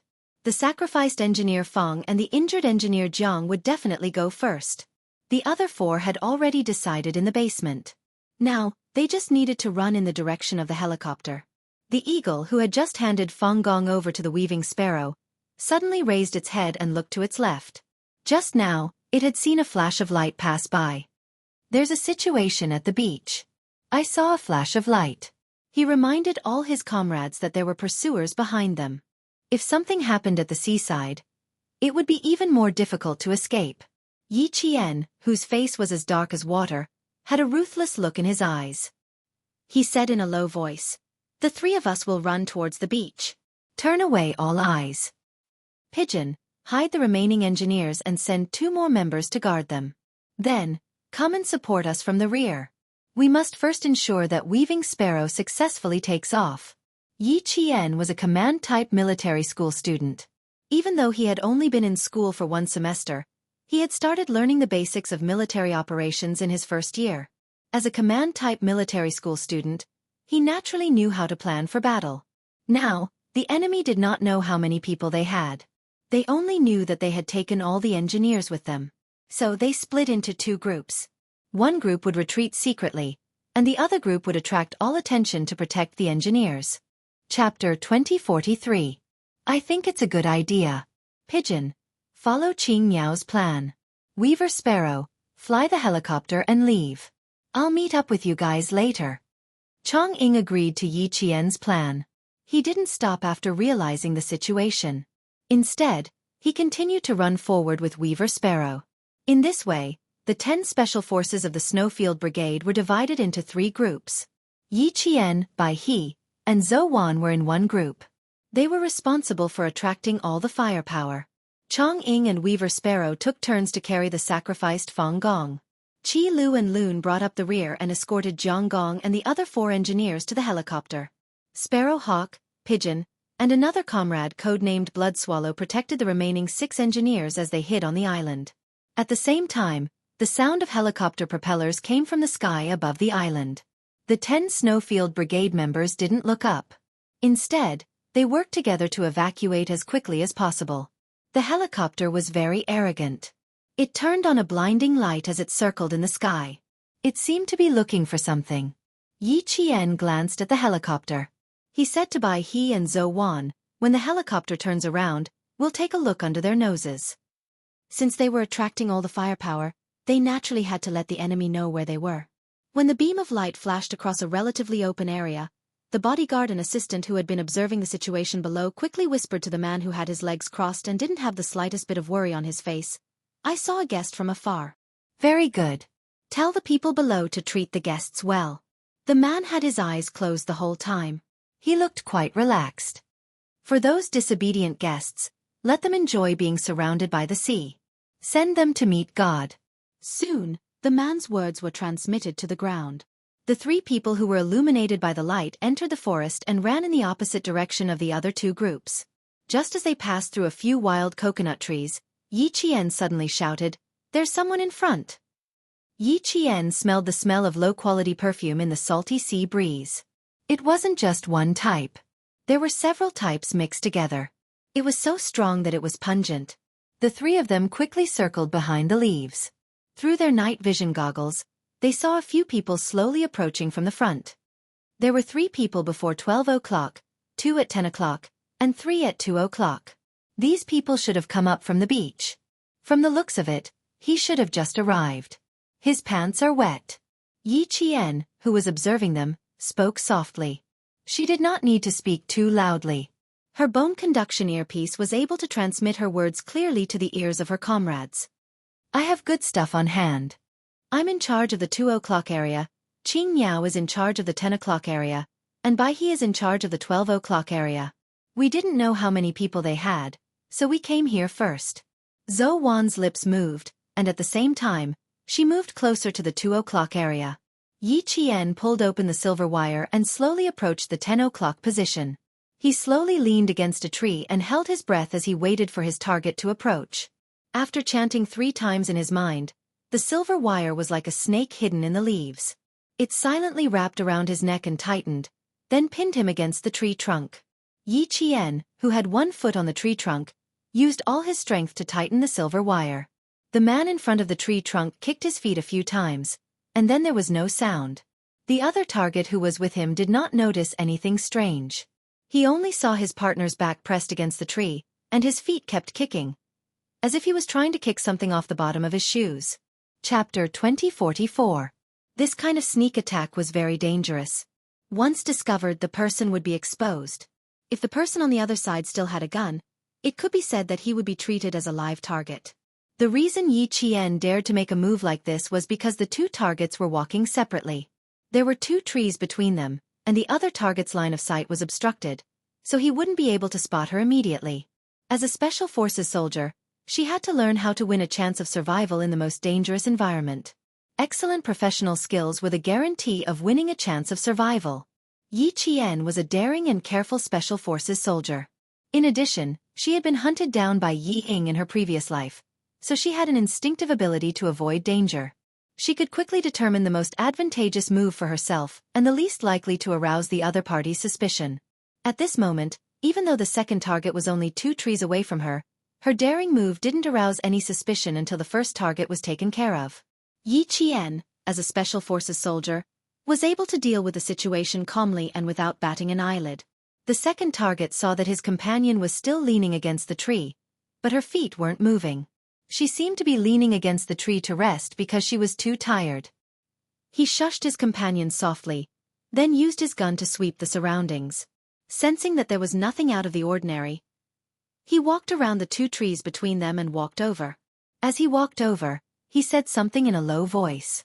Yi Qian, who was hiding behind the tree, didn't understand. She was focused on listening to the footsteps and didn't pay attention to what the other party said. She was calculating how far the other party was from her. As the other party approached step by step, the silver wire wrapped around the combat glove slowly loosened. When they were close enough to hear the other party's breathing, Yi Qian suddenly retracted the silver wire. The target, who had already stopped breathing, lost his balance and fell forward. The approaching target immediately realized that something was wrong. He raised his gun and fired behind the tree. Yi Qian was so close that they could hear each other's breathing. He didn't want to give the other party a chance to shoot. Before he could even open fire, Yi Qian pounced on him from behind the tree. He grabbed the man's right hand with one hand and twisted the gun out of the man's hand. Her movements were quite fast, and every step was calculated very precisely. She twisted the gun in the target's hand away, and raised her elbow to hit the target's chin hard. Not only did the target not shout, but he also almost bit off the tip of his tongue. Before he could recover from the pain of his tongue being bitten, the sky and the earth were turned upside down, and he fell to the ground on his side. This was a foreign man who had received training. He was dizzy from the fall, but he endured the pain from his shoulder and completed 2 rolls to avoid Yi Qian's attack. At the same time, he reached for his pocket. He wanted to take out his gun, but there was no gun in his pocket. Realizing that he didn't have a gun, his first thought was to run away. But just as he turned around, a foreign object pressed against his heart. "Are you looking for it?" Yi Qian, who was holding a gun in her hand, asked calmly. She loaded the gun and placed her slender finger lightly on the trigger. The cold muzzle was aimed at the target's heart. "Unfortunately, you've lost it." The man who had bitten the tip of his tongue to the point of his flesh was unable to make a sound. He was panting heavily. He was a little scared, but he didn't give up. His raised hands moved slightly, trying to snatch the gun back. Chapter 2045. The gun was already in her hands, so how could she take it back? Just as the opponent's hand was about to move, Yi Qian was even faster. In order to block the opponent's escape route, she only had time to jump and aim her gun at the opponent. She had no time to draw her dagger and slash the opponent's neck. But as she spoke, her left hand, which wasn't holding the gun, had already pulled out a combat dagger. Just as the opponent's hand moved, she pulled out the magazine with one hand. This action was easy for Yi Qian, who could still reload with one hand. The magazine fell to the ground along with the gun. The opponent's attack was fierce. He wanted to fight to the death to see if he could survive. In the face of such a strong attack, Yi Jian curled up the corner of his mouth slightly. His left foot stepped on a rock, and his whole body soared into the air. With a bang, his right leg kicked hard at the opponent's head with a strong wind. The man was so dizzy that it seemed like his brain juice was flowing out of his ears. He staggered and couldn't stand. Yi Qian took advantage of the moment when he couldn't attack and slashed his dagger across the man's neck. Blood spurted out like a fountain. The pressure was so great that it even spurted out a bloody mist. Clutching his neck, the target made a gurgling sound in his throat as if he had been filled with air. He staggered back a few steps and then fell to the ground with his head raised. Yi Qian, whose face was splattered with blood, plucked a few leaves to wipe his face. He said to his comrade, "The target in the 10 o'clock direction has been dealt with." As he spoke, he suddenly heard something running by his left, leaving behind a string of rustling leaves. Before Yi Qian realized what it was, he was already chasing after it. "There's a fleeing target in the 12 o'clock direction. Help us," he said with a distorted voice. "I sprained my leg and dislocated my ankle." He escaped. This wasn't good news. Yi Qian's expression changed slightly. He said in a low voice, "Treat your injuries first. I'll chase after him. The target is running towards me. I'm already chasing after him." The black figure in front was the fleeing target. They had to chase after him. If they were discovered that there were only 3 of them, it would cause trouble for the other 2 teams. In order to avoid the enemy's helicopter, Weaving Sparrow had yet to take off. If they were discovered, all the engineers would be in danger. If you don't treat your leg properly, you can just wait to retire. Zhou Wan, who was speaking through clenched teeth, was using her dagger to stab the twitching target twice. She then said to Yi Qian, "It's an old injury. Just a slight sprain and it'll dislocate. Whether it was a new injury or an old one, the white crane needed help. Zhou Wan stayed behind and said to Yi Qian, "Be careful, Qing Miao. Send us your location at any time." The black shadow was right in front of him. Yi Qian could only reply with a single word, "Okay." The black shadow in front of him suddenly turned around and fired continuously behind him. Bang bang bang. The gunshot broke the silence of the entire island. A tall and slender figure paused and chased after the source of the gunshot. His speed was very fast, like a tiger running in the jungle. Rocks and trees could not stop him from moving forward. Everything became a blur in front of his speed. The gunshot not only caused him to change direction, it also caused the people who had alighted from the helicopter to run over. Bai He and Zhou Wan's eyes darkened. Bai He, whose ankle had been reconnected, hurriedly said, "Quick, go support Qing Miao. She's now surrounded." Chapter 2046. Just as Bai He and Zhou Wan had said, Yi Jian had already become the target of the encirclement. There were about 20 people on the 2 speedboats, and they had only taken care of 7 of them. There were still about 10 people scattered nearby. The gunshot sounded like an emergency call for everyone to gather, and more than 10 black figures surrounded them. Yi Qian, who had dodged the shots, knew that she was in danger.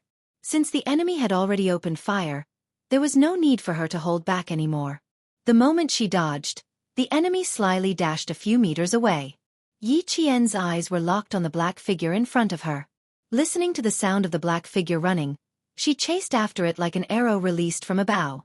The target was clearly more professional than the one Yi Qian and the others had taken care of before, but it still couldn't be compared to a special forces soldier who had undergone rigorous training. After running for about 10 minutes, the target's stamina plummeted, and his agility and reaction speed were obviously not as good as before. Yi Qian was communicating with Bai He and Zhou Wan. "The target is running in the opposite direction of the 2 groups, which is exactly what we planned.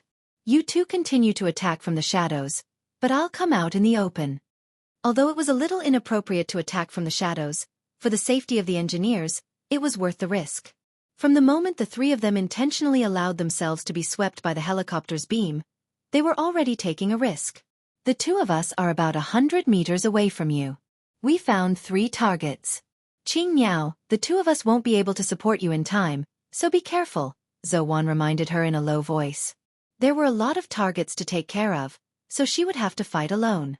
"Roger that." Yi Qian, who had been watching the black figure disappear behind the leaves, adjusted her breathing, answered calmly, and jumped down from a rock. When she landed, she was in a half-squatting position, but she quickly rolled twice and hid behind the roots of a tree. Bai He and the others had found 3 targets. On her side, other than the target she was following, 2 more black figures entered her line of sight. From their movements, it seemed like they were searching with guns. Yi Qian, who had hidden well, exhaled softly and slowly adjusted the focus of her rifle. She didn't want to shoot with the rifle in her hand, so she planned to use her handgun.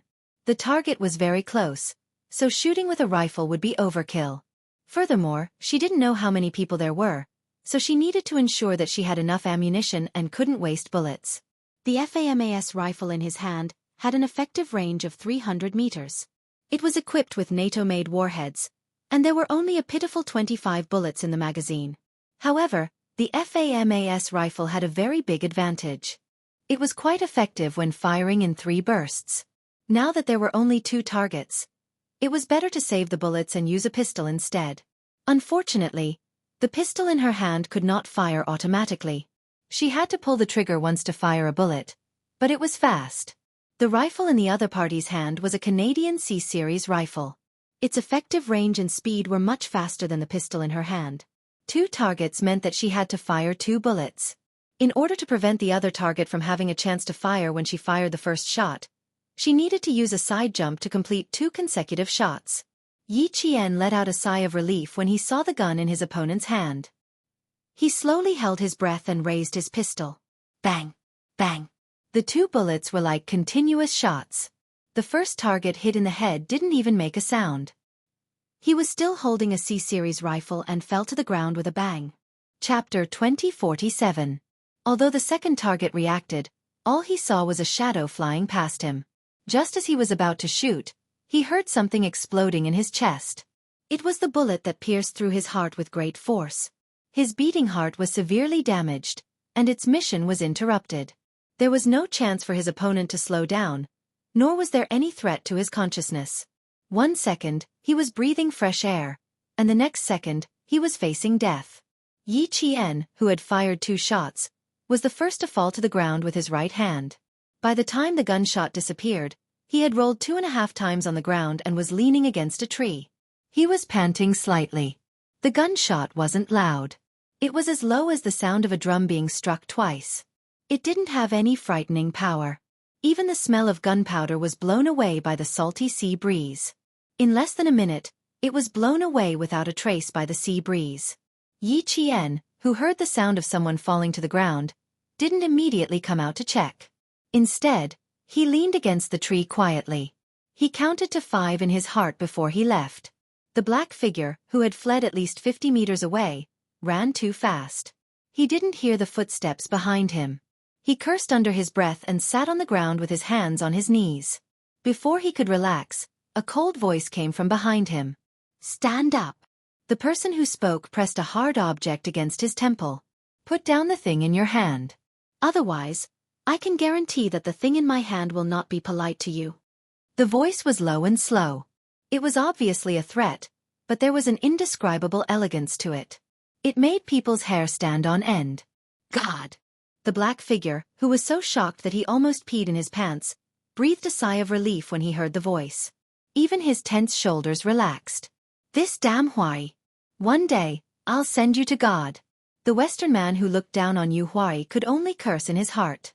It was stupid to get angry at his own people. Even though he knew that it was stupid to get angry at his own people, he couldn't let go of the prejudice in his heart. He shouted in English with a heavy accent, "Jack, where did you come from?" His head tilted to the side, and the frightening gun barrel hit his forehead. The man, who was already in a sorry state, was instantly enraged. He raised his hand and fiercely waved Hua Yi's arm away. "Damn it! Are you going to keep pointing at my head? Put your gun away, Chinese." This was the anger that came from the humiliation of being seen in such a sorry state. But he didn't fling Hua Yi's arm away, nor did he let Hua Yi take away his gun. Instead, the gun was pressed against his forehead. He even heard the sound of the trigger being pulled. Hey partner, what are you trying to do? Don't joke about guns." Just now he had dared to throw a tantrum, but now he was terrified. His lips were trembling as he spoke. The Chinese man, Xia Jinyuan, whose arm was hurting from the slap, put away his gun and said in standard American English, "You seem to be afraid? Do I need to be afraid? You have a gun too." The man who didn't have a gun pointed at his head was even angrier. He gritted his teeth and replied with resentment in his eyes, "Of course I'm scared. If it were you, you would have been killed by them long ago, just like this." Chapter 2048. As he spoke, he stood up. Just as he stood up, he suddenly raised his hand and raised his gun. He tried to hold the gun against Xia Jinyuan's forehead to regain some of his dignity. Xia Jinyuan had already seen through his intentions. As soon as he retracted his arm, he moved as fast as lightning and accurately pointed the gun at the man's forehead. "No wonder you're afraid. Even the speed of your gun is slower than others. Just like this. It's enough for me to kill 3 or 4 people like you." Having a gun pointed at one's forehead was a scary thing, no matter how close they were.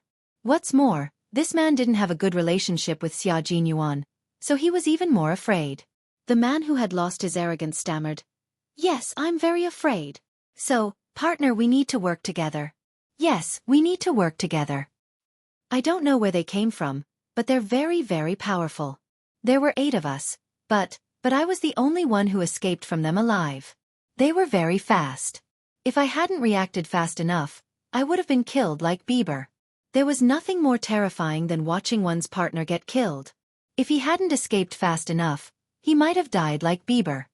Jack, we can't waste any more time. We should find other people. By the way, why are you alone?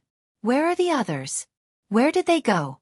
In order to make Xia Jinyuan move the gun away from his forehead, the man who was trembling in fear kept talking, trying to get closer to Xia Jinyuan by talking.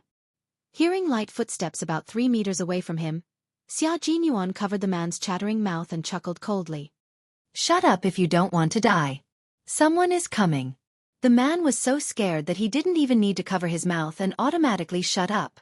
From the left came the rustling sound of leaves brushing past.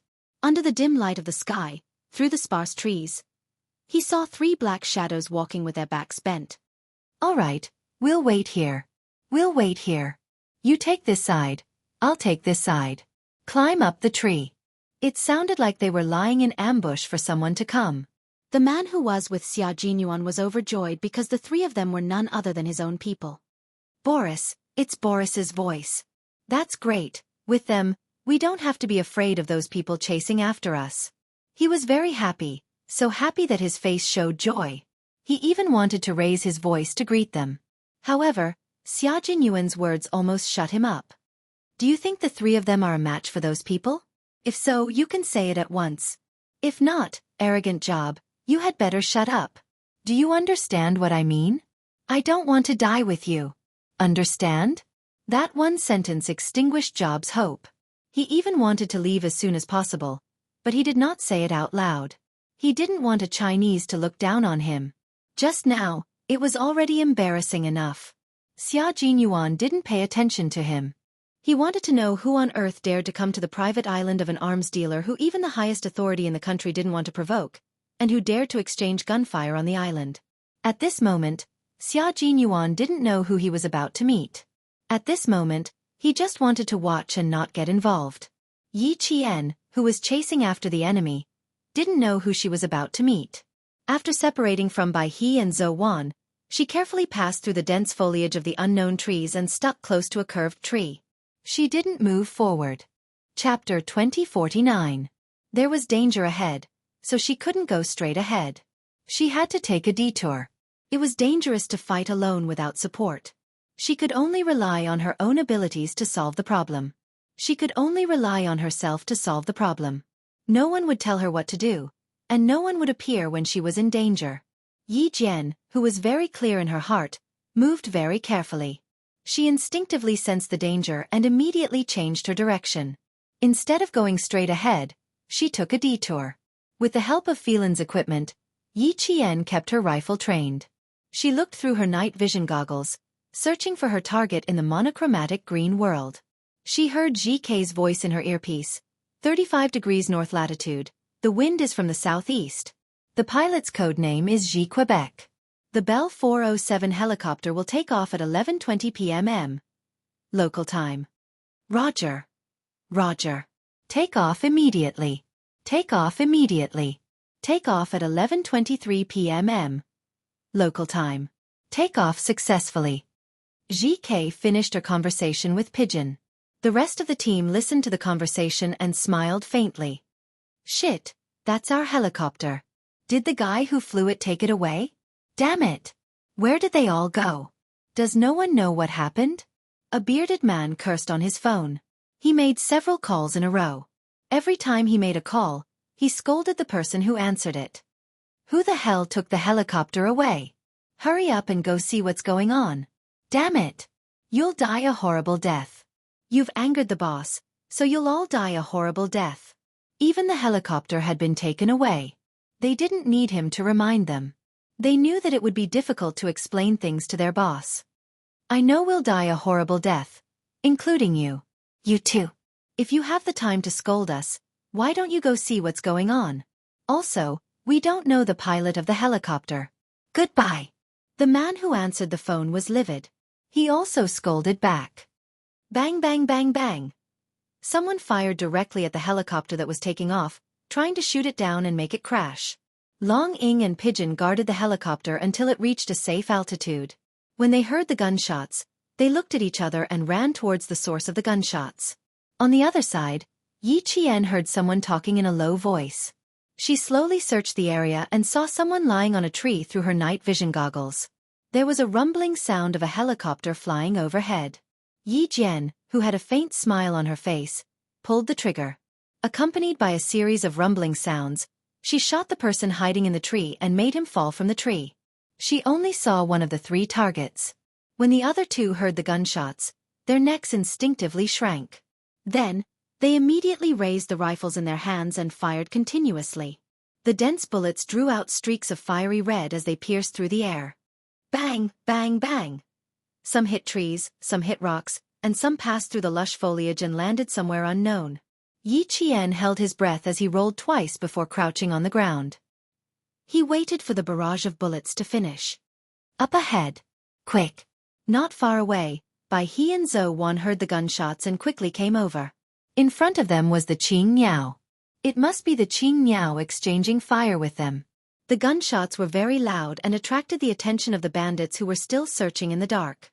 Yi Qian, who was already surrounded, was exposed by the gunshots and became the target of a group of bandits. Over here. There's still someone here. Damn it! If we don't catch them, we'll all be in trouble. Chapter 2050. A few black shadows rushed over from Yi Qian's left while shouting loudly. Their movements were too loud, and they became the targets of Zhou Wan and Bai He. The two of them were about 30 meters away from Yi Qian. When they heard the sound, they bent their backs and rushed forward like cheetahs.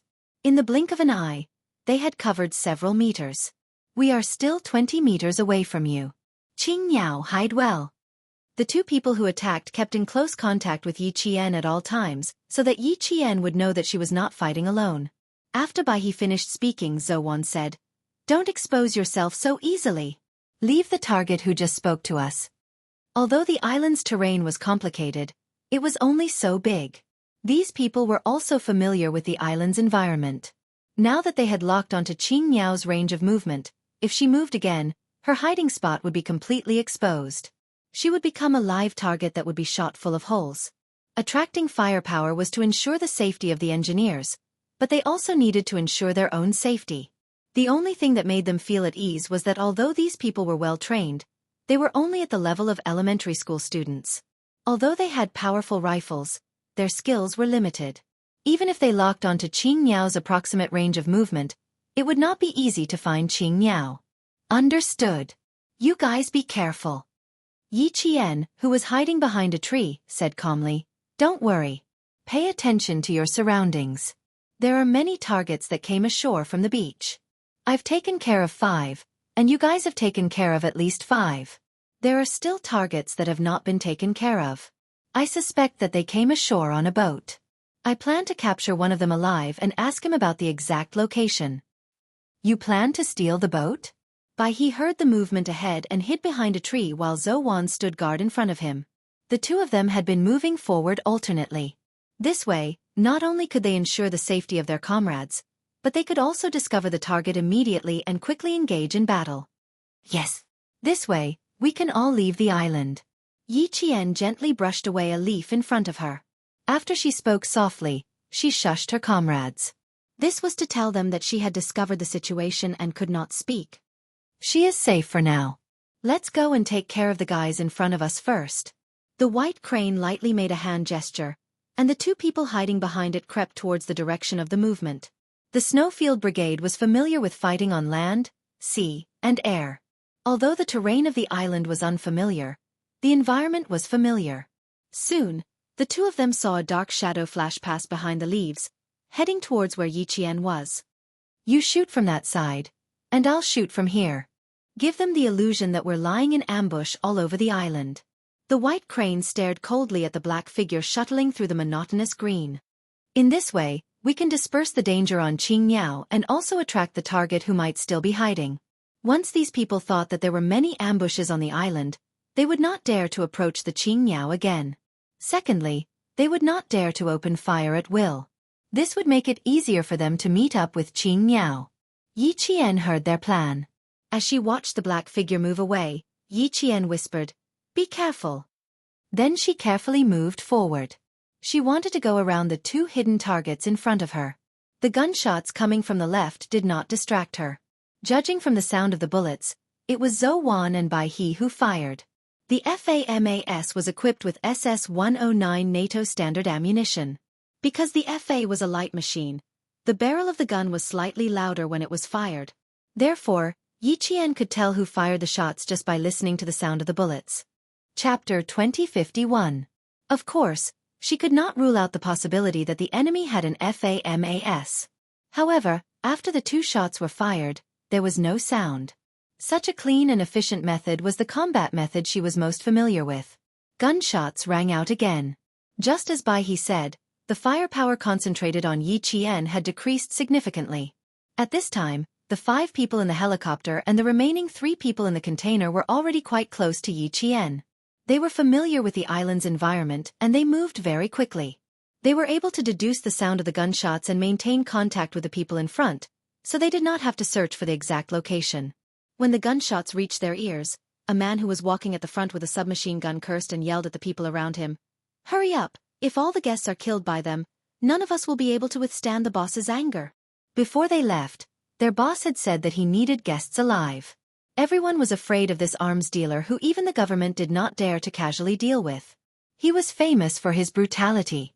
Especially the 3 men who had asked the Chinese engineer to escape. Their faces were even paler than when they exchanged fire in the container. They were very, very afraid of their boss. Elimination complete. Qing Niao, reset the position. Bai He and Zhou Wan, who had taken care of 2 more targets, were afraid that they would deviate from their route, so they contacted Yi Qian to confirm the correct direction. Yi Qian, who had shifted her position, repositioned herself. Then, holding her breath, she dashed out from behind a tree and fired at the black shadow that was searching for her position. She was using a handgun. At this time, Yi Qian, who knew how dangerous her situation was, only dared to use a handgun with a silencer. A gun that sounded as loud as knocking on the door would reduce the risk of exposing her exact location. At this time, there were only 4 people closest to Yi Qian. They were the 2 people who had fired at Yi Qian earlier, as well as Xia Jinyuan and Job, who were still watching from the sidelines. Xia Jinyuan, who was familiar with this kind of sound, knew that the gun in the shooter's hand was equipped with a silencer. The sound of a gunshot equipped with a silencer would not spread over a large area. The impact and vibration of the bullet would pass through the silencer, and the high-pressure gas would be slowly expanded by the sound-absorbing material arranged inside the silencer. This would reduce the speed and vibration of the gas, and the moment the bullet was fired, the high-pressure gas would slowly expand, so the gunshot sound would be exceptionally small. The shooter was indeed bold, but he was also very careful. After killing 2 people, he immediately found a new hiding spot and hid himself in the shooter's blind spot. He had been watching for nearly 10 minutes, but he couldn't even catch a glimpse of the shooter's clothes. This showed how powerful the shooter was. However, the other party didn't notice his presence either. Otherwise, they wouldn't be heading in his direction. Should he warn the other party? If he wanted to remind her, he would have to use some methods. Xia Jinyuan, who was deep in thought, quietly glanced at the arrogant guy beside him. Should he throw him out to remind him not to come here and that someone else had already occupied this place? Job, who still didn't know that he was in a bad situation, felt his heart tremble violently. He said in a low voice, "Jack, is that damned bastard coming our way?" His muscles tensed up, and he was even ready to shoot himself. He raised his hand but immediately withdrew it. His eyes darted around, and he thought of a plan. He thought of Xia Jinyuan. "Jack, if we don't get rid of him first, we'll be discovered by him. When that happens, neither of us will be able to escape." Chapter 2052. His arrogance and prejudice were all gone. In order to save his own life, he kept giving in. "Shoot him, Jack. Only you can kill him." "Really, I believe in your ability." "I can't. I have to admit that I'm not as good as you. You're really the bravest Chinese I've ever met. Buddy, I'm really happy to be your friend. It's my honor." It was not an ordinary admission of defeat. There was nothing he could do about it. He was really scared, especially since the other party had killed his companion so easily. He would rather bow his head to a Chinese than lose his life. Just this once. Just this once, he would speak nicely to the damned Chinese. Just this once. He swore to God that there would never be a second time. The fear in his heart made Job put down his ridiculous arrogance. But Xia Jinyuan was quite calm and did not take his hypocritical words to heart.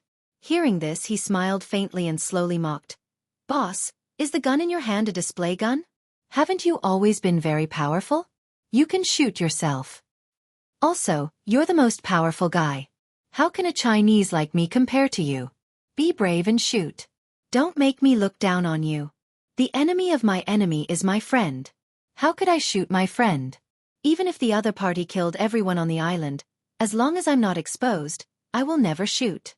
Job was so angry that his face turned blue. He knew that he was being mocked, and the person who was mocking him was the Chinese he had always looked down on. His surrender just now was the biggest concession he could make.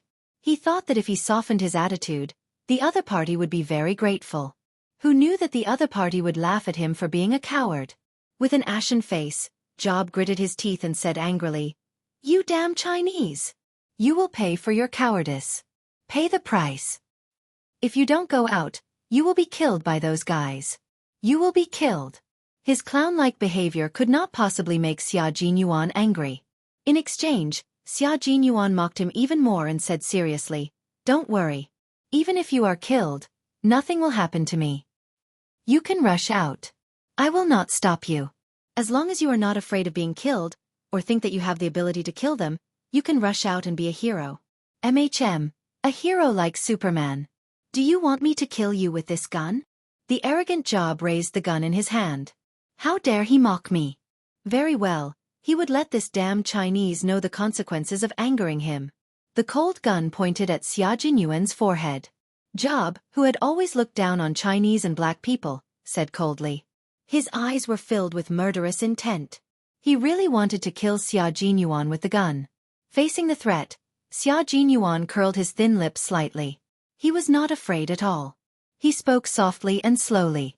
The contempt in his tone was enough to make the other party jump in anger. "You don't dare to rush out to help your own people. Instead, you dare to point a gun at me. Mr. Job, your cowardice makes me look down on you even more. Do you know why I don't like talking to you? Because everything you say makes me look down on you. It makes me feel disgusted. You are the most cowardly, arrogant, and worthless person I have ever met." Chapter 2053.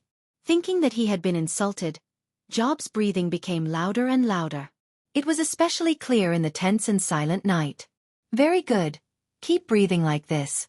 Xia Jinyuan narrowed his eyes with a smile. A cold light flashed in the depths of his dark pupils like a sword, full of sharpness. "If you have the guts, shoot me now." "Ha, Mr. Job, I've never seen your guts before." In the face of a gun pointed at his forehead, Xia Jinyuan was still so calm. He was so calm that the sarcasm in his voice deepened. "You only have the guts to point a gun at me, a Chinese who looks down on you. As for the rest, Mr. Job, with all due respect, you're as timid as a mouse." The thick sarcasm made the muscles on Job's face tremble with anger. He was so angry that his heart ached, but he didn't dare to roar because the black shadow that scared him was too close to him. But he couldn't accept being mocked by a Chinese who looked down on him whenever he wanted to. "I have to give him a warning, damn it. Chinese, you've successfully angered me. Even if you kneel and apologize to me right now, I won't forgive you." His finger slowly pulled the trigger. Job's eyes were filled with malice. "If you can't escape tonight, I'll be the one to execute you. Go to see God." As soon as he finished speaking, Job's vision blurred, followed by a sharp pain in his wrist. If he hadn't bitten his lips, he would have screamed. "Go to see God? Are you sure you have the ability to send me to see God?" Xia Jinyuan, with his index finger hooked on the gun, swung the fully loaded gun, and said with a faint smile, "Be honest, Mr. Job. The person who will kill you has already heard your voice." The bone-chilling voice floated softly in the wind, making Job, who could only suck in cold air from the pain in his wrist, shiver violently. A fear that he had never felt before rose from the depths of his heart and rushed uncontrollably to his limbs. Job, who was shivering, met a pair of cold, ferocious eyes. There was a light in his eyes, as if something terrifying would come out of the light and swallow him whole. Job was scared. He raised his hands and slowly placed them behind his head. He could only speak with his actions. He was so scared that he did not dare to open his mouth. But he was unwilling to accept it. Even if he was afraid, he was unwilling to accept it. He was not willing to be threatened by a Chinese. Wait, damn it. Yi Qian, who was searching for cover under the dim starlight, did indeed hear a commotion. She heard someone speaking in a low voice, sounding angry, as if they were arguing with someone. He didn't continue forward and slowly came to a stop. He couldn't go any further. Someone was lying in ambush. The light in the forest on the island was rather dim. If it weren't for the dim light from the stars in the sky, The entire island would be so dark that one couldn't even see one's own fingers. Yi Qian didn't go any further. He quietly hid between two rocks. This was a shooting blind spot. Even if the target was less than 5 meters away, it was impossible to shoot accurately. The bullet would only hit the thick rock. The sound of heavy breathing could be heard. Yi Qian pursed his lips. Was he the same person? Two people? Quarreling through the phone? It doesn't look like it. She didn't see the light from the phone screen. It must be two people. But one of them could hold his anger. Xia Jinyuan, who was listening carefully, raised his eyebrows with interest. What a powerful person. He heard Job's voice from at least 5 meters away. Chapter 2054. Just like his little fox, she was very sensitive to hidden dangers around her. She was born with a better sense of hearing than others. But it was also a little troublesome. This place had become the focal point of their firepower. There were a total of 9 people who had rushed to the island with him, not including the guy on the other speedboat. If they all surrounded him, there would be bloodshed. It was a little strange. Although this island was a place for arms dealers to trade, there were no signs of it being developed. There were security guards around the sea, and all ships and tourists were forbidden to enter. How did these people with special skills enter this small island? Why did they want to enter this island again? Enemies of the arms dealers? Competitors? Xia Jinyuan pondered for a moment. His handsome face hidden in the darkness no longer had the elegant smile of a ruffian. Even his eyebrows revealed a thin sword-like coldness. He did not care who these people were, but he was afraid that their appearance would alert the target he needed to bring back to China. If that happened, it would be a little troublesome. The target had finally revealed himself. Through various channels, he found out that he was going to make a deal with the arms dealers soon. If he stopped, the cunning target would continue to hide. He did not know when he would be able to capture him. What are they doing, damn it? What are they trying to do? Do they want to die? Xia Jinyuan, who was deep in thought, was quickly awakened by Job's panicked voice. He looked forward with a sharp gaze and saw the shadows behind the leaves moving in his direction. No wonder Job was afraid. He was afraid that they would see him and force him to join the battle. He was overestimating himself. With such skills, he wanted to imitate others and launch a sneak attack.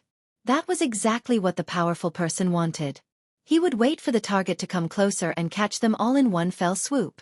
Yi Qian, who had been hiding well, had already seen the shadows moving in the faint sunlight. Seeing them coming towards him, his black eyes, which were as bright as the stars in the sky, flashed with a cold light. There was no trace of worldly affairs, only a deep chill. I'm surrounded. You guys flank me from the right. He used the smallest voice possible to let his comrades hear him through the microphone. Capture one alive first. I'll attract their attention. You guys take the opportunity to circle to their front. There were people in front and people on both sides. Behind them were Bai He, Zhou Wan, and the engineers who had not left yet. They could not retreat. They had no choice but to advance.